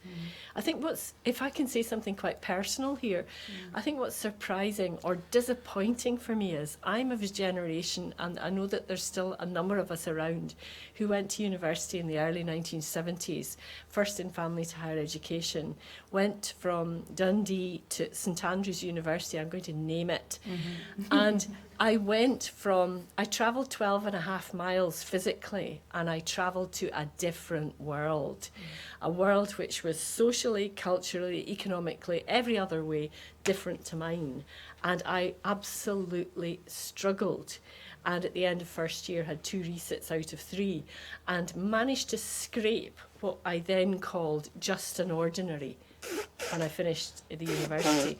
I went on and did an OU degree and got a first, and I was a success of the university, the Open University, not St Andrews University. I went to St Andrews thinking I was clever, I left thinking I was thick, and that was 1975, and do you know what? It's still the same today. And I'm not blaming St Andrews University, I'm just saying our university, this university, does that to students too. And that's what really appalls me. Sorry, here you are, soapbox. Okay, so we now have... Rebecca Gorkrodger from the University of Edinburgh. Putting my head above the parapet, I was one of the co-authors of the Russell Group's Informed Choices document, which set out the facilitating subjects. Perhaps 2 bits of context. One political, which is when Michael Gove decided that this should be, the set of facilitating subjects should be used as a performance indicator for secondary schools in England. I and colleagues from the Russell Group sat down and talked about removing the document, because that was not our intention, that was not what we wanted to happen. We were not saying these were better subjects than other subjects, or were better preparation for university necessarily than other subjects. What we were doing was 2 things. And by the way, in creating the document in the first place, we were recognising these issues, and that there were differences in terms of the subject choices made by students from different backgrounds studying at different sorts of schools. And what we were trying to do in putting together this list of facilitating subjects was to address two things. One was to say, if you don't know what you want to do at university yet, if you're thinking maybe about going to university and maybe thinking about going to a university to study an academic degree, then these are some of the things that you might want to keep alive in terms of your mix of subjects that you're taking, so that they'll keep the door open to lots of different subjects. That was one group of students we were trying to talk to. And the other were those who were maybe quite set and who needed a bit more help in thinking about what might give them the best preparation. We weren't, as I say, saying English is better than design or whatever. We were saying that across our universities, this set of, and I can't remember whether it's 8 or 6. The ones I showed before, those are the only ones that are ever required. So for most degree programmes, no subject will be required. It doesn't matter what Highers or, in the case of England, A-levels students are taking. But if there are requirements, then it'll be from one of those subjects or two of those subjects. But usually there isn't a requirement. So I think, that document, weirdly I had an email this morning from the Russell Group saying, here's an update on how many times this website has been accessed over the last however many months, and it was into the tens of thousands. Again, it's getting out there, but I think those of us who are involved in creating it feel quite strangely about how it has been, what it's become, which it wasn't intended to be. Mm-hmm. And yeah, I feel kind of sad about that, because it was intended to be a really positive way of a group of universities acting together, where very often we're criticised for doing, for running off in different directions and doing quite different things, and it's kind of been soured a wee bit. I have to say, from my point of view, I can see the positivity of what you did, because it exposed something which probably is in the general knowledge of the middle class, and not of other people. So I still think it was positive that they came out with this document, because it's saying to everybody, look, we make this public for whatever reason, whether it is because we want to leave, if you want to leave open the decision of what to do, these are the subjects, so be aware of it. It's better to have it public than actually keep it behind closed doors for only the most privileged one to know. So I still think it's actually a positive thing. But on the other hand, I wonder, because the relationship is there, the social class gap seems to be really explained by subjects. So I still wonder whether we should be a bit more flexible about these criteria, as to use this kind of criteria for allowing people to get in practically higher education. Even though it's interesting the fact that in Ireland the inequalities are similar in terms of the degree of inequality is similar. Simply the mechanism is attainment, while here it's a mix of subjects and attainment. So we are not saying that if you eliminate this issue, you eliminate social inequalities or you reduce social inequalities. It's not automatic, because again, middle-class parents have other ways to still push their children into higher education. So it's unfortunately it's not an easy solution, but there is this other mechanism we need to be aware of. That's, I think, all about it. Just before we go on, Vicky, I know you've done research on admissions policies in the Russell Group universities. I don't want to put you on the spot, but I'm just wondering if by any chance you have anything to add to this discussion that would be helpful to us. Only to say that there's not a lot of evidence on it with regard specifically to admissions chances around how facilitating subjects do or do not matter. There seems to be a lot of rhetoric saying, ethnic minorities aren't getting into Russell Group universities when they apply because they haven't got the right subjects, and very little in the way of concrete analysis to show that really is the case. Thank you. Yourself then. Thanks. This is a question back to Viv and back to your 10 out of your 45 students who didn't complete what they originally set out to. Some of them, you said, exited with other qualifications than the ones they went in, and some of them without. is there a quick answer to how did they perceive that? Did they perceive that as failure, or did they still perceive that that had value from the process, the experience, or any qualifications they did actually leave with? I think, I'm not sure you can say, I think some of them experienced it as a failure, others experienced it as a good outcome. And I am going to ask if either of my colleagues would like to add to this, because, you know, we've all been deep in listening to and reading the transcripts of interviews recently. I think what comes across very clearly from the research that we did is the commitment that all of the students displayed to higher education, and for the ones who exited early that we managed to track further on down the line, they had returned to higher education and had successfully completed a degree. The other thing that's very noticeable in the sample of 15 that we managed to interview was that I think 9 out of the 15 had gone on and done another qualification. And they talked about how their time at Edinburgh had instilled a love of learning. They got the knowledge bug. You know, those are actual phrases that they used. They talked as well about how university had opened up so many doors for them. So I think even for the ones who completed without going the full course, got benefit from their time in higher education, even if at the time it felt like a very negative process. I think that's really helpful, because what it does is it reminds me, because I think you can get caught in these are tiny numbers, so, you know, we can't generalise from any of these tiny numbers, but every single person's story is their own story. But, you know, I think there is the great advantage of doing a follow-up study is that you do find out, well, what happened? Because how many times have any of us been involved in research where you really got into something once and you just wonder what on earth happened to those folk that you got to know at one time, what happened to them later? And we have had the privilege of following up this group of 15. And one is currently doing a PhD. Wow. I can't remember how many did master's degrees, but quite a number did master's degrees. 9 out of the 15 have done some kind of further university level qualification. Mm-hmm. Yeah. Can I add something? Because we are currently doing some work on higher education retention funded by the Scottish Funding Council, and we found there are some differences in terms of social class difference in terms of dropping out from, for example, first year.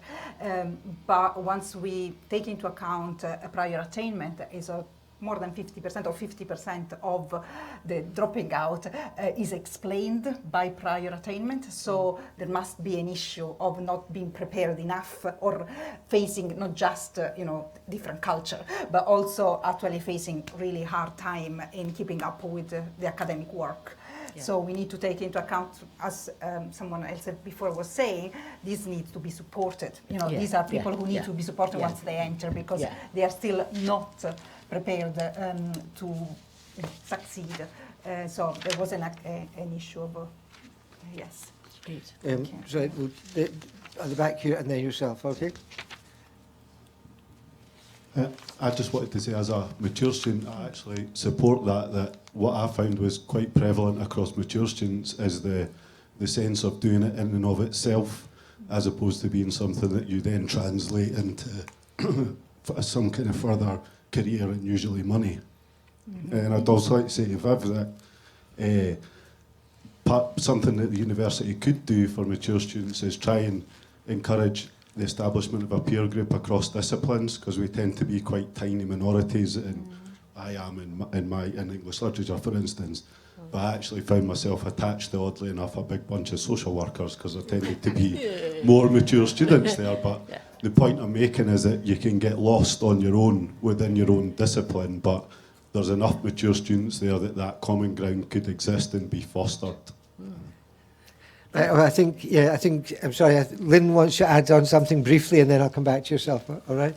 Sorry, just in terms of our project, we found actually that the mature students that were like the only student in their subject area had much, much more of a struggle than the groups that had cohorts.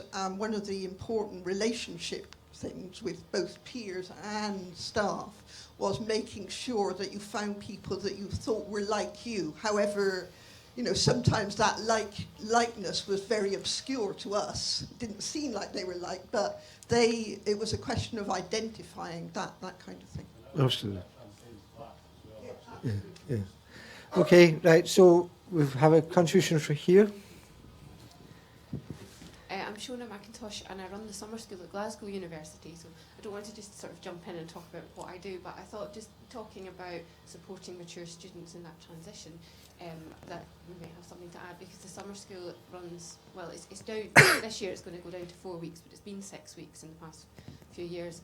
And this year, for the first time, we asked all HNC and HND applicants to come on summer school as part of their offer, alongside students from our partner schools or students from MD 20 and 40 backgrounds. And so what that meant was partly to improve retention. It was designed as a retention measure because we recognised that was an at-risk group.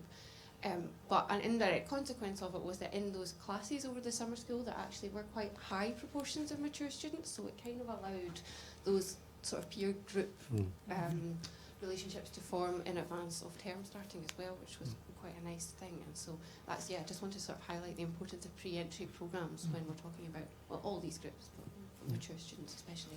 Yeah. Can I respond to that and say, I fully agree with you. The one problem is that lots of students need to work over the summer before they come or in order to pay for their time at university. So actually not all the students who would benefit from that can take advantage of it, and there are definitely issues about that. We didn't find we had many people come to us and say they wouldn't be able to do it because it was a condition of their offer. There were some people who had childcare issues, and in that case we removed the condition because obviously we didn't want to, stop someone from achieving their offer. But most people found they could work and attend summer school. Okay. Right. Is there? Yeah, right. No, I'm conscious, in fact, just have a second. I'm conscious that we are getting quite near to our finishing time, and I'm conscious of the fact that although you are all now becoming very animated, as a chairperson, if I allow this animation to go too far, it may tip over the edge. So, I think we should be quite disciplined in what we're saying at this point, and I think you want to come back in as well. No, you can't come in yet, but yes, but you maybe can also. So yes.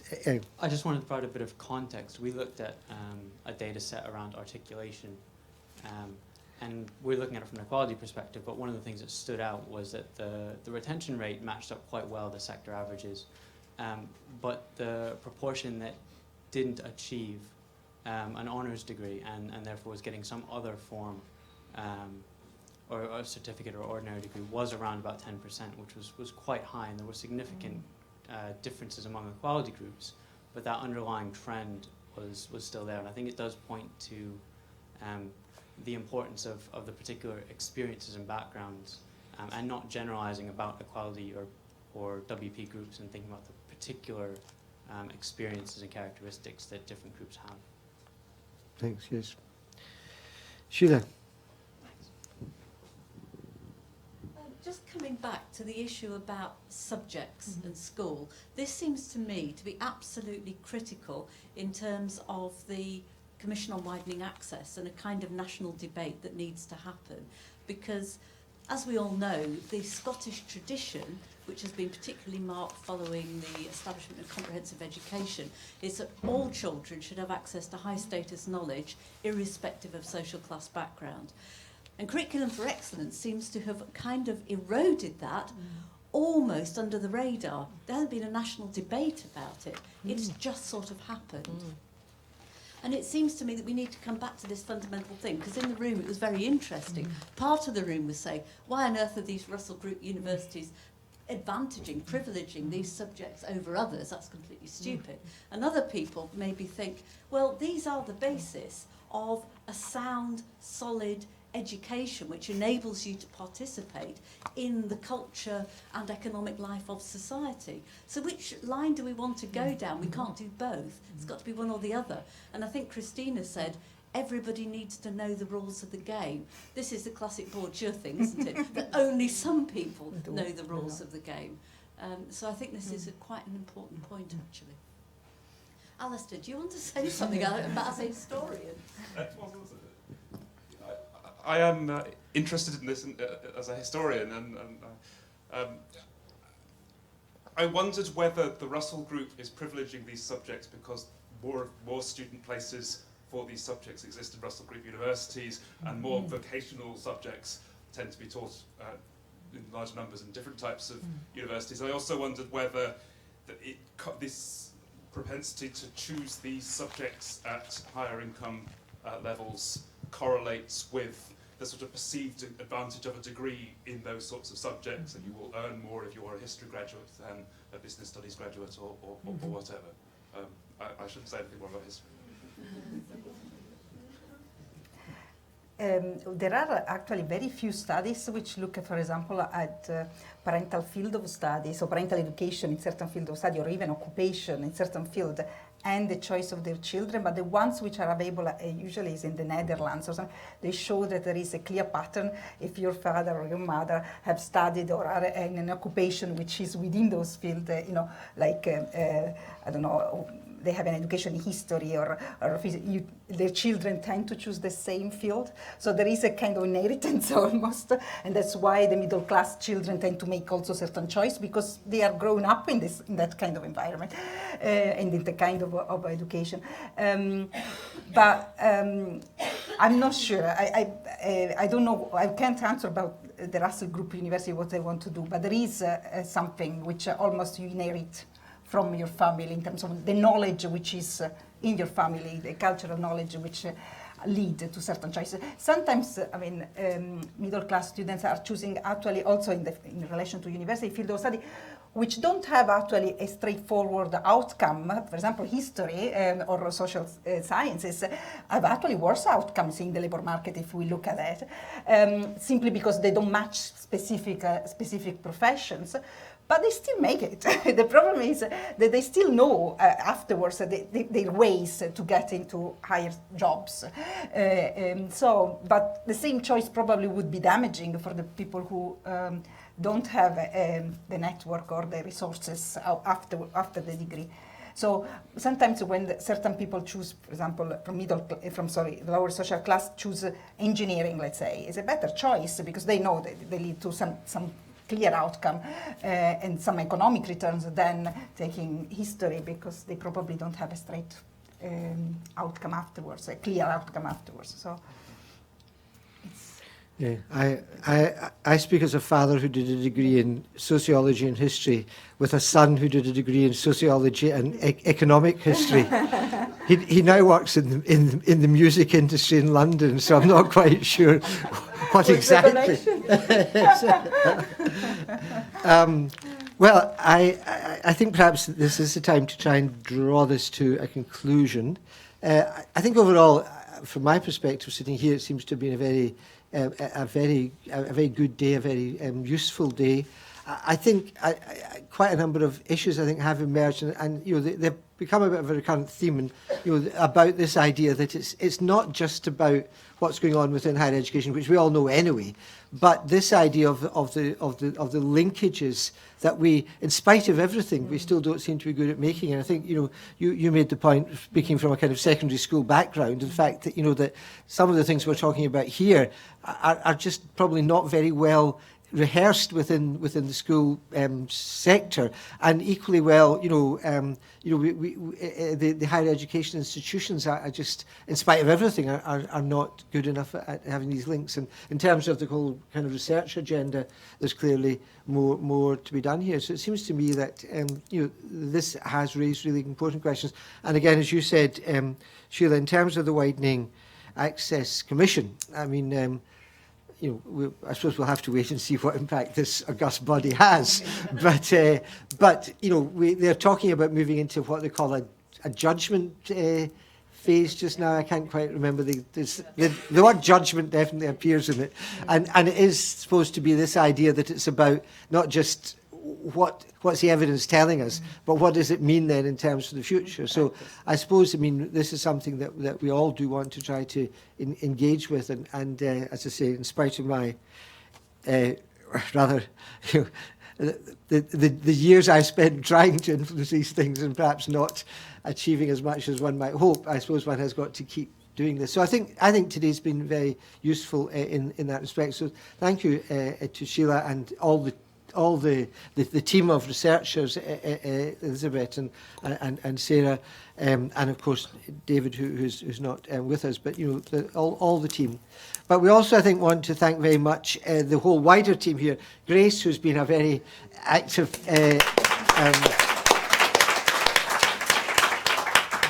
not just today, in a sense, trying to coordinate everything today, but all the other correspondence that has gone on, and Barry has been, I think, very helpful to us, trying to keep us right with our technology, and also trying to keep us in touch with our colleagues. I don't know if there's any of them left down in the 4th floor, but also out there in the wider world. Linda, you were saying you were initially watching this in your office. Yeah. It comes up very nicely. Yeah. Really. And So. it's still online. I mean, I do recommend people go back and watch it again, because there's such a lot of detail that you can sometimes miss on the day, but Yeah. you'll catch it on that. Yeah. So thank you all, and thank you all for the very interesting and valuable contributions that there have been throughout the day. Thank you. Please let us have your evaluation. And okay. Thank you, Jim, to chair it.